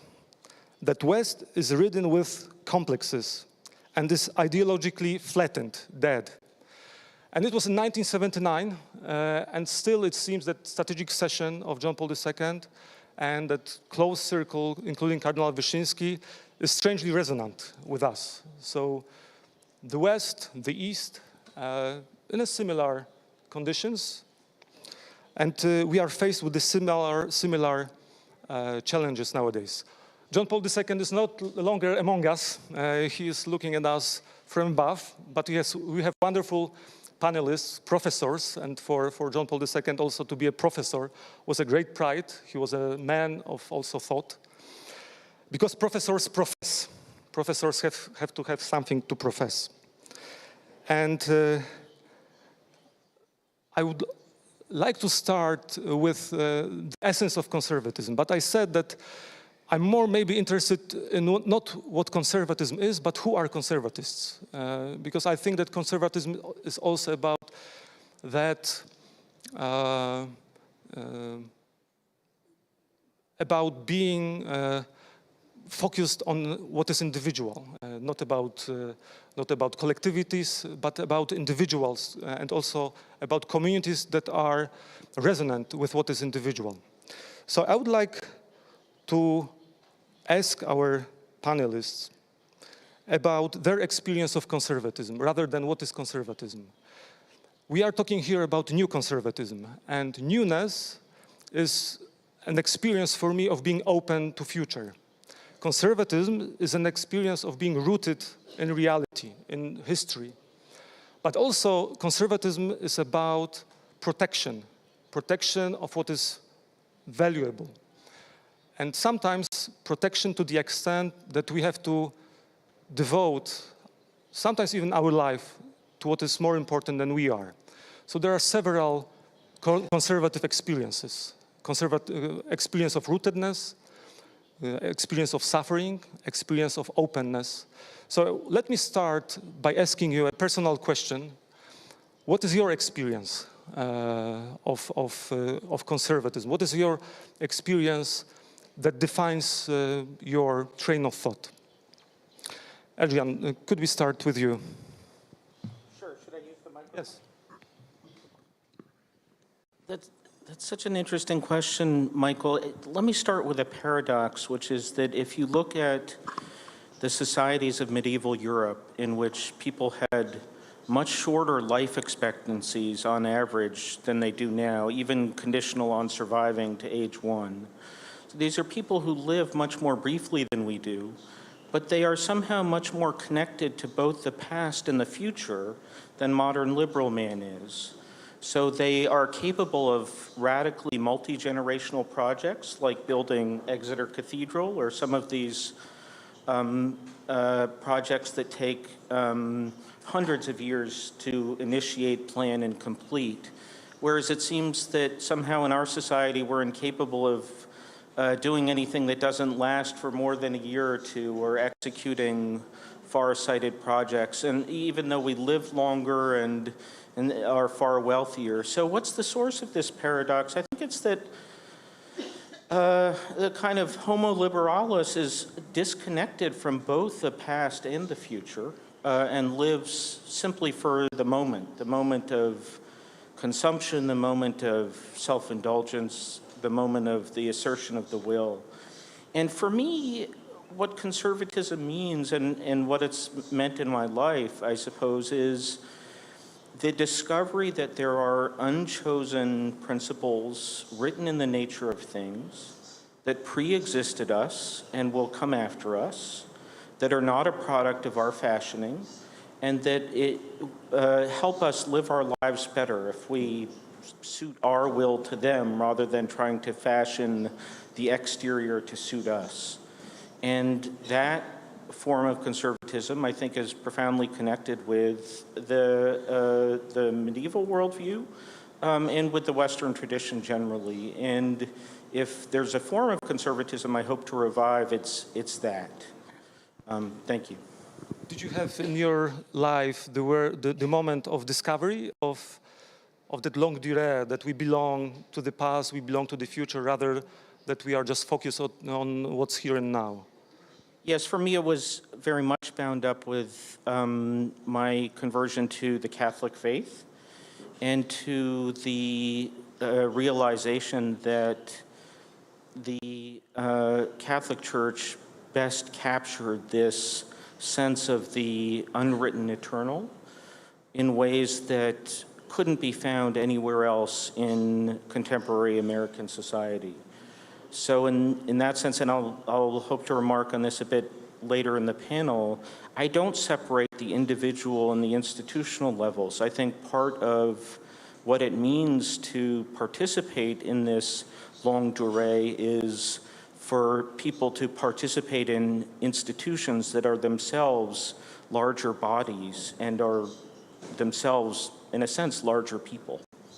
You mentioned the Catholic Church, but today Prime Minister Morawiecki started with the history of Poland that started in 966. So he described the history of Poland that goes through 1 millennium or more now. So that's also a type of longue durée.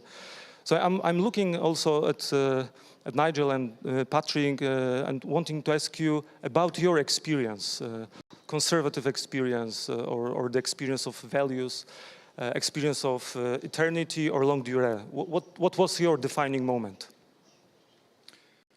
Nigel Biggar. Thank you. I think that there have been two defining moments. I mean, I'm 67. I was born in 1955. I grew up in the shadow of the Second World War. And then as a teenager, I lived through the 1960s, which in my own country was a period of youthful reaction against all that had been inherited. When I was very young, of course, among our national heroes were the Battle of Britain pilots who fought off the Nazis in 1940. My uncle was one of them. But in the late 70s, BBC television started putting on comedy programs like Monty Python, where such people were mocked. And then there was a strong reaction against traditional Christian sexual mores toward a liberalization of sexual behavior.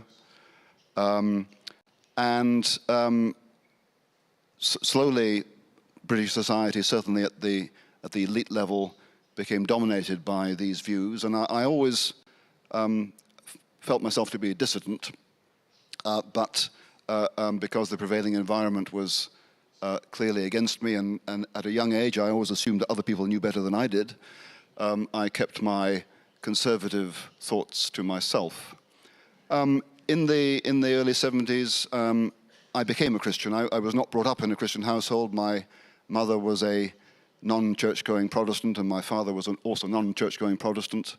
But I chose to become Christian at the age of 13, partly, I think, attracted by something that Adrian has just mentioned, by the moral seriousness of Christianity, because in a Christian worldview, human life is morally serious. We are called to do serious things, and our choices are heavy with significance. And I felt the appeal of a morally serious vision of human life. And the contrast I now make is, I later became, I am an Anglican priest, I'm not Roman Catholic, and I was chaplain of an Oxford college in the 1990s.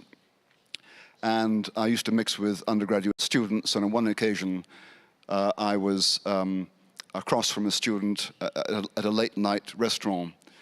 And my rather drunken student companion looked into his meal and he said, life is just a matter of what you can get away with, and it's dreadful.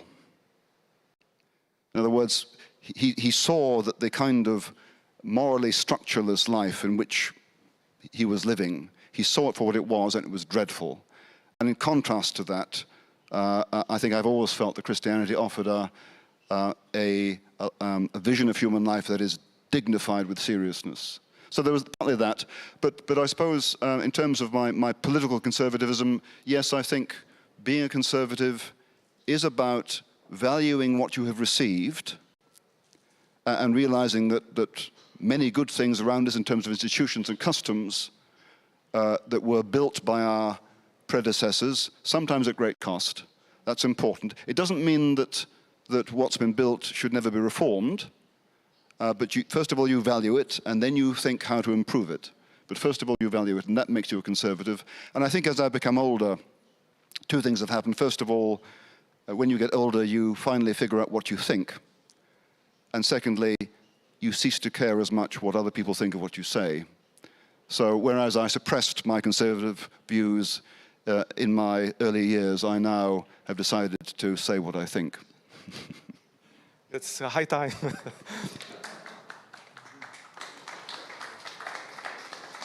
I'm also looking at young people here at the audience, and I know that probably they share also that kind of, maybe not suppression, but they have to hide their views from the public sphere because they will be targeted as bigoted and so on.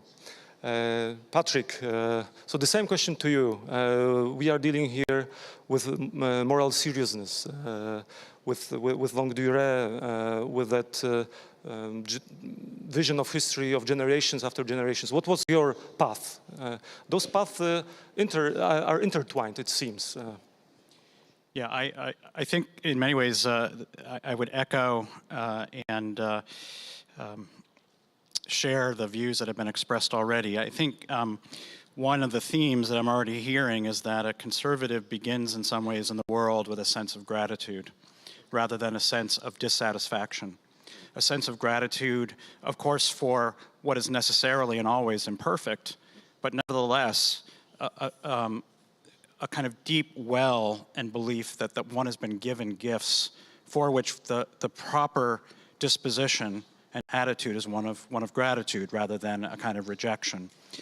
Actually, let me express some gratitude, first of all, to Michał and to the organizers of this for inviting me here, and let me express that gratitude in the following way, which is to express my appreciation for just the 2 days that I've been in Warsaw, my first time here, and the tour that Michał gave to us yesterday of the city center here outside. And what was overwhelming to me, deeply moving, were all of the monuments and the plaques and the statues, and even a black and white picture of the Madonna of Czestochowa behind prison bars. Everywhere in the city, both in its center and in its peripheries, and I'm certain in the entire country, are memorials and statues and plaques, all of which are meant to spur and to memorialize memory, to remind us of what came before us, to encourage that sense of gratitude, whether you're passing a statue of Adam Mickiewicz or King Zygmunt, or Józef Pilsudski, or the many other figures who animate and rightly animate the Polish imagination and memory. But what moved me as well were two additional things. In front of many of these memorials, fresh flowers and fresh wreaths. In other words, these are not just dead memorials that have been forgotten, passed by.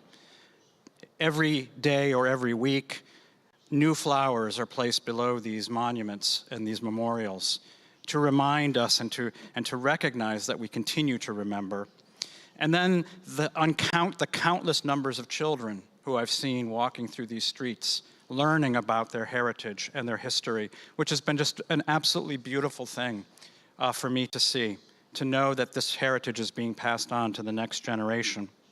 These are all, and I think to echo this, these are all visible signs and forms and symbols that we value as, in a conservative sense, we value the preservation of what has happened before, that we make visible our memory of the past.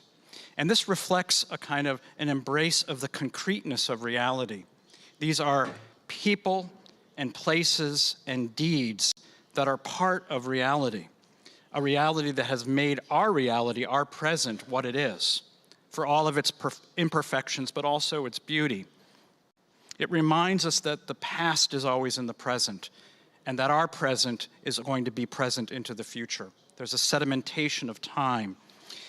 And I think this is a deeper expression of something that I think Adrian's already pointed to, that this is expressed deeply in the Christian and Catholic faith. And since John Paul II, St. John Paul the Great has been mentioned, just this morning I was reading this passage from his encyclical Veritatis Splendor. Man's history of sin begins when he no longer acknowledges the Lord as his creator and wishes himself to be the one who determines with complete independence what is good and what is evil. This ideal of complete independence, it seems to me, among other things, requires the erasure of memory, requires the erasure of evidence that there is a past and there is a reality in which we exist and to which, to one degree or another, we must conform ourselves. And this is what true freedom is, as St. John Paul the Great expressed over and over again. True freedom is the conformity of human beings to this created order. What's new about this conservatism is we now live in a world in which what was once called sin is called excellence, or is called the true form of liberty. The true form of liberty is human beings being able to make their reality, to be able to create their reality, to deny that there is any kind of external or true or objective reality. So what we're calling new is in fact very old. We're responding against something very old, but it has now been established as the normal condition of what our lives, our daily lives are. So I've been inspired by these days in Warsaw, and I pray only that you continue to put flowers, fresh flowers and wreaths, and bring children into the heart of the city to remind them and to cultivate that sense of memory.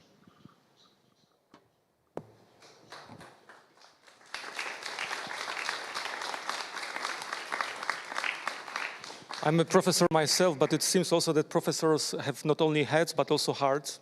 So thanks so much, Patrick, for appreciating that. I didn't even pay attention to those kids. They were just kids. So it's great that we need somebody to come from I want to say from beyond, but actually from the other side of the Atlantic to show us, simple things we are not paying attention to. So I'm really grateful for that appreciation. And let us also add that gratitude to that experience of let's say, conservative experience, experience of rootedness, of appreciations, what we were given, of who we are because of our ancestors.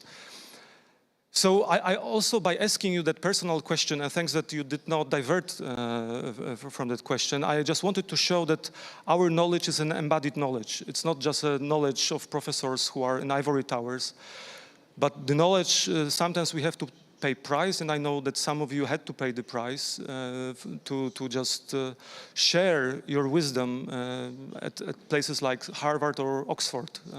So I know that you had skin in the game. So that knowledge is not an abstract knowledge, it's just embodied knowledge. And based on that embodied knowledge, on your tacit knowledge, I would like to ask you about the challenges, as I just warned our audience that it is a strategic session. So I want you to tell me what is now the biggest for something we might call conservatism. In fact, I mean, I think already the label conservative points to the limitations of the response that's available to us. Because in some ways, what I would say is the condition of a human being that embraces the condition of being in a world that is created, that it approaches that creation with gratitude and with a sense of obligation, a sense of responsibility to the next generation, is more than just a political label. Right? It's, in some ways, it's to be in a condition of embracing reality. But we live in a world in which to hold this position is seen as somehow a partisan point of view. And it's a partisan point of view within a condition, within an order, the liberal order, that defines freedom, as I was just suggesting, as the complete liberation of the human person from any limiting condition, including the limiting conditions of time and of place and of history and even of biology. So you're, in some ways you could say that the conservative position is now forced into a position of justifying itself on the terms that the broader culture demands it give account. In other words, it has to give cognizance to this unreal conception of the world in which we occupy. So we find ourselves in a curious position. What's called conservatism today, this label conservative, asserts a reality and asserts a defense of freedom in the face of a very powerful set of actors and institutions in our world today. Those that run our society effectively, run its institutions. And we could begin with the universities in which we teach, which teach the next generation. We could point to media, we could point to the entertainment world, we could point to broadly to the leadership class of the Western order, has embraced an idea of freedom and of the world that denies this reality that I was beginning with, that I began by pointing to, I think which we all began by pointing to. In the country in which I live today, in the country in which I grew up, it is widely the case in these leading institutions that we deny what marriage is. We deny that there is something objectively real to what a man and a woman is. We deny that children are a blessing, something to be counted as a blessing. We deny even that children are not merely younger sexualized beings. This is increasingly the case in the United States today. We are increasingly then occupying something that we might call a kind of virtual reality. It's not a reality. It's a kind of virtual reality in which we get to make and remake the things that once were reflections of reality. And we get to call that our reality now. So the great challenge that we face in many ways is that to be a conservative today is to be a proponent and a defender of that which is real in a world that is increasingly being organized around a conception of a virtual reality, a kind of denial of reality, and which must be done, or at least increasingly has to be done, on the terms that have been set by those who establish our conditions of virtual reality. I'll just give you one example and then I'll stop speaking. During the marriage debates that took place in the United States, it quickly became the case that those who defended marriage were labeled as defending the idea of traditional marriage. As soon as the label traditional marriage was appended to marriage, you were now in a position of defending something that was arbitrary, that was simply accidental, that was oppressive. As soon as the label traditional was applied, it was almost as if the battle was lost, because it ceased to be a reflection of something real and was merely the reflection of something arbitrary and capricious. In this sense, I think that we have to be aware that what's called conservatism is actually more deeply a defense of reality. It's not a partisan political position. But in the terms in which we are forced to acknowledge or to sort of combat this battle, we tend to be on the ground that's established by those who are seeking to establish a kind of virtual or non or anti-reality. So the challenge you are showing as the major challenge for us is the challenge of, let me put it this way, virtualizing reality, evaporating reality. And your answer is to be open to reality, to discover reality. And I think that we discovered reality in a tragic way because of the war. War is reality. So reality is knocking at your door. And there are women and there are children who are persecuted because they are women and children. There are men like the one whom we will be hosting today, who will come to us just right from the front of Ukrainian front, and he just fought and he volunteered to fight for his country. So sometimes it's a tragic paradox, but sometimes it is war that brings reality back, that makes us uneasy, and we have to change our ways and to come back to the world. So that's the first challenge: how not to be lost in virtual reality. And then let me ask the same question: what is the challenge you see, Nigel or Adrian? What is the major challenge you see? Nigel, go ahead. Michał, can I give 3 answers to that question?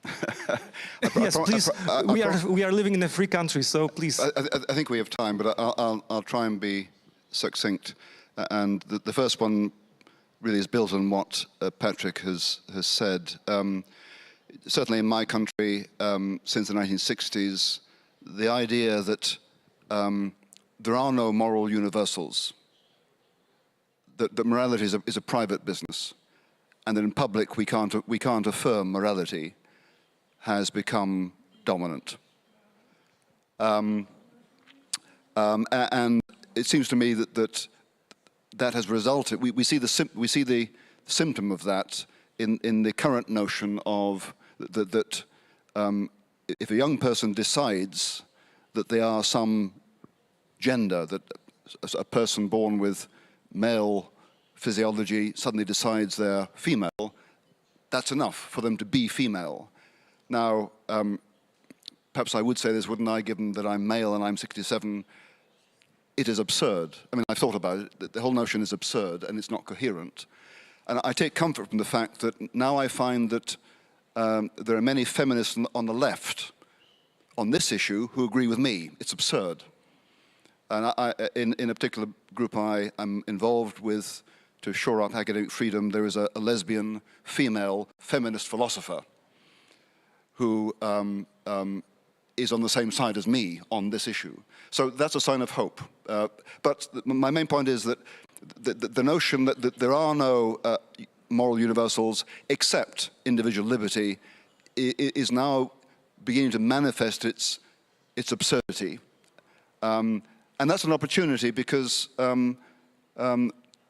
Christians and the Christian tradition, we have a much larger moral vocabulary, and many people who are alarmed at what the sole affirmation of individual liberty is producing, they are tongue-tied, they're not able to articulate an alternative, but Christians, among others, but certainly Christians, we're familiar with the language of human flourishing, human goods, human virtues, human duties. It's second nature to us.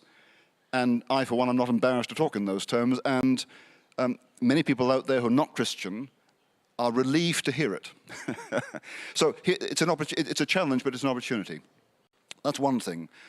Second thing is more narrow, and I don't know how this applies to Poland, but certainly Adrian, I think, and Patrick will know this well, because of my country, Britain's cultural and linguistic connection with the United States. Whenever the US catches cold, whenever the US sneezes, we catch cold. Although we tend we have pneumonia then. Sorry? And we have pneumonia then. No, we tend to get it in less severe form. Okay. But so certainly in my country at the moment, on issues of gender, on issues of race, on issues of Britain's colonial history, which is my particular interest. There has arisen a very strident, noisy, illiberal view that anyone who quarrels with the idea that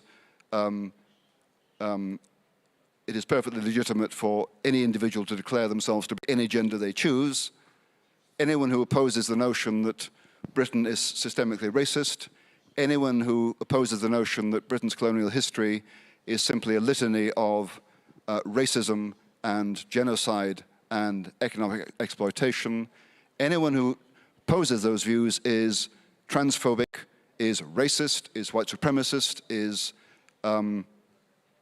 wicked. So there's an illiberality.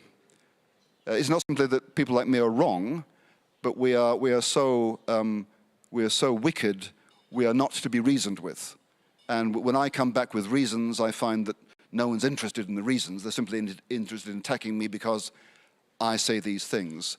So one challenge I find is to defend free speech within the law.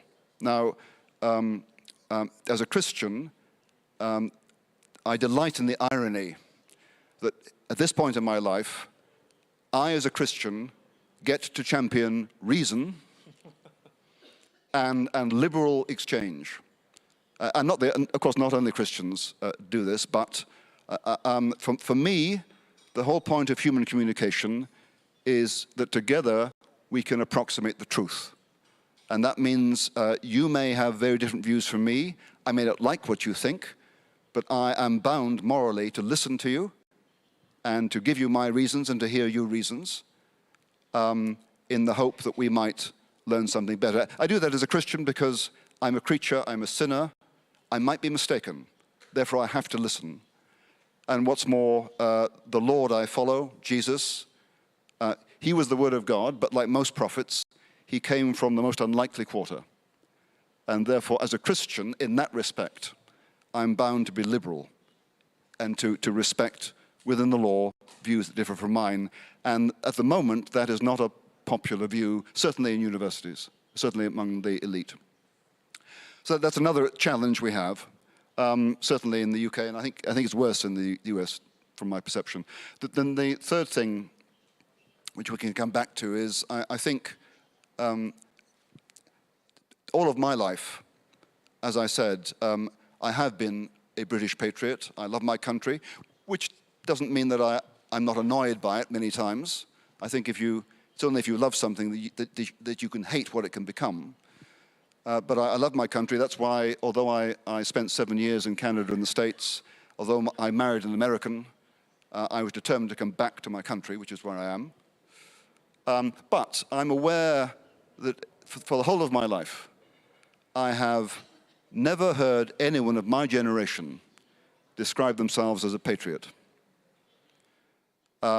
Because for middle-class educated people, even in England, all the more so in Germany, of course, patriotism equals nationalism equals Nazism. And I have to say, nationalism can be Nazi. It doesn't have to be. And as a Christian, I love my country. I'm grateful for what I've inherited. But of course, my nation is not God. And a patriot can be highly critical of their country because they love it. So please don't. One challenge is to help our fellow citizens distinguish, as it were, Christian, critical patriotism from romantic, uncritical nationalism. I could add a Polish dimension to that if I have time, but maybe you want to move on. No, just yeah. Okay, just to say, so one of the exemplars of a serious Christian patriotism is a German, Helmut James von Moltke, who before 1945 lived in what was German Silesia and is now a part of Poland. And I've twice driven from Berlin to what was Kreisau and what Michał has told me is now pronounced Krzyżowa. Perfect pronunciation. So perfect pronunciation. She's a good teacher. Krzyżowa, which is east of Świdnica. Świdnica? Okay. Anyway, Yes. The point about Moltke is this. He was a Christian. He decided not to take his family to England in 1938, but to stay in Germany. And he was anti-Nazi, and he held clandestine meetings in Koziorowa to plan for the reconstruction of Germany after the war.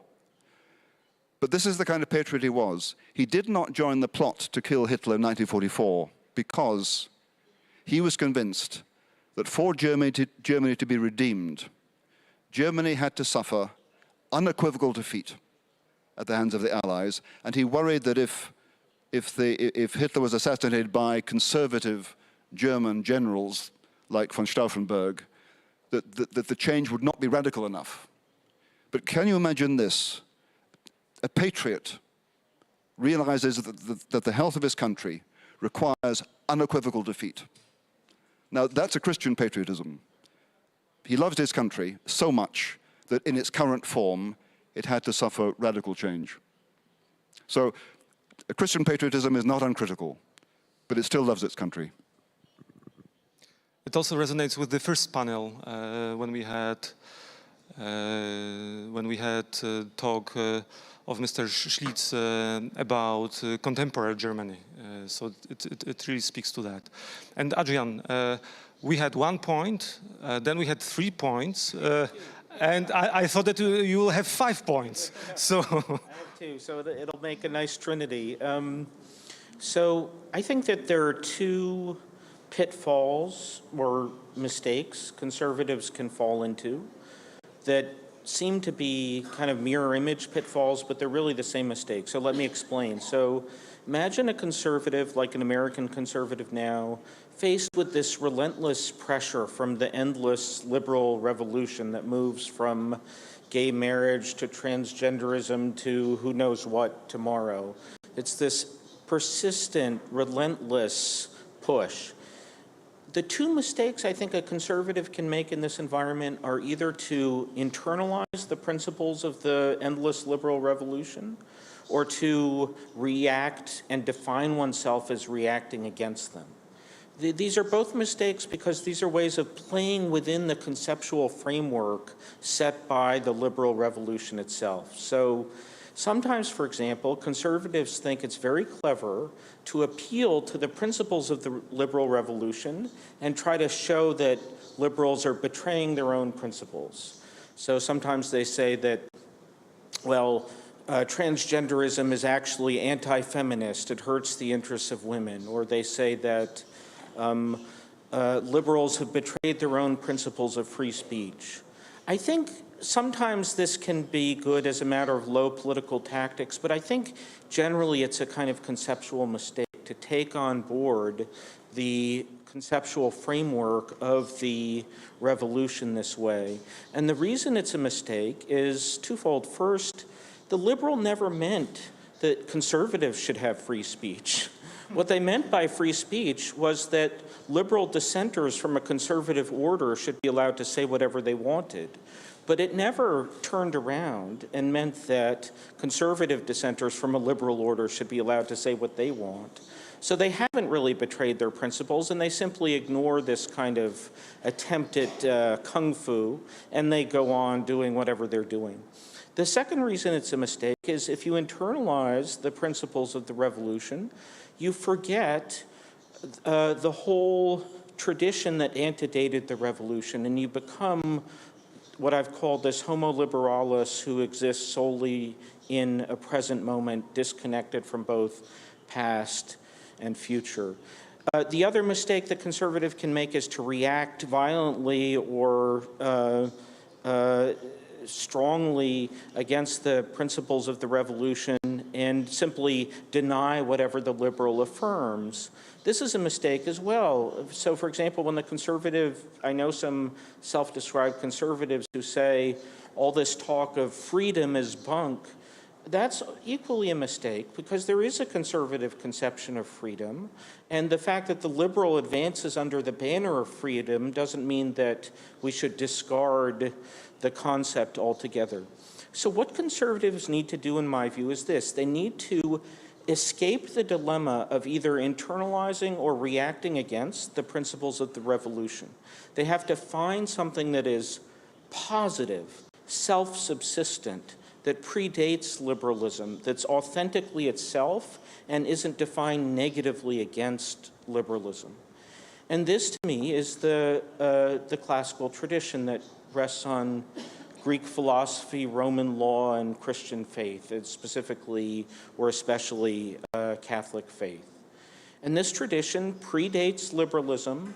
It is not defined as a opposition to liberalism. It's not the sort of conservatism we get after the French Revolution that defines itself against the revolution. This is something that has existed from time immemorial, that's positive, that's itself. And this is what we need to recover. And I think, as I said at the outset, and as Patrick said as well, the issue isn't reaction, the issue is memory. That is, we have to re-inhabit and recover this universal vision that was positive and authentic in and of itself. And we have to recollect and restore its metaphysics. We have to recollect and restore its anthropology. We have to recollect and restore its political principles. For example, that government should be ordered to the common good rather than to something like the maximization of individual liberty or individual utility or any of these other liberal principles. So it seems to me the way forward is to go backwards, not in the way of a kind of a Renaissance fair, like we're not going to put on medieval costumes, that's not the idea. But the idea is that we find principles that antedated the revolution, that were positive in and of themselves, and we translate and adapt them for our world. And this is how we escape the dilemma of constantly reacting against the liberal revolution in one way or another. Thanks. That was also the reason why I was skeptical while using the word conservatism, because conservatism is also a modern term. It is a modernism, and actually Patrick deconstructed conservatism for me, showing that what we are looking for is the experience of being human, experience of reality, rather than some other ism. Because when we are in isms, then we are just partisans. Nigel, go ahead. Yeah. Could I just add a footnote to what Adrian has said, and possibly Patrick? I find that I prefer not to talk about conservatives versus liberals, because there are different kinds of conservative and there are different kinds of liberal. And in two respects, I think I'm basically conservative insofar as basically I'm grateful for what we've received in my own country, but what we received in my own country is partly liberal in that we have rights, individuals have rights against the state. So insofar as liberalism is about valuing the freedom of the individual or of civil society, churches, from interference by the state, I'm liberal. And I'm also liberal in the second sense that I do think, as a Christian, I am obliged to give a hearing within limits to points of view that I really dislike. So the liberty of free speech, as a Christian, I can and I would confirm. So I prefer to call myself a liberal conservative than to call myself conservative versus being liberal. I'm not sure in substance whether I differ from Adrian or Patrick, but at least in my language I would. Yeah, is Nigel guilty? I think that we may have a material difference here. Yeah, but I wanted to ask you, Adrian, is Nigel, in your opinion, guilty of that sin of appropriating the liberal language? Perhaps, not necessarily. I do think that there is a strain of Anglo-American conservatism that starts with Burke and goes through Oakeshott, and then it reaches a degenerate form with the American magazine publisher William F. Buckley. And this strain of Anglo-American conservatism falls directly into the trap I outlined, that it defines itself against the revolution, it tries to moderate its excesses, it constantly falls back a step in the face of the advance of the liberal revolution. And a Spanish thinker named Jaime Balmes diagnosed this perfectly. He said, the conservative in this kind of ecosystem is the moon to the sun of the revolution. That is, the conservative simply reflects what the revolution is doing, tries to temper it, tries to moderate it, and defines him or herself positionally. So they're always one step slower than the revolution, but you see their whole conceptual frame is still defined by the revolution. I fear that that strand of Anglo-American conservatism has now been revealed to be a failure. It's failed in the United States. It's failed to contain the advance of progressivism. And for the reasons I gave, I think it can only fail. It can only be the moon to the sun of progressivism. So this is why what we need to do is find something that isn't defined reactively, but is positive and self-subsistent. Will you write a book, Adrian, why conservatism failed? Yes,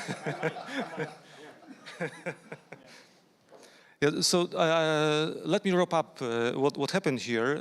We started with that diagnosis of the contemporary challenges. Patrick said about the virtualization of reality. Then maybe these are two abstract terms, but then let's say Nigel presented the danger of subjectivization of reality, that we can change reality as we wish, according to our wishes. And then there was internalization of that vision by conservatists. So we became in that panel more and more critical also of, say, our own movement.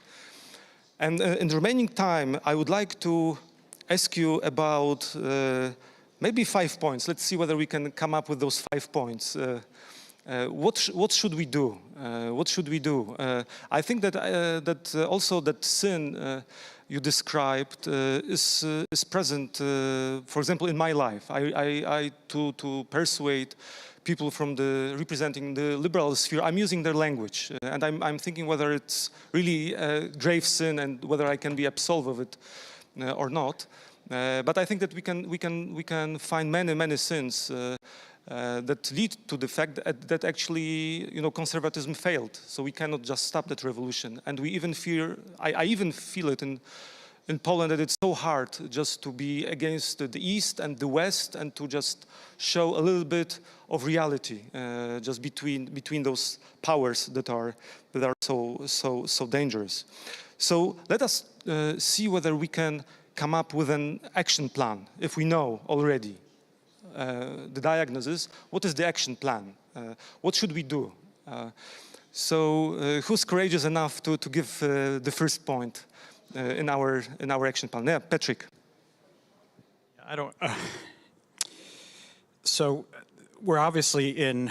I think Nigel pointed out that when America sneezes, the world catches cold. But maybe in different forms and with more or less severity.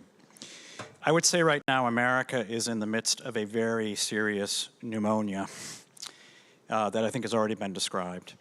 Professor Richard Legutko is right there in the second row. He provided one of the best analyses, it seems to me, of what we are seeing today, certainly in the United States, which is everything I described as what I admire deeply about what I've seen in Warsaw the last several days, are what are being disassembled today in the United States in the name of freedom.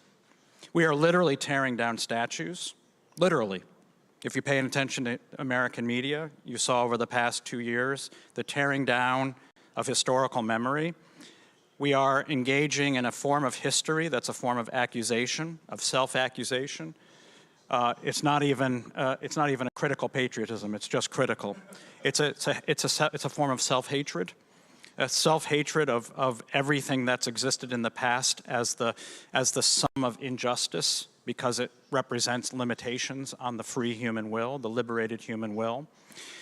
We see the decimation of any form of in some ways, memorialization. The very act of memorialization is repudiated, accused of being fundamentally unjust. Professor Legutko, in his great book, in English translated as The Demon in Democracy, compared the activities or life under communism as similar to life today under liberalism, that the same features, the effort to erase and obfuscate memory, to erase the past in the name of a kind of vision of an ideology of humanity, is taking place in many ways in the same form. And I don't want to suggest that I would be want to correct Professor Legutko's brilliant analysis, but I do think that there's one way in which he might have, or maybe he would agree with me, amplified one aspect, which is far be it from me to suggest that totalitarianism, life under totalitarianism, wasn't brutal and horrific in every possible and imaginable human form. Nevertheless, I want to suggest that life, a similar set of activities today under liberal democracy, is in some senses more insidious. And it's more insidious because precisely it comes in the name of words and language and concepts which we embrace, which we regard in very positive light. The language of freedom, the language of liberty, the language of dignity, the language of rights. All of these words predate liberalism. All of these concepts, or the concepts which were originally attached to these words, predate liberalism. But they've been redefined, given new content in this new dispensation.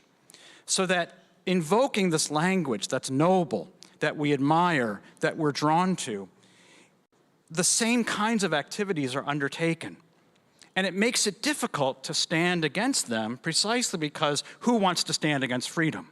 Who wants to be the person that stands against human dignity, that stands against equality? Who wants to be the person that will be accused of this, which we are standing probably accused of being in our institutions and our universities? I think the first action plan would be to understand the insidiousness of the very thing that we would otherwise regard as highly positive, as noble, as ennobling, as praiseworthy, actually is taking place under the guise of a very different dispensation. And so to be conservative today means in some ways to be willing to step outside of that dispensation and to understand that the dangers of this dispensation is precisely that it's in some ways so invisible to us. I think it's becoming more visible, but precisely because it uses the language that we all share. Its insidiousness makes it much harder to defend against.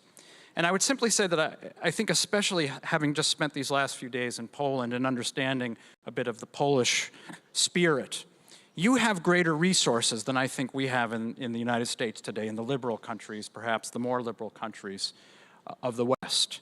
You have far greater resources. So action plan number one would seem to me to see the insidiousness and to be very wary of the gifts that are being given, presumably, by the liberal powers that seem to be offering a vision of freedom, which in fact is a kind of new form of an effort to effect the same ends that were previously effected under a different dispensation, a more ferocious kind of totalitarianism. Okay, thanks. So point number one, this is understanding the perversion or the modern perversion of basic values and words, or that would be my interpretation, to maybe even understand modernity as perversion. I don't know whether you would go as far as I suggested it, but that would be the first point to understand and also to protect what we have. So Nigel, what are your points for us? All right, so again, I speak out of my own experience in Britain. The first action plan is for those who have the courage to say what they think. Because in my context, and I'm sure it's the case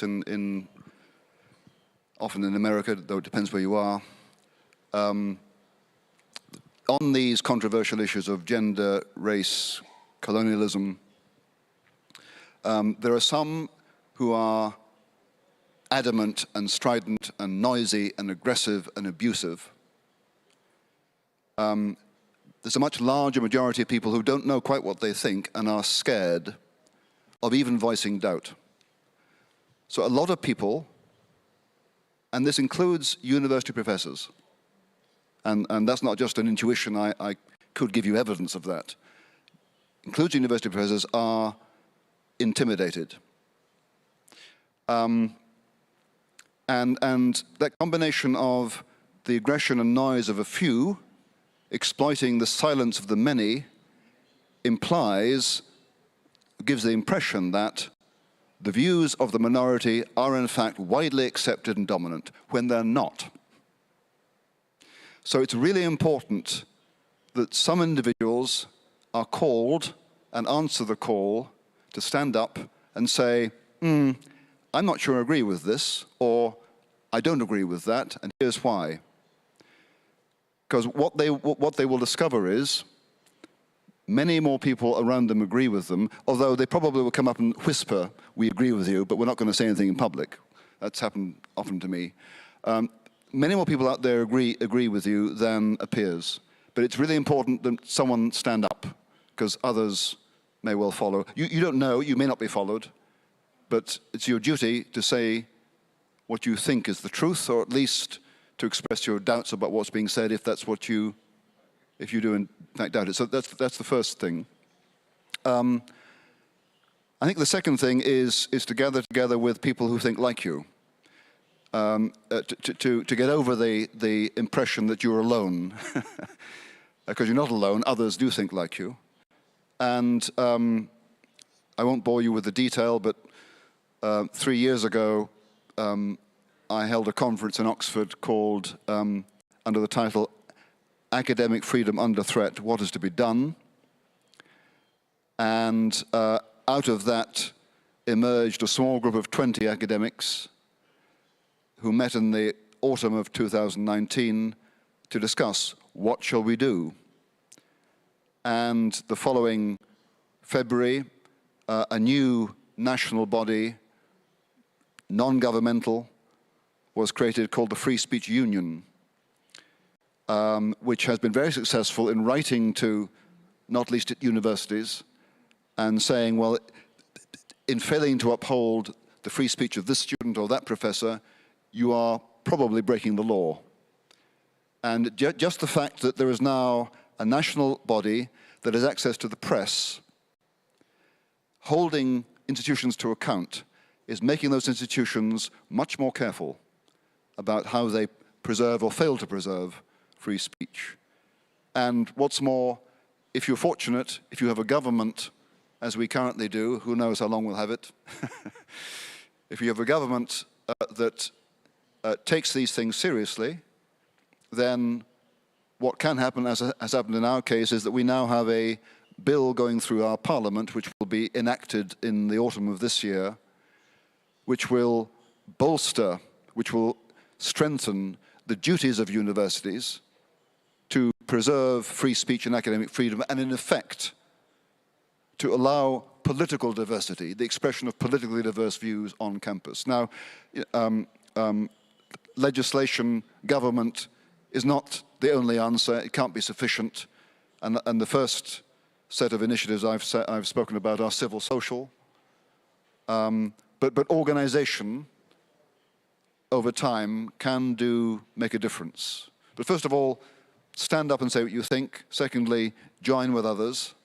I suppose the other thing to say is, in the face of liberals who are, as it were, illiberal in manner, they are intimidating and abusive, and they basically want you to shut up. Be aware that the most important thing you can do is to behave Christianly. It's not only what you say, it's how you say it. Because at our conference 3 years ago, there was an American, Brett Weinstein, who had been driven out of his job at Evergreen College in the States. He's a biologist, he's not a Christian. But we asked him for to tell us what his wisdom was. And the one thing he said was, which was slightly puzzling to start with, was, always remember, the room is not the room. Meaning, when you're faced with a bunch of aggressive, abusive people in front of your face, as it were, nothing you do to them is going to make any difference. But what will make a difference is how much you impress the much larger number of people who are watching how you behave. So certainly for Christians, it's not just what we say, it's not just the truth we speak. It's the manner, the justice, the self-restraint, the charity with which we speak it that matters probably more than what we say. So, Michael, I think my action plan is a bit more perhaps concrete and militant than the ones we've heard so far, so let me explain. To return to Professor Legutko's book, to understand the targets at which we have to strike, we have to understand how the liberal order exercises coercive power. Because although it emphatically does exercise coercive power, it does so in a somewhat different way than a communist order would, for example. So the liberal order doesn't exercise coercive power primarily with tanks in the streets or men with guns, although sometimes it does do so. But the main way the liberal order exercises coercive power is through exploitation of the public-private distinction. It threatens people's jobs. It says you will be ostracized, you will be disemployed, and of course, if you then starve, no one's forcing you to starve, it's just that others' choices have excluded you from being able to buy food or whatever it is. So it's this pervasive exploitation of background market conditions, background employment relationships, and background social approval that the liberal order primarily uses to coerce people. And in that world, I think that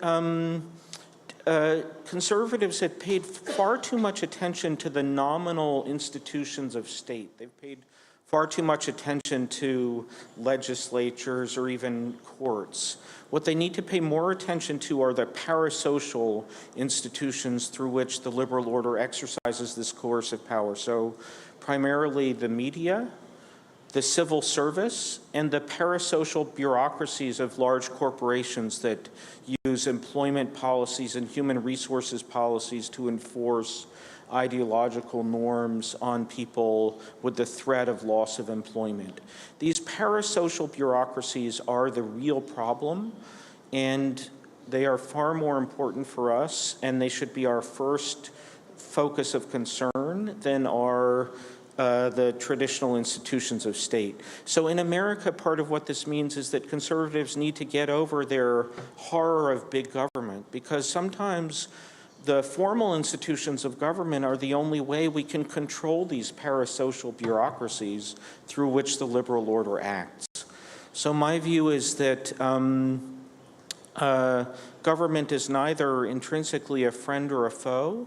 It is a way in which we can try to get at the parasocial institutions that are constantly aggressing against conservative principles. So watch parasocial institutions, bureaucracies, also watch the state. And I think that was also what was discovered in Poland, that the state is not the enemy, that the state can be also supporting the common good, to refer also to your last book.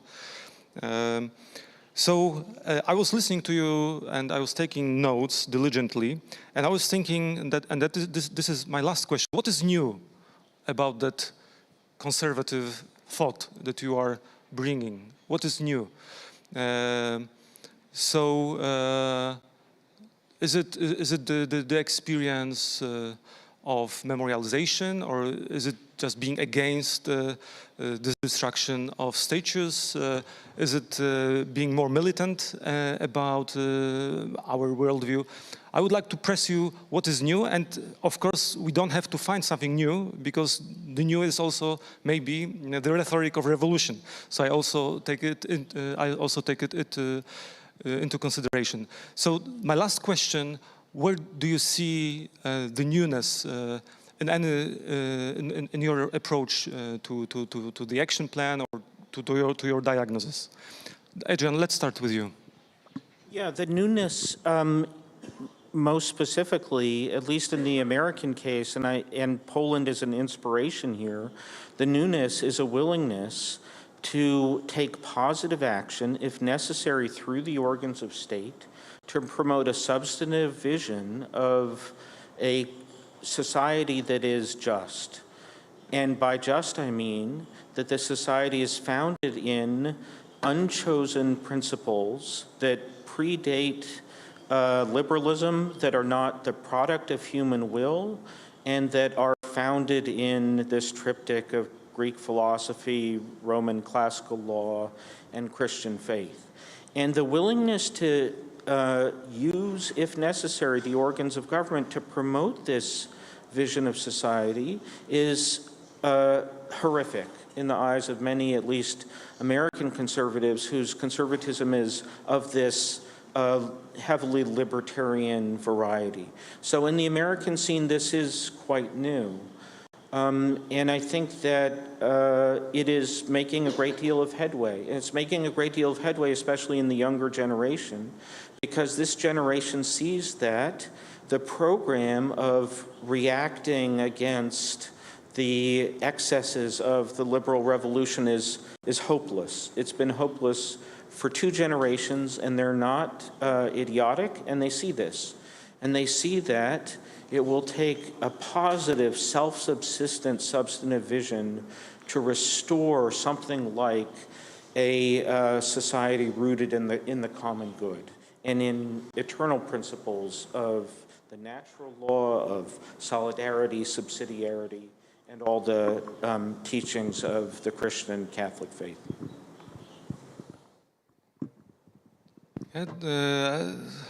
Nigel, the same question, what is new, although probably it's not important whether we have something new to say. What is important for you is whether it's right and just to say. But nevertheless, let me ask that question. What is that novelty you see that might be inspiring to conservative movement, conservative liberal movement? Yes, I'm glad you asked, Adrian, that question first, because I've had to think quite hard about the idea of conservatism being new, because in one sense it's all about preserving what's come from the past. But I'm not sure I can give quite as substantive an answer as Adrian did. I'd start to say, but part of what is new is the context. So I think what the current context of strident progressivism in the English-speaking world, at least, has revealed is just how bad the alternative has got. Up until 5 years ago, I wasn't aware of it. Up until 5 or 6 years ago, I'm not sure I would have described myself as conservative. I thought I was in the center. But the left has moved so far over here that I find I'm on the right. So it's partly a new awareness of the need to assert what I thought everyone took for granted, or most people took for granted, to assert conservative values. And actually, not only a new awareness of the need, but actually I find a new self-confidence. Because in the last 3 or 4 years, I've had cause to look quite carefully at what the progressivists are saying about race and mostly about colonialism.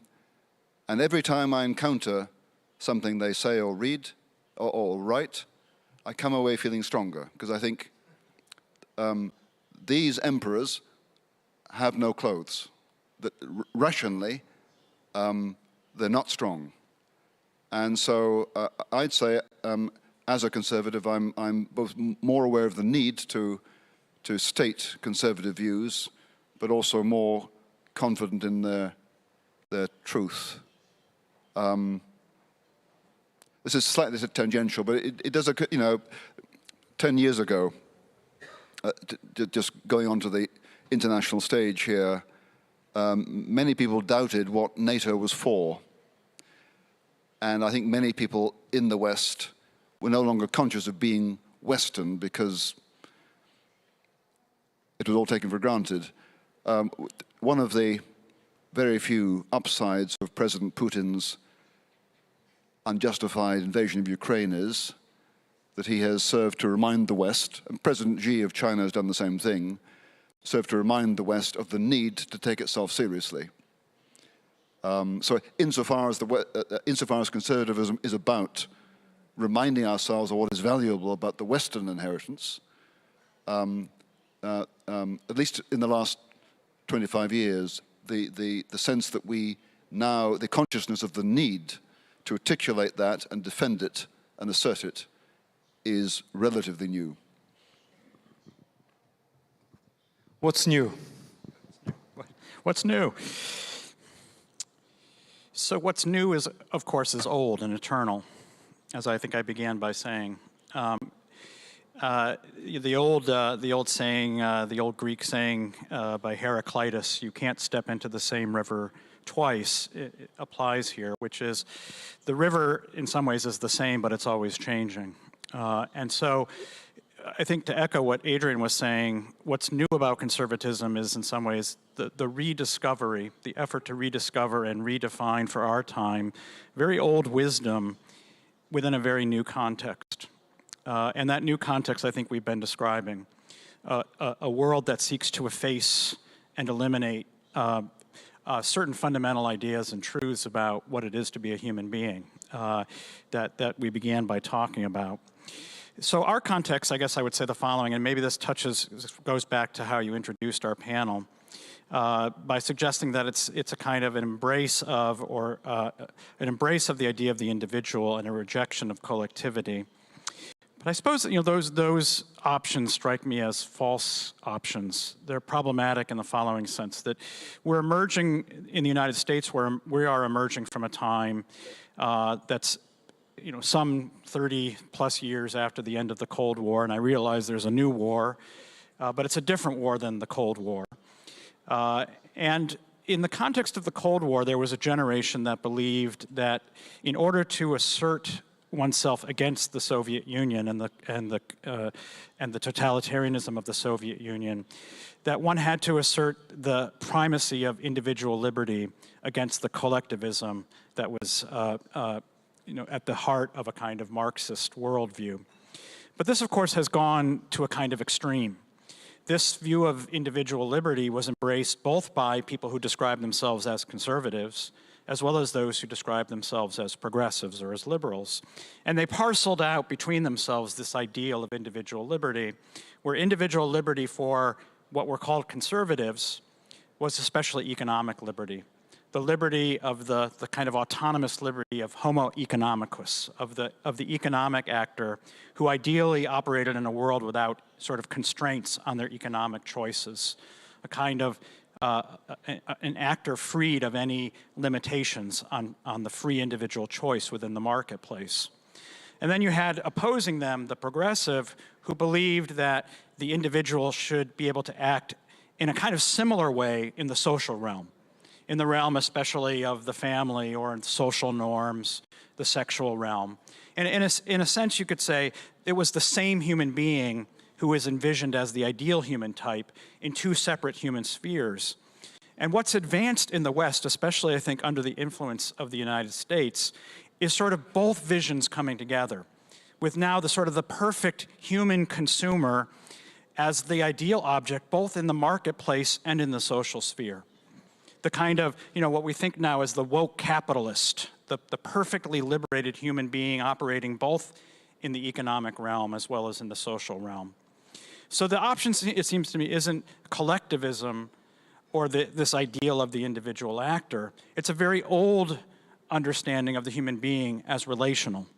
A human being that is unique, distinct, endowed with the dignity of our Creator, each of us having gifts, particularly gifts, but which are not merely our own, which are gifts that are meant to be shared, they're gifts that are meant to be contributions to the common good, and that we are ordered to that common good as political animals, as social animals, to use the Aquinas formulation, social and political animals, that we don't exist merely unto ourselves.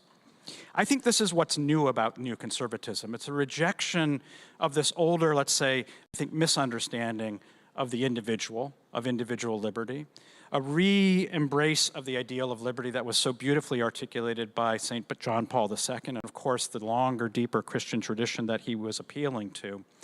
And an understanding that this form of liberty could only be expressed and realized in the context of political and cultural setting.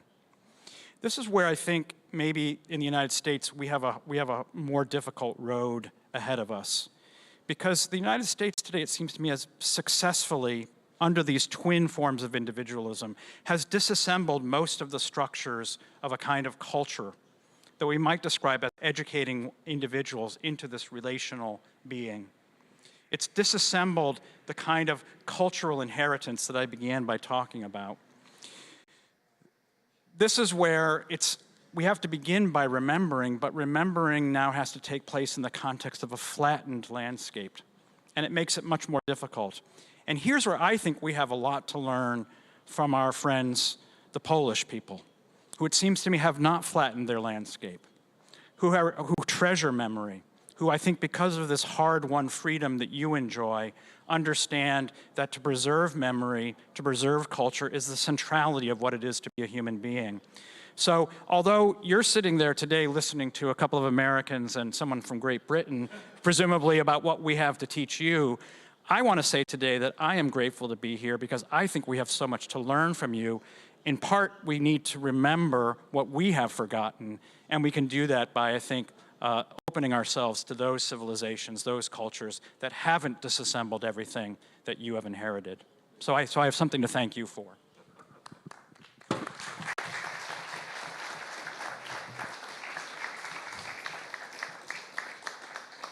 It's striking for me that you used that word flattened, and that was used by John Paul II in that closed meeting of strategists who wanted to shape decades of Poland to come, and we are living actually Poland they left for us. And when we say flattened, what's the opposite of being flattened? Is having roots and also the transcendence. So this is how we can grow from the roots beyond. There's no place for summary. We have around 5 minutes. So let me just say several words. I was taking notes and trying to build action plan with you. Let me remind you the action plan of Cardinal Wyszyński with John Paul II. Build relations between Polish Church and the Holy See, and during the pilgrimage, it was checked. Put into contact the faithful with the Holy Father, it was checked.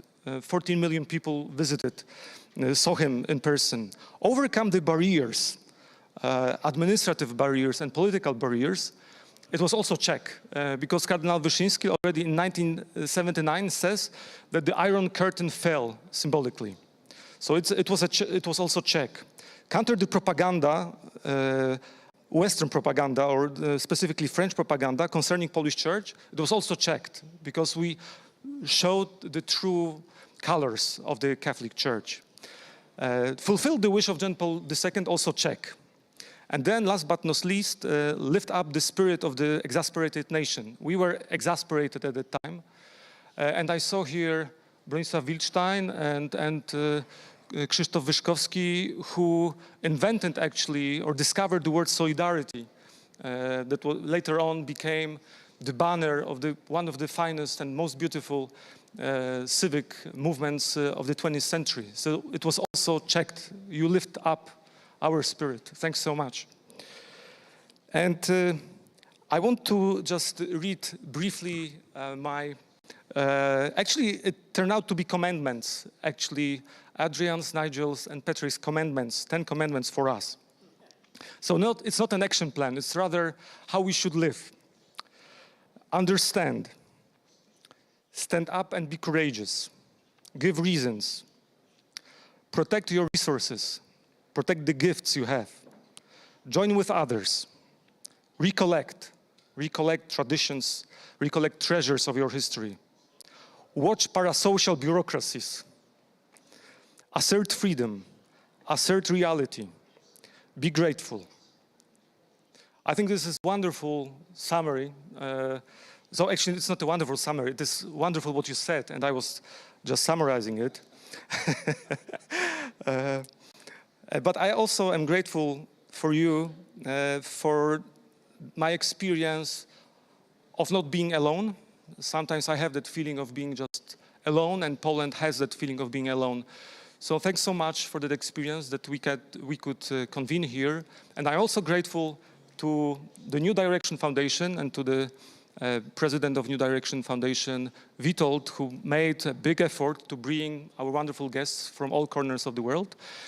And last but not least, I'm inviting Professor Zdzisław Krasnodębski, now in his capacity as a member of the New Direction, just to comment on that panel. So thanks so much once again.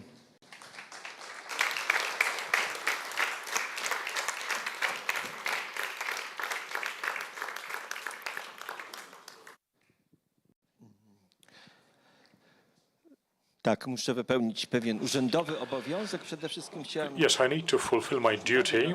Na to logo. Czym jest New Direction? Now, New Direction. What is New Direction? Fundacją związaną z... Well, it is a foundation Europejskich Konserwatystów associated with the European reformers and conservatives in the European Parliament. Ryszard Legutko is co-chair of that parliamentary group, and the intention is to give support to the conservative thought and action. Let me encourage you all, ladies and gentlemen, to follow the activities of the new think tank. Director General of this think tank is Witold and the chairman actually is MEP Tomasz Poręba. Now, allow me to comment on the very interesting panel we've just had. Zaprosili panów z taką nadzieją, we had panowie nas trochę pokrzepią. Invited you, gentlemen, with a hope that you will strengthen us in terms of conservatism. Michał said that he feels somewhat consolidated, that he's not alone, but there was not all that much hope during this discussion, although the sparks of it were obviously found in many places.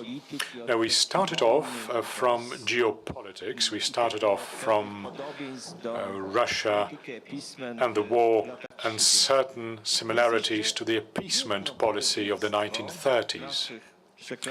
There is yet another similarity to the 30th of the past century, and that is the return of a very aggressive political language. The sort of language that is reminiscent of the People's Front. All those who are not communist must be Nazis. Przesunął się całe spektrum polityczne. I my obserwujemy to oczywiście w parlamencie. So we're moving across the whole political spectrum. We are seeing this in the European Parliament. Now, the parties that are considered extreme have the same agendas as centrist parties used to profess not that long ago. Many of those who are now referred to as extreme right derive from the Christian democratic parties and so on and so forth. There is yet another term which comes up over and over again, and that is Nazis. There was a very dramatic vote recently in the European Parliament, and then there was slander against some of us that Christians actually voted together with those who sit to the right of their own seats. Professor Vermeil made a very pertinent comment talking about concepts. Now, to which we all perhaps have positive attitude. Well, we have our experience with Russia. That's not about Dostoevsky, Rachmaninoff, or Bunin. These would be Soviet soldiery that moves about rampaging the place, looting and raping, and that reality is hard to forget. But all of us, as we are here, irrespective of what we are now saying about the West, we all seem to believe that the West should be defended, that Europe should be defended. In fact, Prime Minister Morawiecki called upon us to have the courage to. Even my friend Ryszard Legutko would probably agree that we should be standing up for Europe and the European Union. Would you agree? Not entirely. Well, I was being somewhat provocative addressing Ryszard Legutko. But that's the problem with Legutko. They have been taken over. They have been turned around. And now we have learned what is it that we should do. We should reinstate the original meaning to these terms, not necessarily in a reactive manner. Professor Denis did say that we are really standing up for common sense. Even that some feminists do, as Professor Biggar mentioned. Also, individualism was mentioned, or freedoms, many other fundamental terms. Professor Bourdin said before that people do not distinguish between a secular, humanistic secularism and Christianity. What is the difference? And this is something perhaps to elucidate as well. So, the defense of common sense.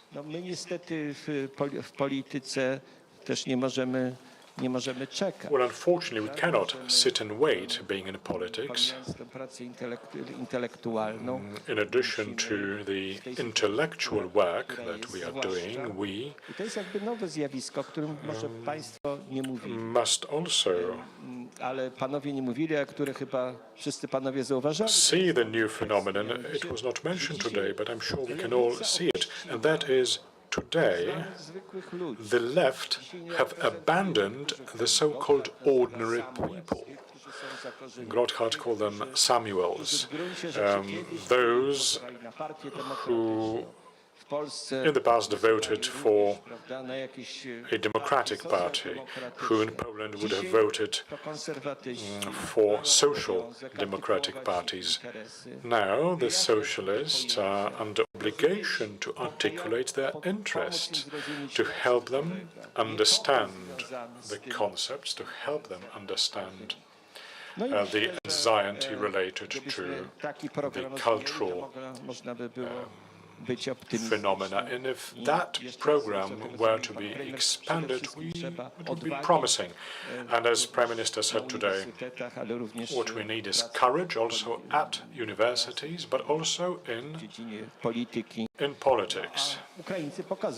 And the Ukrainians are showing all of us that courage brings victory. Thank you.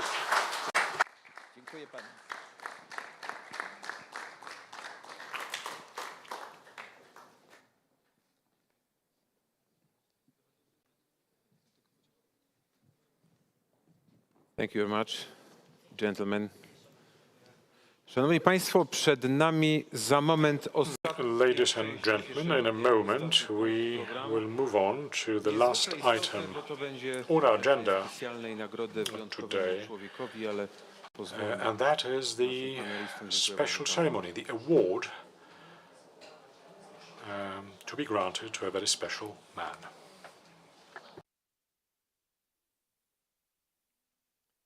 Nie wiem, czy jesteśmy gotowi. Mam nadzieję, że tak, szanowni państwo.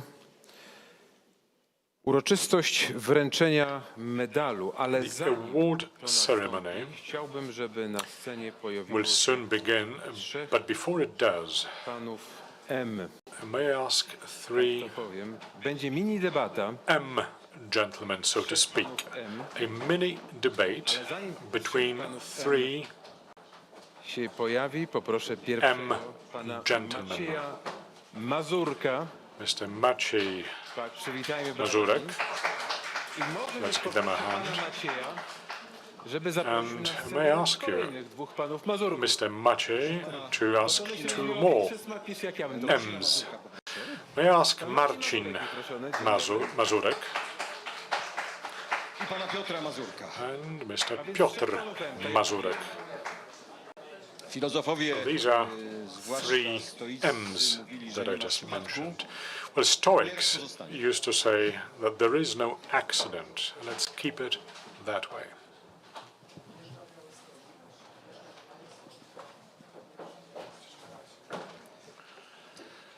Czekamy jeszcze chwileczkę, tak? Well, why don't we wait for a moment?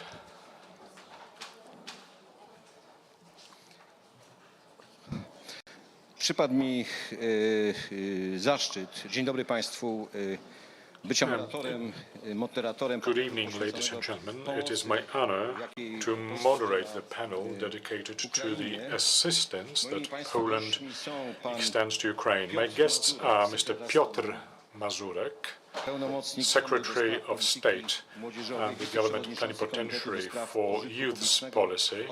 Dzień dobry Panu, Panie Ministrze. Welcome, Minister. Oraz pan Marcin Mazurek, były dyrektor zarządzający Mr. Marcin Mazurek, formerly Managing Director of Credo Bank in Ukraine between 2012-2018. At a time of the invasion in 2014, you were already there in Ukraine. At the moment, you are head of the Polski Holding Nieruchomości S.A. Both gentlemen are very much engaged in assistance to Ukraine. Very briefly, Grzegorz Górny, who is president of the Congress, suggested that one can take a different angle looking at the assistance, to ask not how we are helping Ukrainians, but how Ukrainians are helping us. And at first glance, that would seem paradoxical, but only seemingly so. Patrzymy na to przez pryzmat ideologii neoliberalnej, liberalnej. If we look through the lens of the neoliberal ideology, but if you look at the ethical side, it becomes evidence. Aristotle's Nicomachean Ethics, he says about magnanimous man, and he makes it very clear that whatever can give a human being a permanent satisfaction in life is. Tak to jest urządzone na tym łez padole i świadcząc pomoc, po prostu stajemy się lepsi. Taka jest, można powiedzieć, cudowna donations, being magnanimous, tego świata. Ta wielka wartość sama w sobie jest, że to jest wielka wartość sama w sobie, aczkolwiek rozsądek nakazuje and it is a value in itself, although perhaps we should avoid grand words. My question goes to Mr. Piotr Mazurek. We do not have, in the history of Poland, this kind of galvanization of voluntaries, especially among the young persons. The young have responded magnificently. My jako Polacy często nie doceniamy samych siebie tak samo. I believe that we as Poles do not appreciate ourselves. We do not appreciate the young people. Already after the COVID-19 pandemic, when we had a true surge of engagement, of support, a whole wave flowed through Poland. We cooperated with Madam Minister Malong within the Senior Support Corps. We had a whole army of volunteers, a lot of NGOs, civic CSOs and young people. We had a lot of representatives of the younger generation which became involved in that corps. There were many other less formal organizations, local, regional organizations. We provided aid to thousands of senior citizens who were in need of support. We provided vaccines and other essentials.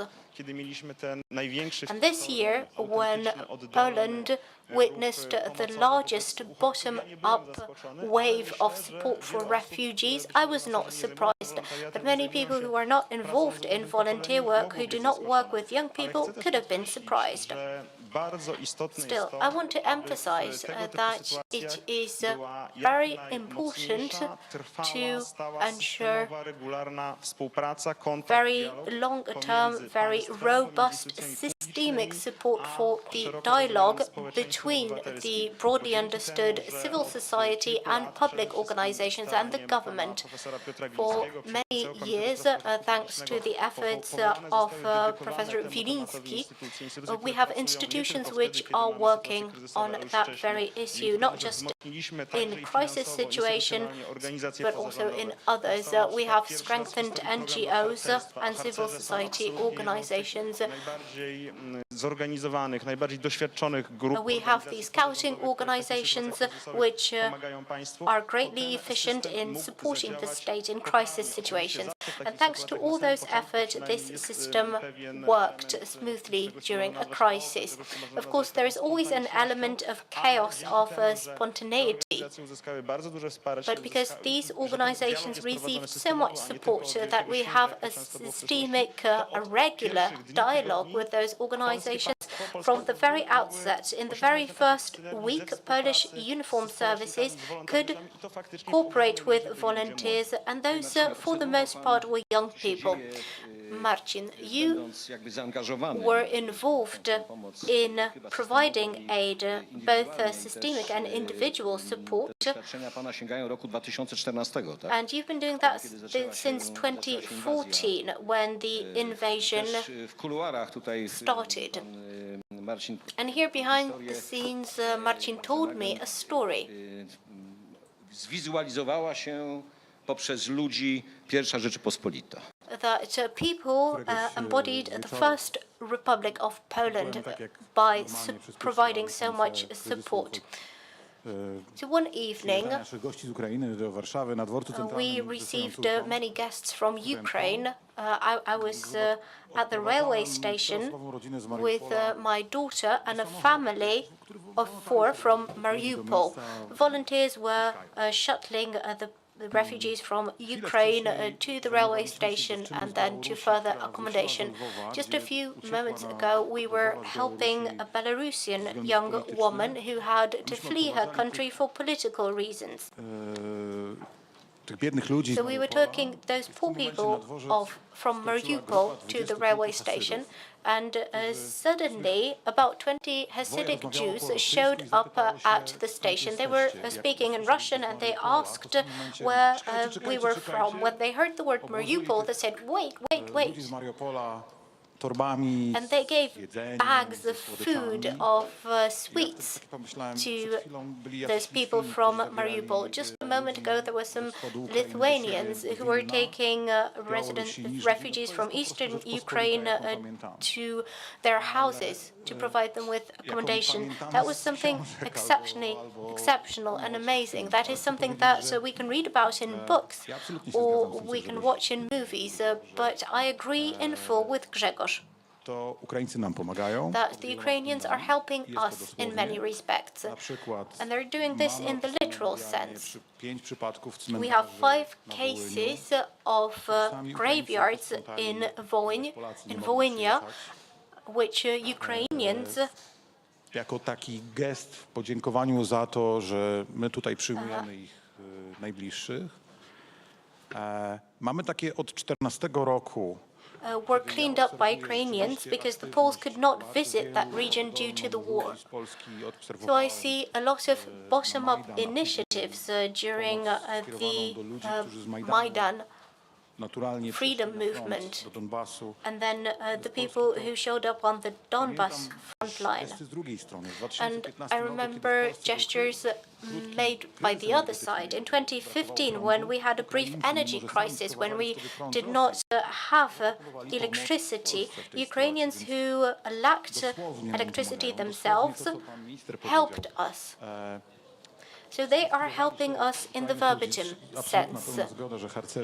And I agree that the Scouts were one of the best organized organizations right next to the firefighters who deserve to be paid respect here. I agree that we prevented a tragic situation. We had many people at the railway station, Pentecostals, elderly ladies, young women from different NGOs, and they were all brought together by this calamity. And those people saw that they can work together and help. Is this a military effort? Because providing care to women and children, to wives, is this helping Ukrainian soldiers? Because they can be calmer when they think about their family. So is this a military effort as well? Yes, this is important. I believe that we are helping each other out. We, as the Polish society, are helping by accepting several millions of war refugees, mainly women and children. And the goal is to put the minds of Ukrainian soldiers at ease so that their husbands, their fathers, their sons can fight on the front line. But the refugees, that influx, has helped us as well, because we learned to overcome our divisions, to look at ourselves as fellow citizens. It was the same situation as during the COVID-19 pandemic, where we provided aid over political divisions, over social divisions. For example, the Senior Support Corps was one such initiative. Several NGOs had to suspend their activities. They were prevented from operating by the pandemic, and such bottom-up activities helped them survive. And such crises bring together different sectors, the military, uniformed services, CSOs, NGOs. It prevented those organizations from suspending activities for a year or two. If they did suspend their activities for such a long time, they would not be in existence at the moment. So such sudden situations, such difficult and dramatic situations, play a very important role as they build our community, and we should underline them. So this keeps coming back in a Shakespearean form. It is probable that this war will continue. So how can we channel this energy into something durable? Can this energy coming from this willingness to help be sustained? Can it be sustainable and durable? It's difficult to say. Nie wszyscy mają taki sam zapał wraz. It's also natural that this eagerness is not equal in everyone, and it wanes, withers over time. Myślę, że tysiące młodych ludzi. Still, I think that thousands of young people have taken up learning how to read the Cyrillic alphabet. This would not happen if we did not have this crisis. Of course, I would rather that they learned reading the Cyrillic alphabet for other reasons than the horrific events beyond our eastern border. To jak wszystko, co jest masowe, niekoniecznie musi się utrzymać na taką skalę, ale jestem przekonany, everything that is a mass movement tends not to be upheld on the same scale. Still, it shows how valuable it is to help others. uczymy się. This is something we are learning as a society. Nic złego, że się uczymy, to bardzo dobrze. And there's nothing bad in learning. So the message that this panel has for us is that war is, after all, an opportunity for the personal development, personal improvement of Poles. Thank you, gentlemen. Thank you, and I would like to confirm that the war works in two directions. It triggers evil, but also it sparks good. Those who are providing aid know what I'm talking about. This panel was organized for a reason, because it paved the way for announcing the recipient of the Medal of Courage and Credibility.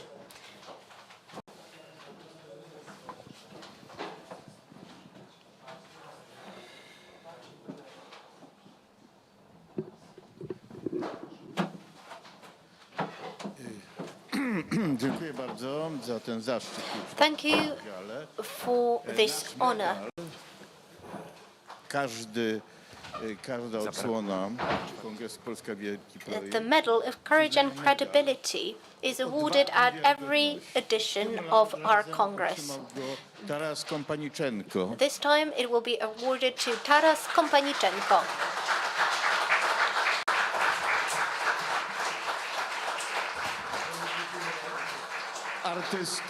An artist, a musician, currently a soldier, whom we have brought here from the front line. It was a great effort on behalf of Taras and also on our behalf. I won't speak in length and I won't praise the recipient of our medal. That is the role of Mr. Mazurek. We chose Taras because he is an exceptional artist. He is greatly engaged in Ukraine's independence. He's also an artist, a musician who draws from shared history. Tak jak dzisiaj mówił premier Mateusz Morawiecki. He draws from history, which, as our Prime Minister Mateusz Morawiecki said, is the history of many nations, also of the Ukrainian nation. We can say that it was a failed history, that we failed at creating a durable bond between Poland and Ukrainians. We Poles are responsible for that. We bear that responsibility for missing this opportunity. But historical processes cannot be rejected. They do not disappear. Our shared experience, our shared culture is still yielding benefits now. And the art of Taras is proof of that. It is a demonstration of our shared cultural identity, which can be rebuilt, it seems, and which we are trying to rebuild now. Therefore, it is such an honor for us to host such a great artist, and at the same time, somebody who decided to fight for their country, and not just for their own country, also for us. Because when we say that the Ukrainians are helping us, let us not forget that their fight for the independence of Ukraine, for their Ukrainian identity, and also the existence of their nation, is also the fight for us, the fight against Russian imperialism, which is a threat to us as well. As we remember, that was the case also in the 17th century. Let me end on that note. Thank you, and I bow to the recipient of the medal, and Marcin Mazurek will provide the justification for the awarding of the medal. Ja tylko jeszcze dodam, szanowni państwo, bo Let me just add, ladies and gentlemen, because editor Bronisław Wilczstein said that we brought Taras here. I would just like to thank the Institute in Kiev, because if it weren't for them, this ceremony would not be possible. Let us invite the recipient of the medal onto the stage.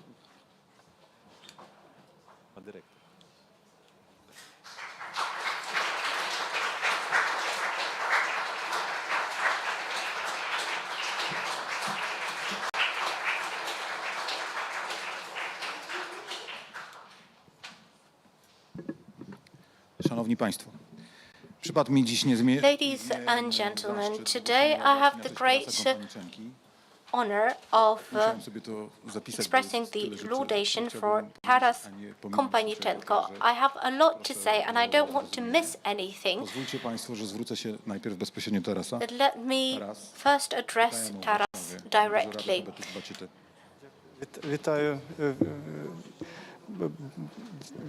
Witam wszystkich. Dzień dobry, dobry wieczór. Ladies and gentlemen, good evening. Szanowni Państwo, Taras Kompaniczenko jest muzykiem. Ladies and gentlemen, Taras Kompaniczenko is a musicologist and also plays the Ukrainian instrument called the bandura. He explores old Cossack, Ukrainian and Polish texts, reconstructs old music of the Polish medieval ages and also Ukrainian Middle Ages. He draws inspiration from old documents about music. Just a few words about the history of the bandura instrument, which is an exceptional instrument. We can see it in the front row. It was first mentioned in 1441, and it was always associated with the Cossacks. In the 18th century, the bandura became a symbol of Ukraine. During Stalinist times, playing the bandura was banned, and bandura players were persecuted. After Ukraine regained its independence, the bandura came back as the instrument of Ukraine. Taras plays antique songs, also Duma songs, Cossack songs, medieval songs, psalms, and religious pieces.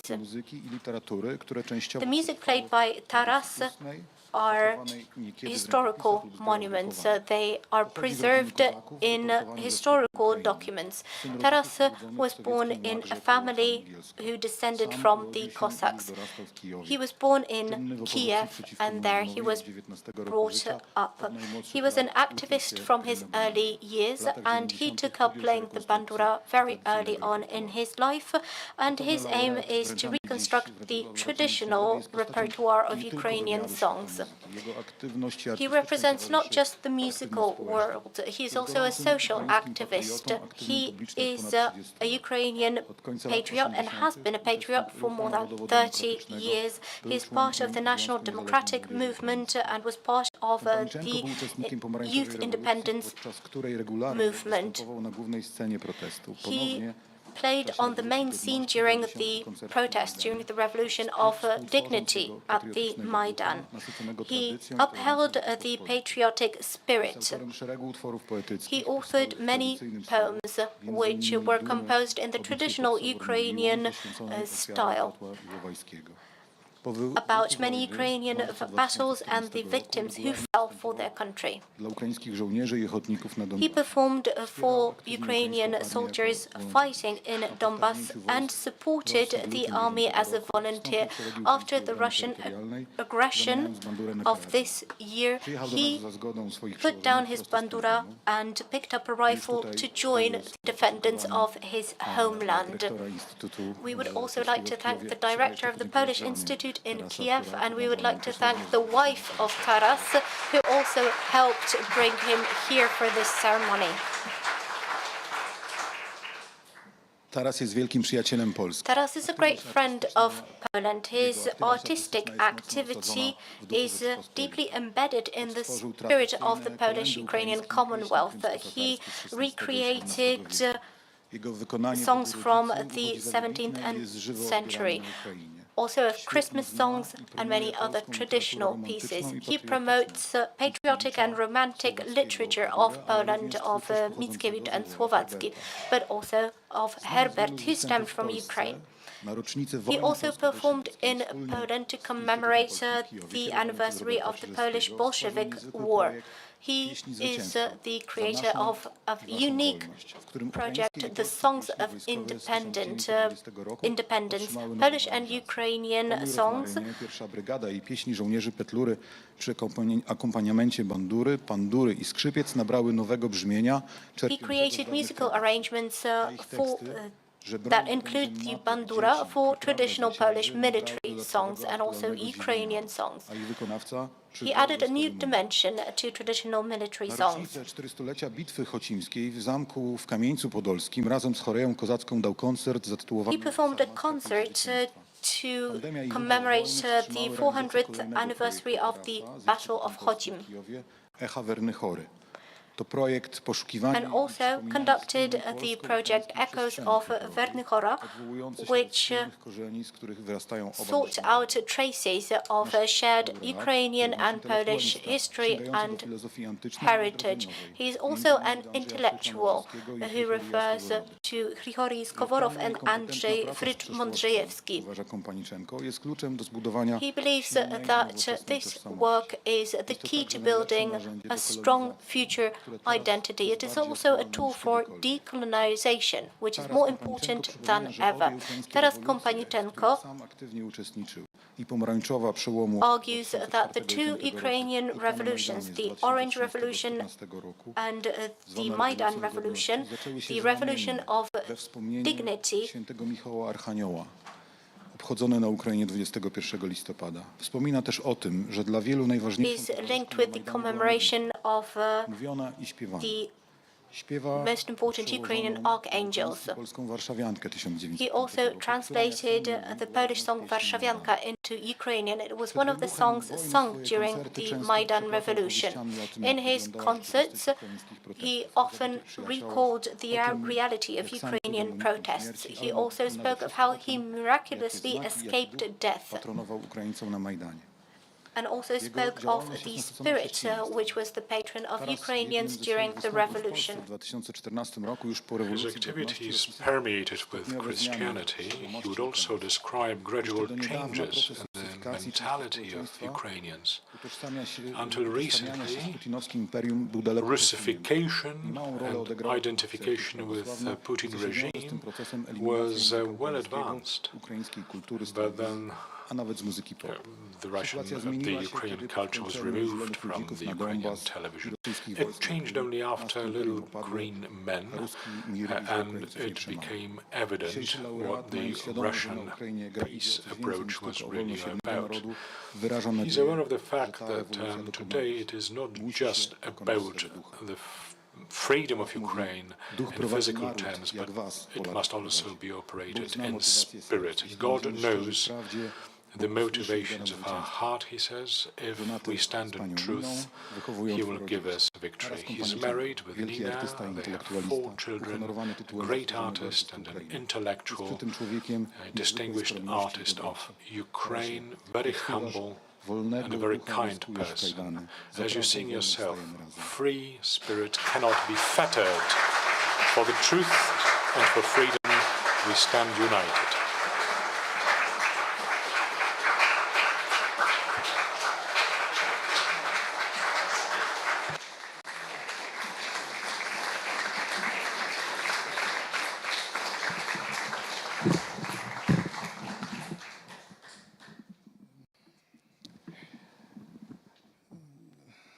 Jeszcze raz dobry wieczór. Jestem po prostu zaskoczony. And again, very good evening to you. Moja praca jest skromna. I am really surprised because my work is very modest. Jasne, że każdy człowiek chce być uznany i że on nie marno prowadzi swoje dni. Obviously, we all need recognition. We all need to know that there's a purpose to our life during our days here. To trzeba robić. But I keep asking myself whether I'm doing what I should be doing. W tym społeczności, and whether my work resonates with the community. Przemienienie jakieś tam się odbywają. Can it change anything at all? Jest wielu artystów, którzy pracują w takim There are many artists dla stadionów, who have a very wide appeal on stadiums And that's a big work too. I have a lot of respect for them, but I am not the sort of artist myself for the stadiums. Naprawdę dla tych środowisk, które zwykle się zbierają jako chrześcijanie w jakichś takich communities, for the first Christian communities that would gather together in catacombs or in cottages where they would speak in very low voices what good has happened in the world, what bad has happened, what is it that we can do to make it better. Doszedł mój głos też cichutki. My quiet voice reached those communities only because they speak in quiet voices themselves. And chciałem powiedzieć, że bo mnie pytają, dlaczego wielbiasz polską kulturę? Dlaczego they ask me, jest zachwyconym why are you so fascinated by the na przykład patriotyczne piosenki? Polish culture? Why are you so enchanted by the Polish patriotic ma stosunek, czyli stosującej songs? pewnego narodu. Dlaczego This kind of patriotism is restricted to one nation, after all. I do not want to get the card of a Pole. I do not wish to change my citizenship. I would not want the sort of change that would give me some material benefits. otworzyłem siebie ten świat But ukraińskiej kultury dawnej. when I opened up for myself the world of the ancient Ukrainian culture, Jasnym, że ten świat it became clear to me kulturalny jest bardzo bliski i nie that tylko the kulturalny. worlds of our culture Naszych wartości jest taki and our values are very close together. między sobą, kiedy And even at a time we would fight each other, przyjaźń, because this was not only about this magnificent friendship for centuries. było tak różne. Not true. As between neighbors, Każdy z nas walczył things o to samo. would take different turns. But when it came to shedding blood, we all fought for the same, for freedom and for dignity. The two wings, dignity and freedom. You can't really say which of the two is greater. Well, there's a funeral of Hetman Piotr Sahadachev, Wasyla Kalista Kasjana Sakowicz, and later Kasjan Kasakowicz, who later became a Dominican monk and who wrote a poem in Kiev in which he said, which is more important, freedom or dignity? Well, it's not very clear, but evidently, after all, it is dignity. Because ten, który chce być wolnym, on już w tym szlaku, w tym drodze do tego, żeby być godnym. Dlatego te because slaves do not have freedom, yet they can be dignified. They are on the way to freedom. And that w naszym would w naszej drodze do pracy, give us an uplift through centuries in recognizing our mission. Every nation has its mission, but it's not all about being superior to someone else. It's simply that each nation has its mission. w obronie tych wartości. And our mission is to stand up for this mission. We are proud to have been republicans at a time when Europe was absolutist. I czasem mówimy, a cholera, And dlatego sometimes we say, perhaps that is why zwalczył nasze we ceased to exist, because the absolutist powers got the upper hand over our democracies.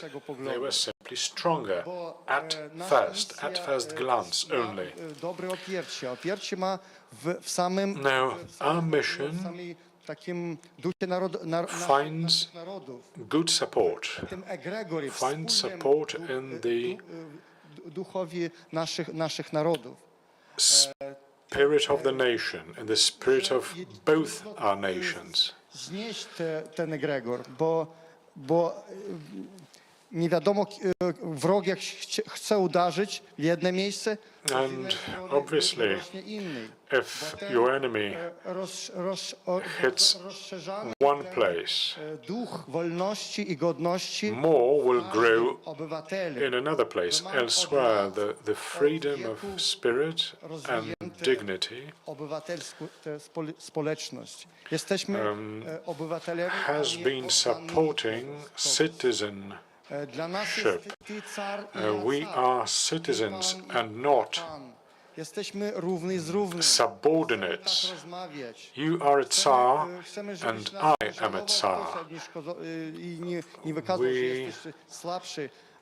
A my mamy potęgę w pieniądzach, czy tam w funduszach i my kupimy was. Nie. We do not.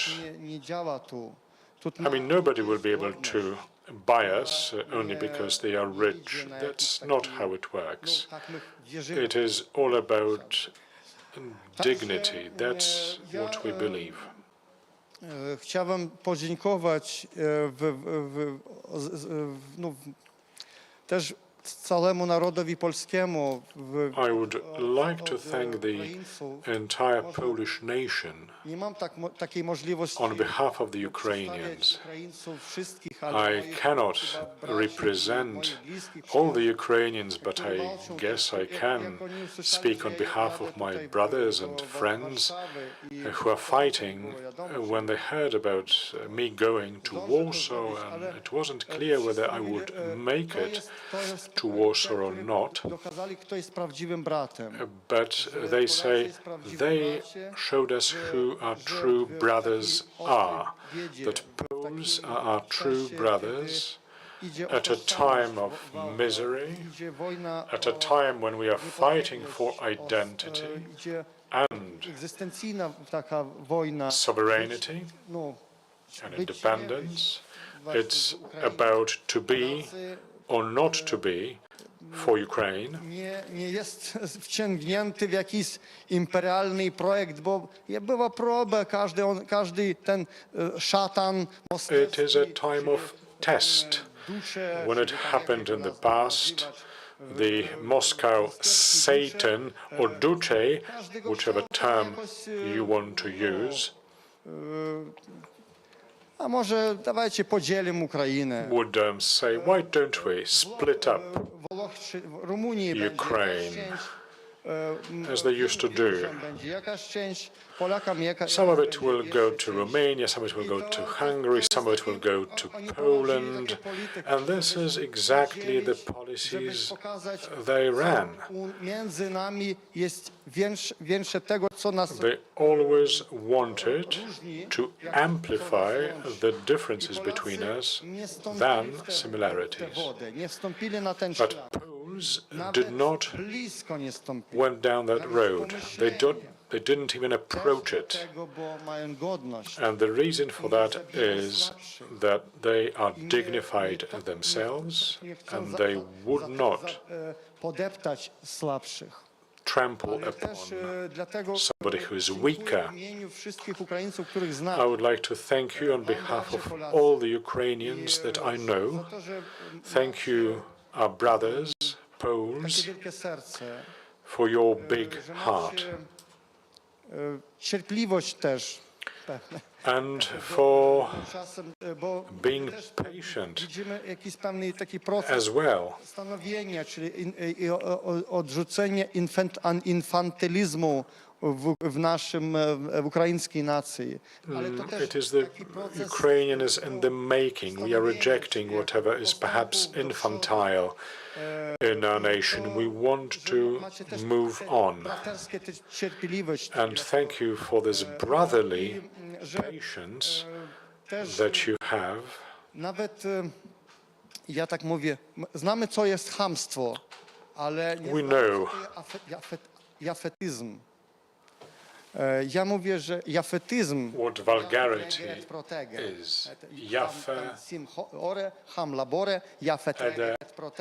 Protege. Ten prawdziwy jafetyzm. What's jafetyzm?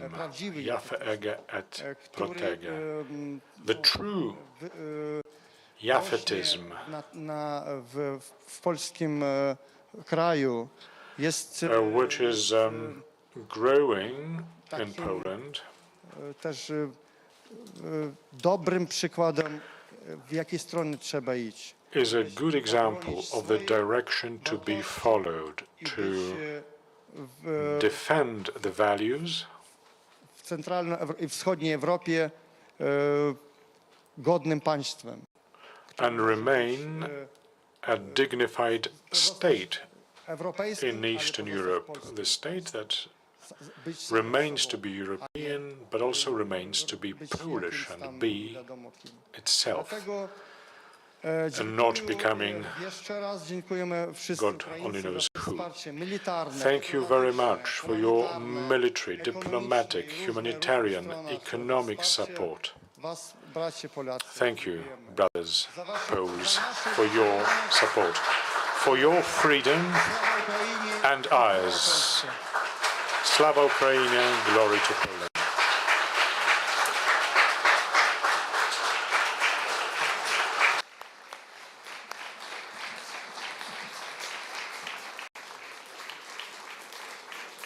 Taras Kompaniczenko, laureat nagrody Odwaga i Wiarygodność. Jeszcze raz wielkie Taras Kompaniczenko, the laureate of our award, Courage and Credibility. Well, thank you very much. And now, a musical feast ahead of us.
дві межі, та середина справжня, марне ворог.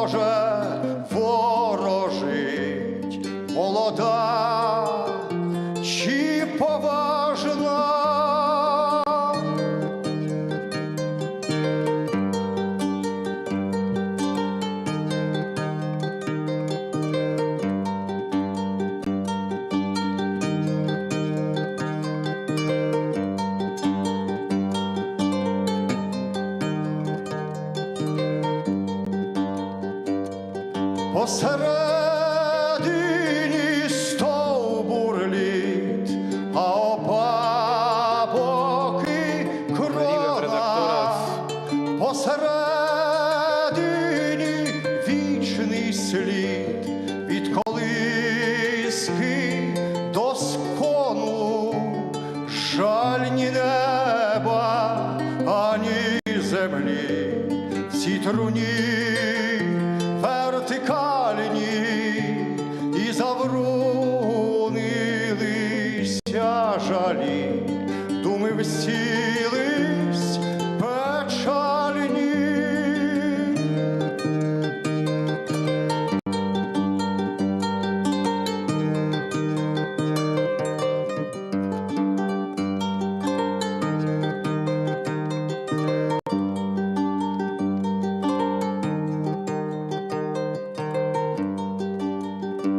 Як то сниться мені земля, на якій лиш ночую, як мені небеса болять, коли їх я не чую.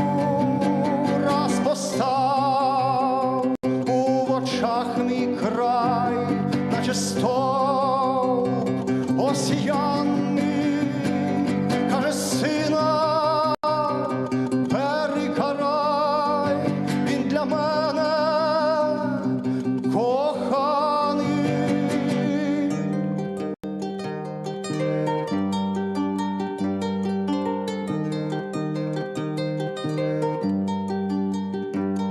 Тож просторся, душе моя, на чотири татамі, і не кулься одна я, і не крийся руками.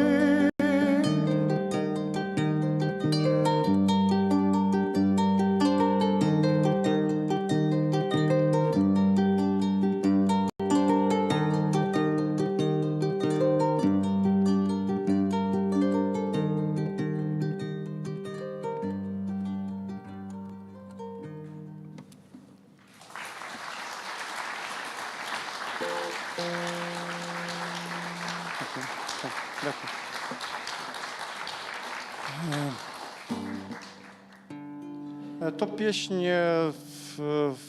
nas na poezję takiego wybitnego ukraińskiego poeta, dysydenta Wasyla Stusa. And this song was written by Wasyl Stus, a dissident poet who died at the era of Gorbachev in the Soviet concentration camps. Który był wciągnięty w ruch za niepodległość, za prawa człowieka. Who was part of the independent and human rights movement since the 1960s. Ja napisał tę muzykę w jakimś 15 roku. And I composed music for that back in 2015, I think. Ta pieśń była śpiewana jak w takim w dedykacji. And this song 40-lecia od Solidarności. Was performed with a dedication to the Solidarity Trade Union at its 40th anniversary. Polish Institute in Brussels organized a major event, and then at this event, myself and my ensemble, we recorded for this event, because that was the time of coronavirus. We performed remotely.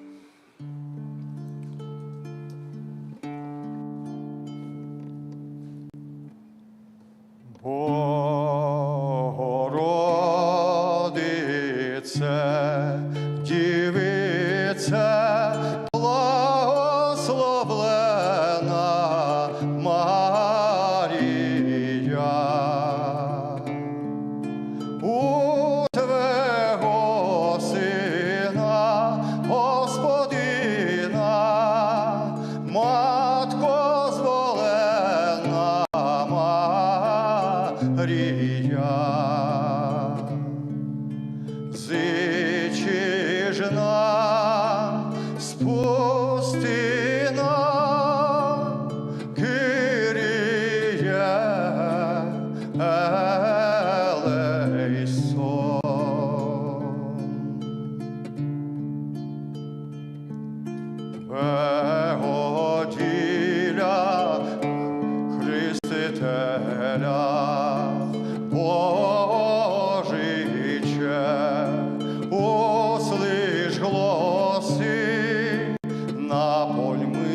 чоловічі. Слиш молитви, то зносими, а дать рач його просими. А на світі збожний пожиток, по животі райський пребиток. Kyrie eleison.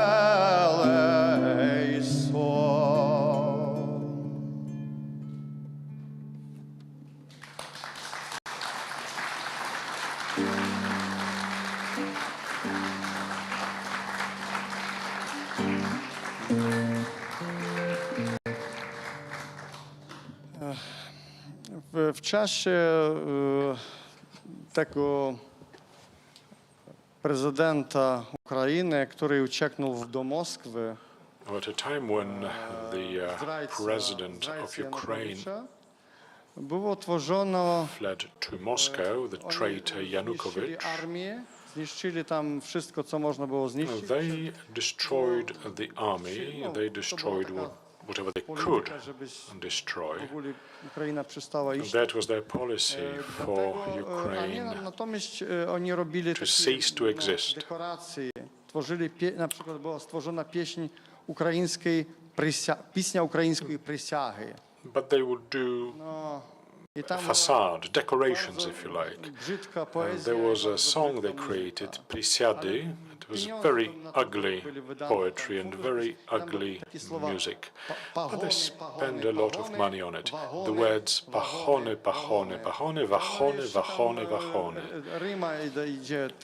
And this kind of rhyme you get there. Batony and kontracepcji na przykład. Także i ja wtedy jeszcze w tym czasie powiedział tak, że no, dziennikarze z telewizji robili taki wywiad ze mną. Then a TV journalist would interview me as an expert in the traditions of Ukrainian military songs. Teraz w tym czasie na wojnie, jak gram dla swoich braciów. And now, during the war, when I play to my brothers, to my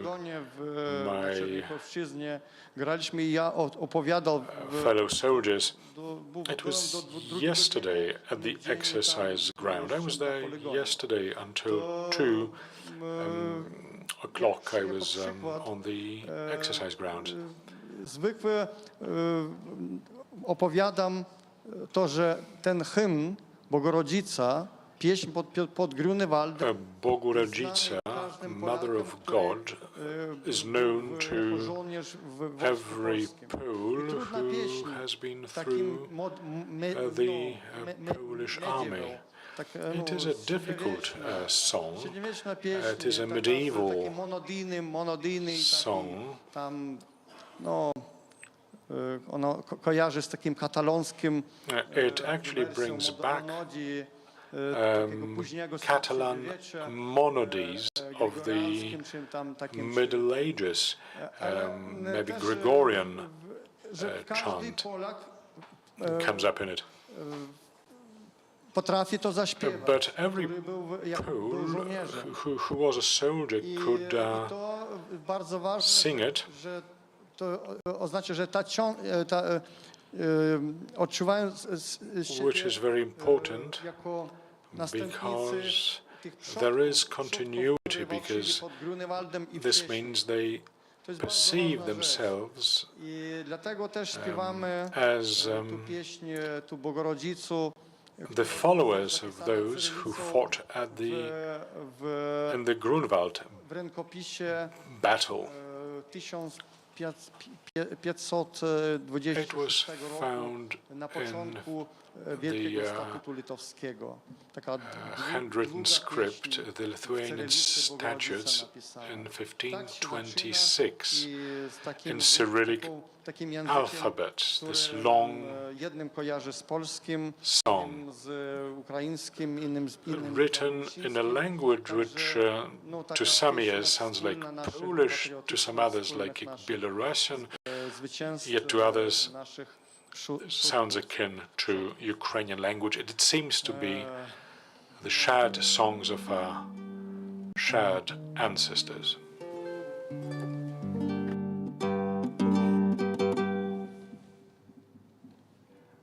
Ja zaśpiewam pieśń,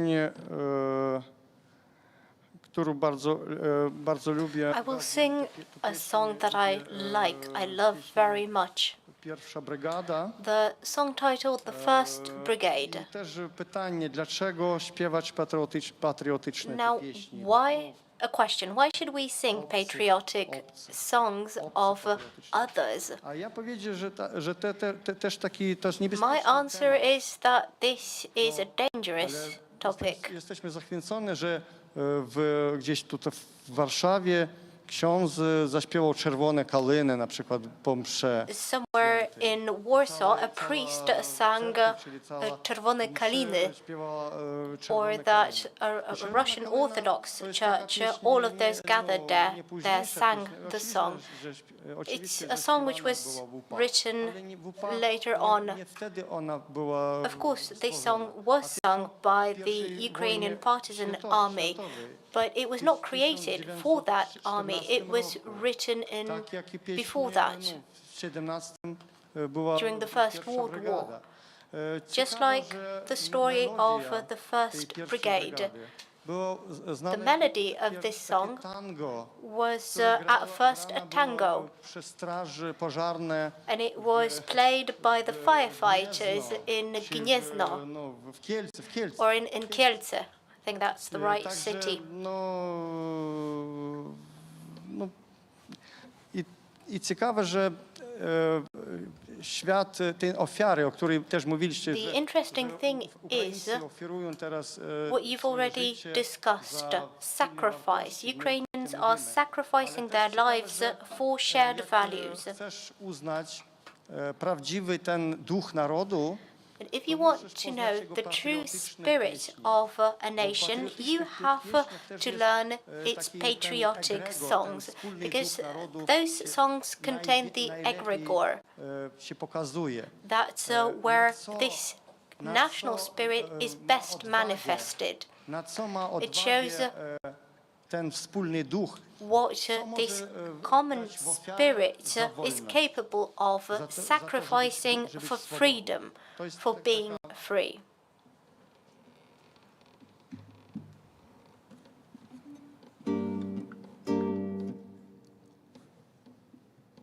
Legiony to żebracza nuta, legiony to ofiarny stos, legiony to żołnierska buta, legiony to straceńców los.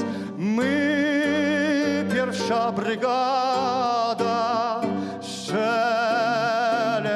gromada, na stos rzuciliśmy swój życia los, na stos, na stos, na stos rzuciliśmy swój życia los, na stos, na stos.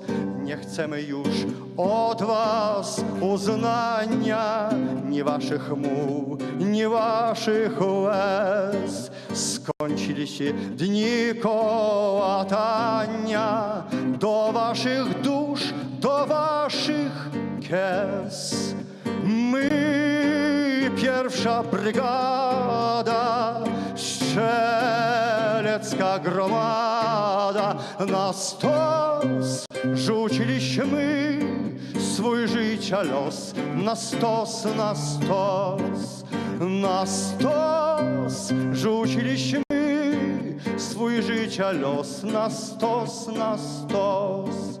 Umieliśmy w ogień zapału młodzieńszych wiar rozniecić skrzy, nie życie swe dla idealu swoją krew i marzeń sny.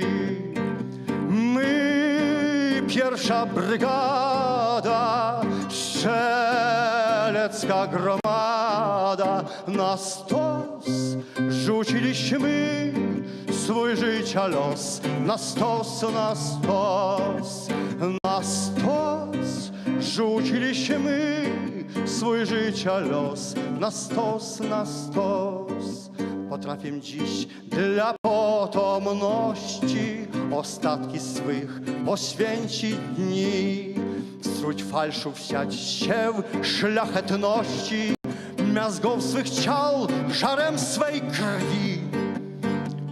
My, pierwsza brygada, strzelecka gromada, na stos rzuciliśmy swój życia los, na stos, na stos, na stos rzuciliśmy swój życia los, na stos, na stos, na stos rzuciliśmy swój życia los, na stos, na stos.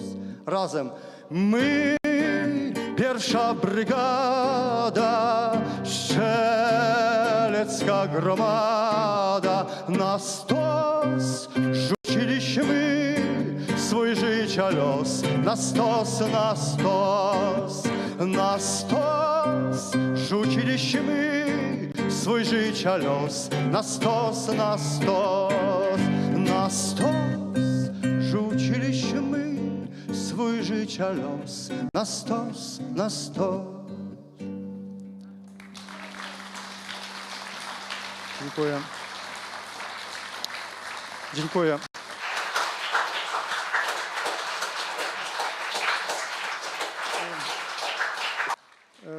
Chciałem powiedzieć, żeby nie było zmarnowane te ofiary. Bo te I don't want this great sacrifice to be put to waste. This sacrifice which is being made every day for freedom and for independence. Ten płomień tego ogniska. I don't want this flame to die out. Żebyśmy nie odczuwali tak gotowyśmy dla potomności ostatki swych poświęcić dni.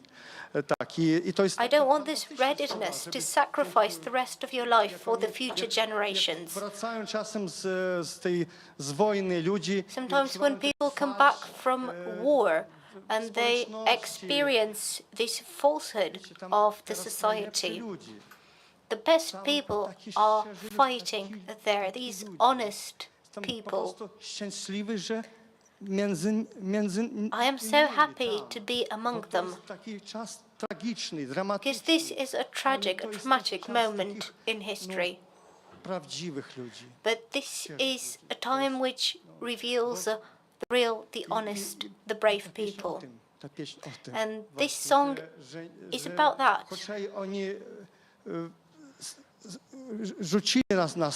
That those people through their lives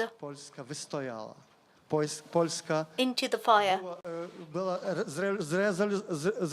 They sacrificed their lives for their homeland. And so many years ago, Poland was doing the same thing. The sacrifice of the Polish soldiers was not put to waste. Poland was rebuilt and reborn, and I hope for the Ukrainian sacrifice not to be wasted. Ой, у лузі червона калина похилилася. Чогось наша славна Україна зажурилася, а ми тую червону калину підіймемо, а ми нашу славну Україну гей-гей розвеселимо, а ми тую червону калину підіймемо, а ми нашу славну Україну гей-гей розвеселимо. Марширують наші добровольці у кривавий тан. Визволяти братів українців з московських кайдан. А ми ті московські кайдани розірвемо, а ми нашу славну Україну гей-гей розвеселимо. А ми ті московські кайдани розірвемо, а ми нашу славну Україну гей-гей розвеселимо. Ой, у полі ярої пшениці золотистий лан. Розпочали стрільці січові з Москви на метан. А ми тую ярую пшеницю і зберемо, а ми нашу славну Україну гей-гей розвеселимо. А ми тую ярую пшеницю і зберемо, а ми нашу славну Україну гей-гей розвеселимо. Як повіє буйнесенький вітер широких степів, та прославить по всій Україні наших козаків. А ми тую козацькою славу збережемо, а ми нашу славну Україну гей-гей розвеселимо. А ми тую козацькою славу збережемо, а ми нашу славну Україну гей-гей розвеселимо. Ой, у лузі червона калина похилилася,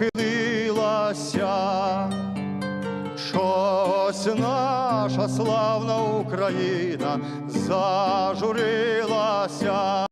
А ми тую червону калину підіймемо, а ми нашу славну Україну гей-гей розвеселимо. А ми тую червону калину підіймемо, а ми нашу славну Україну гей-гей розвеселимо.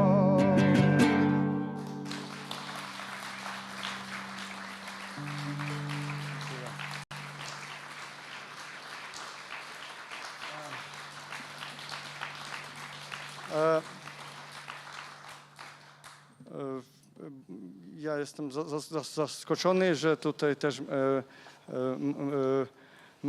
Maciej Wojciechowski tutaj. I was just surprised to see that Maciej Wojciechowski, my very old friend, who taught me in Krakow.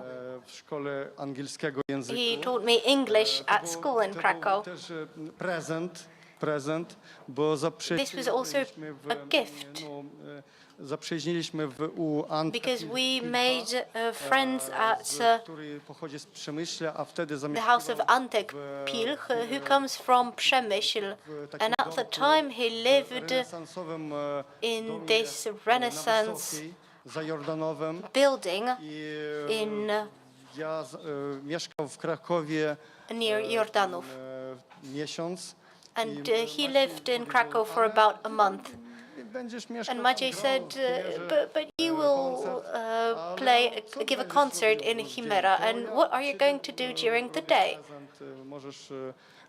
Let me give you a gift. Let me invite you to an English lesson to pass the time. Właśnie po raz pierwszy dostał w rękę od Macieja ten and that's where I got this collection of Polish military songs published in the 1930s. Maciej gave it to me, and that's the first time that I encountered these patriotic songs. Those were modern ones from the 20th century. No a jeszcze śpiewaliśmy taki po zielonej Ukrainie pług za pługiem gęsto płynie, Pan Chmielewski w samym przodzie wojsko swoje w bitwie wiedzie.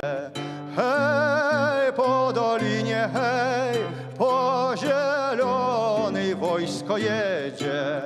Hej, po dolinie, hej, po zielonej wojsko jedzie. Kary buńczuk wiatrem wieje, srebrny anioł złotem sieje. To cymbalista w kotły wali, towarzystwo bój się pali. Hej, po dolinie, hej, po zielonej wojsko jedzie. Hej, po dolinie, hej, po zielonej wojsko jedzie. Pan Chmielewski ordę pobił i Asyrów wiele odbił. Chwała Panu Bogu z nieba, że takiego dał hetmana. Hej, po dolinie, hej, po szerokiej wojsko płynie. Hej, po dolinie, hej, po szerokiej wojsko jedzie.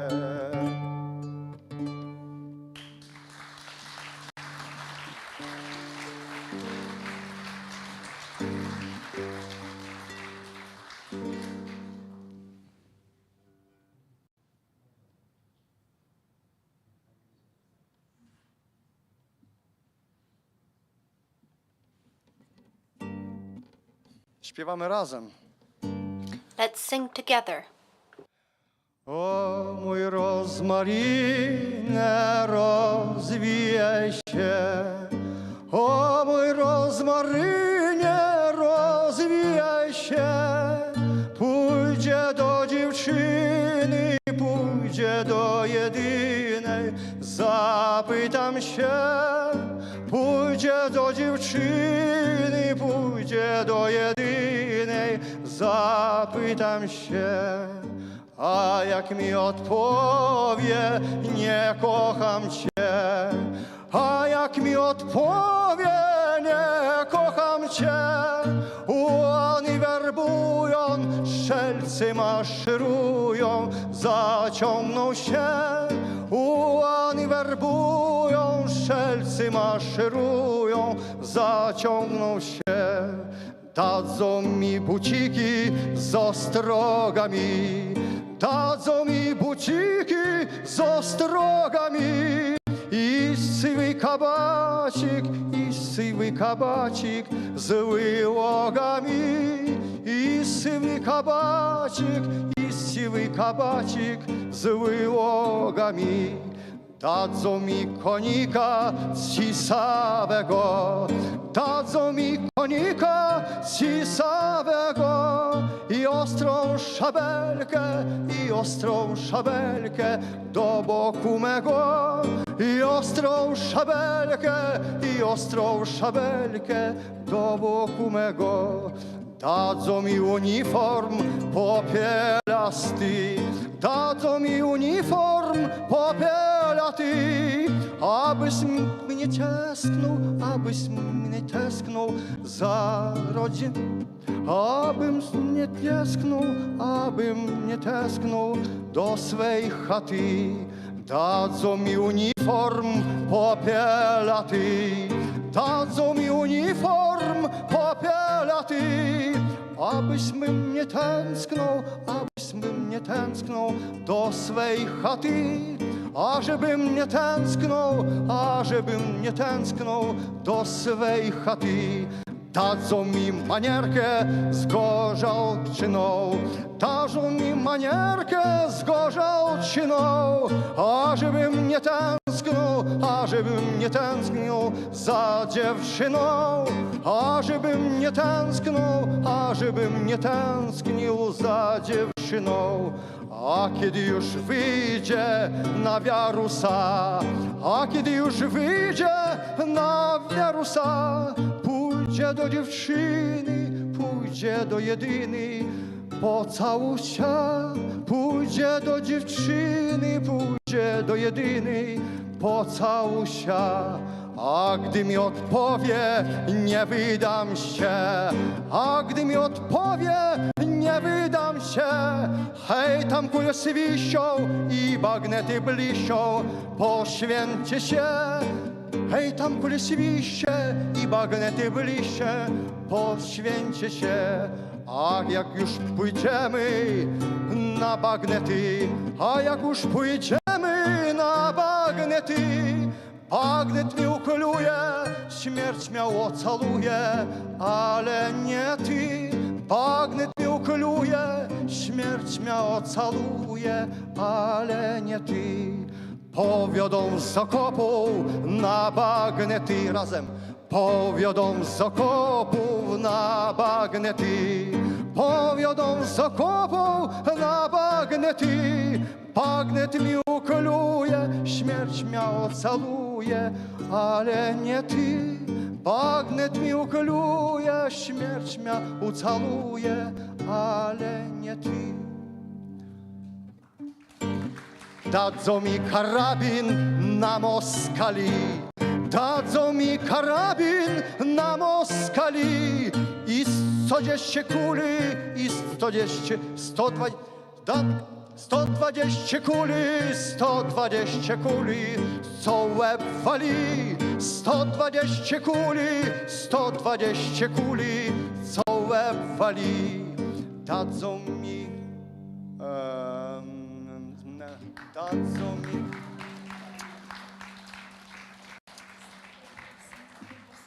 Tak. Та я пам'ятаю це. Ну. Dadzą mi szkaplerzek z Matką Boską. Dadzą mi szkaplerzek z Matką Boską, żeby mi chroniła tam przed Moskwą, żeby mi chroniła tam przed Moskwą. Dadzą mi karabin na Moskali, dadzą mi karabin na Moskali. 120 kuli, 120 kuli, co łeb wali. 120 kuli, 120 kuli, co łeb wali. Powiodą z okopów na bagnety, powiodą z okopów na bagnety. Bagnet mi ukoluje, śmierć mnie ucaluje, ale nie ty. Bagnet mi ukoluje, śmierć mnie ucaluje, ale nie ty. Przepraszam. No.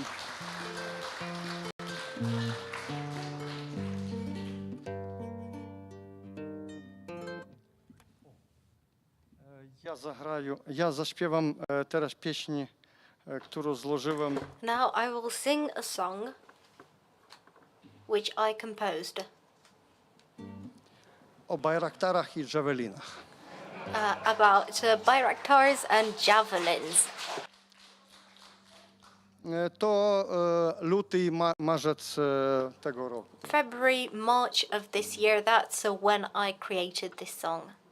За колоною колона, за колоною колона, пруть на нас московські брили, та їх сміло зустрічають українські збройні сили. Звідки на волоч зі сходу плюс почули, зустрічаєм, і чим хата в нас багата, пригощаєм, байрактари, джавеліни, хай гремлять і хай стріляють, але дух гармат міцніший, ми це дуже добре знаєм. Байрактари, джавеліни, хай гремлять і хай стріляють, але дух гармат міцніший, ми це дуже добре знаєм. Ти прийшов на нашу землю, злий московський кат неситий, щоб українців убивати і наш підкорінь рід згубити. Напрямок, який південний, плюс почули, зустрічаєм і у пекло окупантів посилаєм байрактари і джавеліни, лаві стінгер хай влучає, але дух гармат міцніший. Ми це тямим, ми це знаєм, байрактари і джавеліни, лаві стінгер хай влучає, але дух гармат міцніший. Ми це тямим, ми це знаєм. Ми на цій землі живемо з діда прадіда віками, і тобі нас не здолати.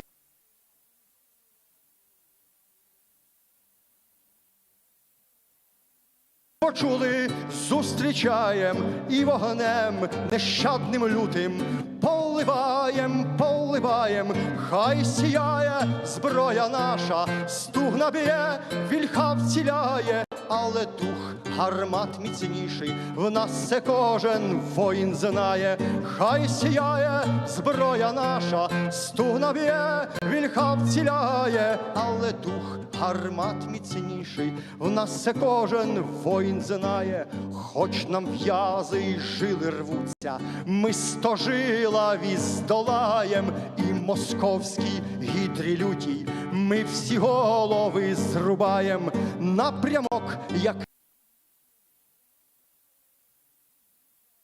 і транзитом в чорту в зуби відправляєм, рідний стяг хай гордо має, п'ярта врага вражає, дух гармат 100 крат міцніший, ми це дуже добре знаєм.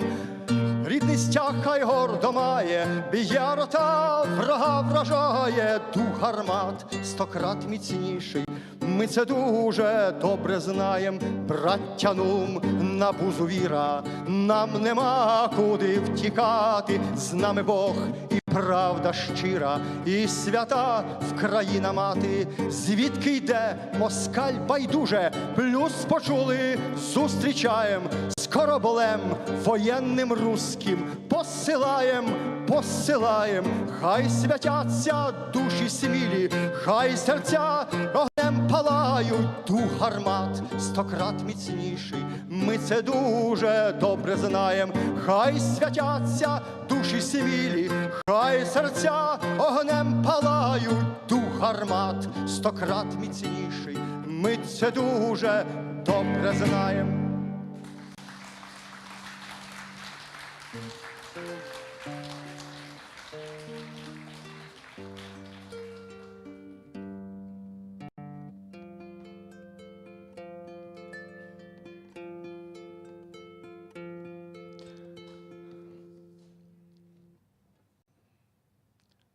Про фалос, о фалоsie. Nie o falesie, ale o falosie. Absolutno realna, realistyczna historia. This song is about a very true story about the Azov plant in 2014 and about a hospital. І кричали шпитальні стіни. Він жить не хотів, і лікар сказав, що нема надії. Він плакав гірко і ревно, ні стишить його, ні втішить. Сказав, що згинуть напевно, мав він, а товариш вижить. Сказав, що згинуть напевно, мав він, а товариш вижить.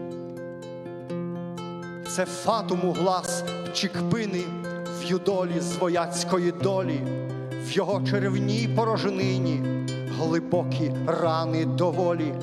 Терпи, отаманом та нині, йому таке важко давалось, шматком мінометної міни йому надірвало фалос, шматком мощерної міни йому надірвало пеніс чи фалос. І це тягнулося в вічність, і вічність втворила брами, і та, що з косою ходить, стояла вгорі над нами. І хтось умовляв його, сину, ти ж вижив і це знамення. І раптом хтось в телефоні назвав його ймення. І раптом хтось в телефоні назвав його ймення. І хтось сказав, не 200-й, 300-й, важкий в брюшину. І до нього, ану балакай, це мати твоєї дівчини. І до мобілки припав він, мов мед спивав стільниковий. І життя у очі заграло, і сахнулася та з косою. І життя у очі заграло, і сахнулася та з косою. Мов щось важке відкотилось, і він промовляв без упину: дівчина моя вагітна і чекає від мене дитину. Дівчина моя вагітна і чекає від мене дитину. Він вижив, чортяка, що там, і чорта йому пришили. І він одружився, і згодом дружина вродила дитину. І що ти тут скажеш, диво? Чи чудо дива ж бувають? Нехай же живуть щасливо і многі літа кохають. Нехай же живуть щасливо і многі літа кохають. Він вижив, чортяка, що там, і чорта йому пришили. І він одружився, і згодом дружина вродила дитину. І що ти тут скажеш, диво? Чи чудо дива ж бувають? Нехай же живуть щасливо і многі літа, і многі літа, і многі літа кохають.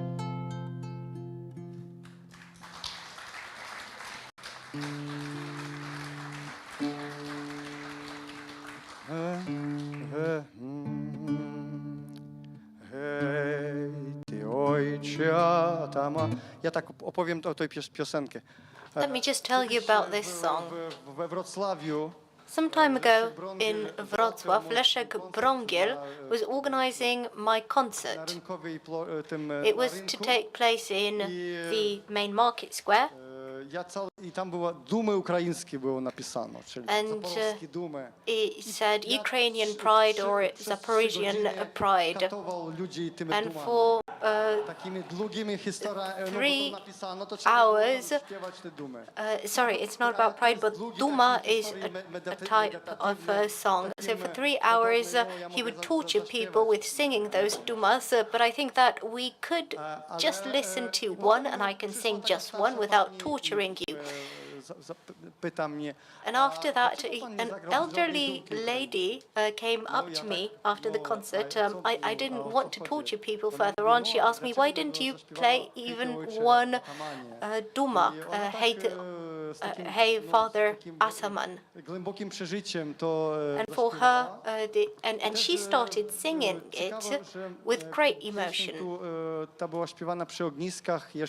This song was sung at bonfires as early as do Solidarności, skażę tak, niewolnych. Polish solidarity movement when Poland was not free.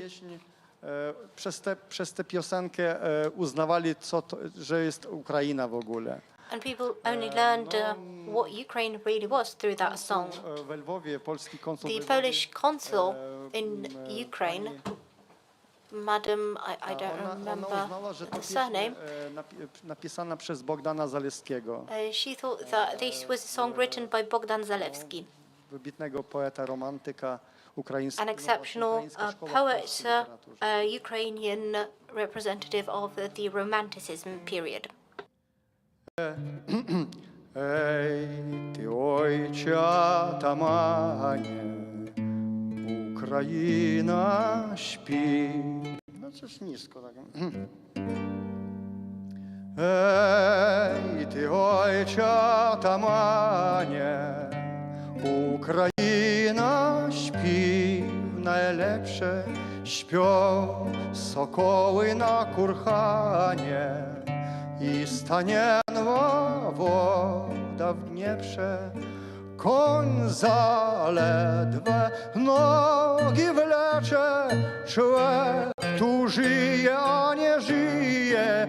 Czas nie płynie, ale ciecie. Gdzieś w limanie czajka gnije. Koń zaledwo nogi wlecze, człowiek tu żyje, a nie żyje.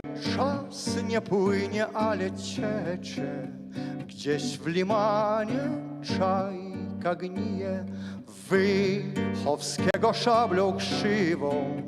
Mała bawię się dziecina, ty, kozacie, śpisz leniwo.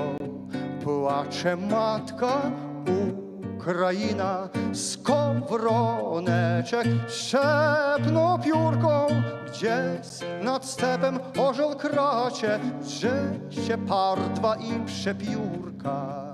A ty jeno śpisz, kozacie, skowroneczek szepnął piórką, gdzieś nad stepem orzeł kracie, drze się pardwa i przepiórka. A ty jeno śpisz, kozacie, hej, ty ojcze atamanie, niech nad sobą się użalą, gdy tak dłużej pozostanie. To chatynkę swoją spalę, kopię w drobne trzaski złamię, szable rzucę na dno morza, sam się skryję gdzieś w kurhanie. W dzikich stepach Zaporoża kopię w drobne drzazgi złamię, szable rzucę na dno morza, sam się skryję gdzieś w kurhanie. W dzikich stepach Zaporoża. No, dobra.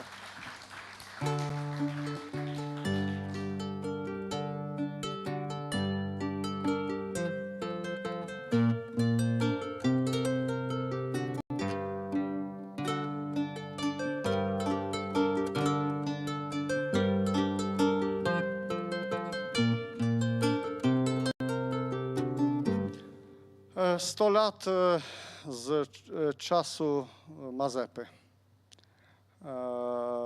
Pieśń. Well, this comes from the times of Mazepa. Picie, bracia. This is a festive song. Drink, brothers, drink, and do not spill the drink on the ground, Kto zmarł. because you do that when you want to remember those who died.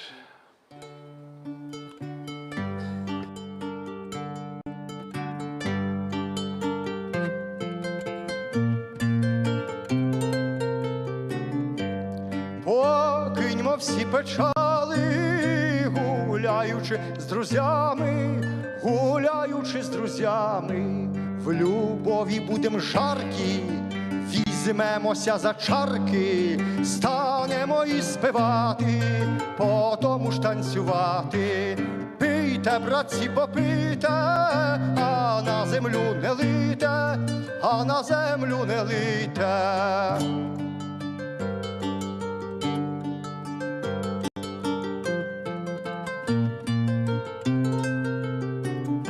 Співаєм, скачем, пляшем, руками плещем машем, всі печали забивши, виномся звеселивши, всі печали забивши, виномся звеселивши. Пійте, братці, попийте, а на землю не лийте, а на землю не лийте.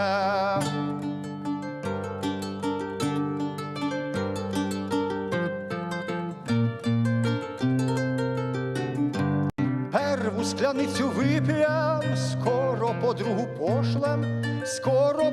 пошлем, другую і співаєм, ін помет посилаєм, другую і співаєм, ін помет посилаєм.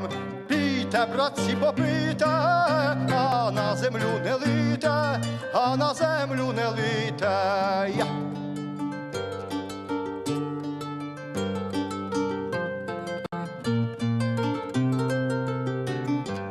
Ні о чим нам тужити, пива велім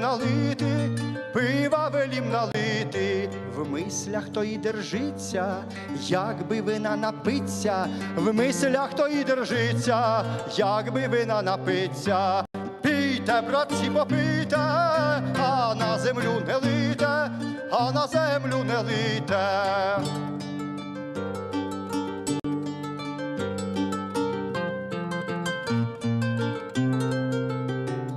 З похмілля же як вставши, ті же чарки в руки взявши, ті же чарки в руки взявши, первою і спиваєм, похмілля проганяєм, другою то як вип'єм, всім много літа крикнем. Многая, многая, многая, многая, многая літа.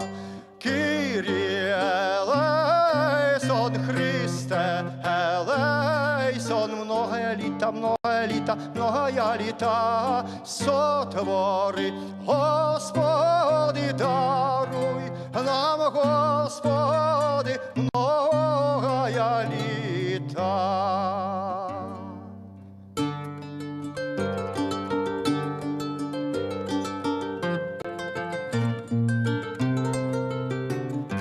Браття, за край змагаймось, а ворогу не даймось, а ворогу не даймось, і разом як двигнемо, то й слави добудемо, і разом як двигнемо, то й слави добудемо. Слава в країні милій, отчизні, од віку й до віку, на многая літа.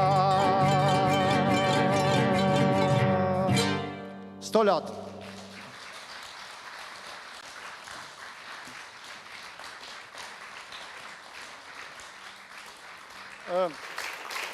Dziękuję.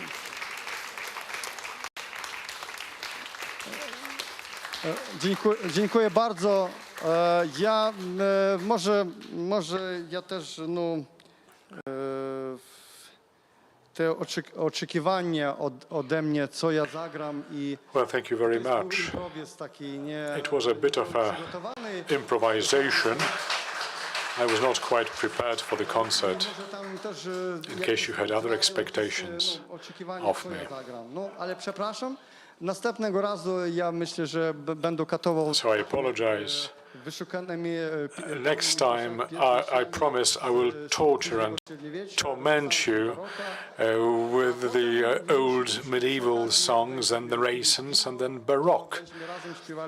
And then, if we have wine available, we will sing together romantic and patriotic songs. Next time round. Thank you very much again. Taras Kompaniczenko, laureat nagrody Odwaga i Wiarygodność. Dziękuję bardzo. Taras Kompaniczenko, the Medal for Courage and Credibility. Thank you, ladies and gentlemen. A long day is coming to an end, and tomorrow we are starting anew. We start at 11 a.m. and we end at dusk, just like today. So prepare for day 2. I wish you a pleasant evening and see you tomorrow.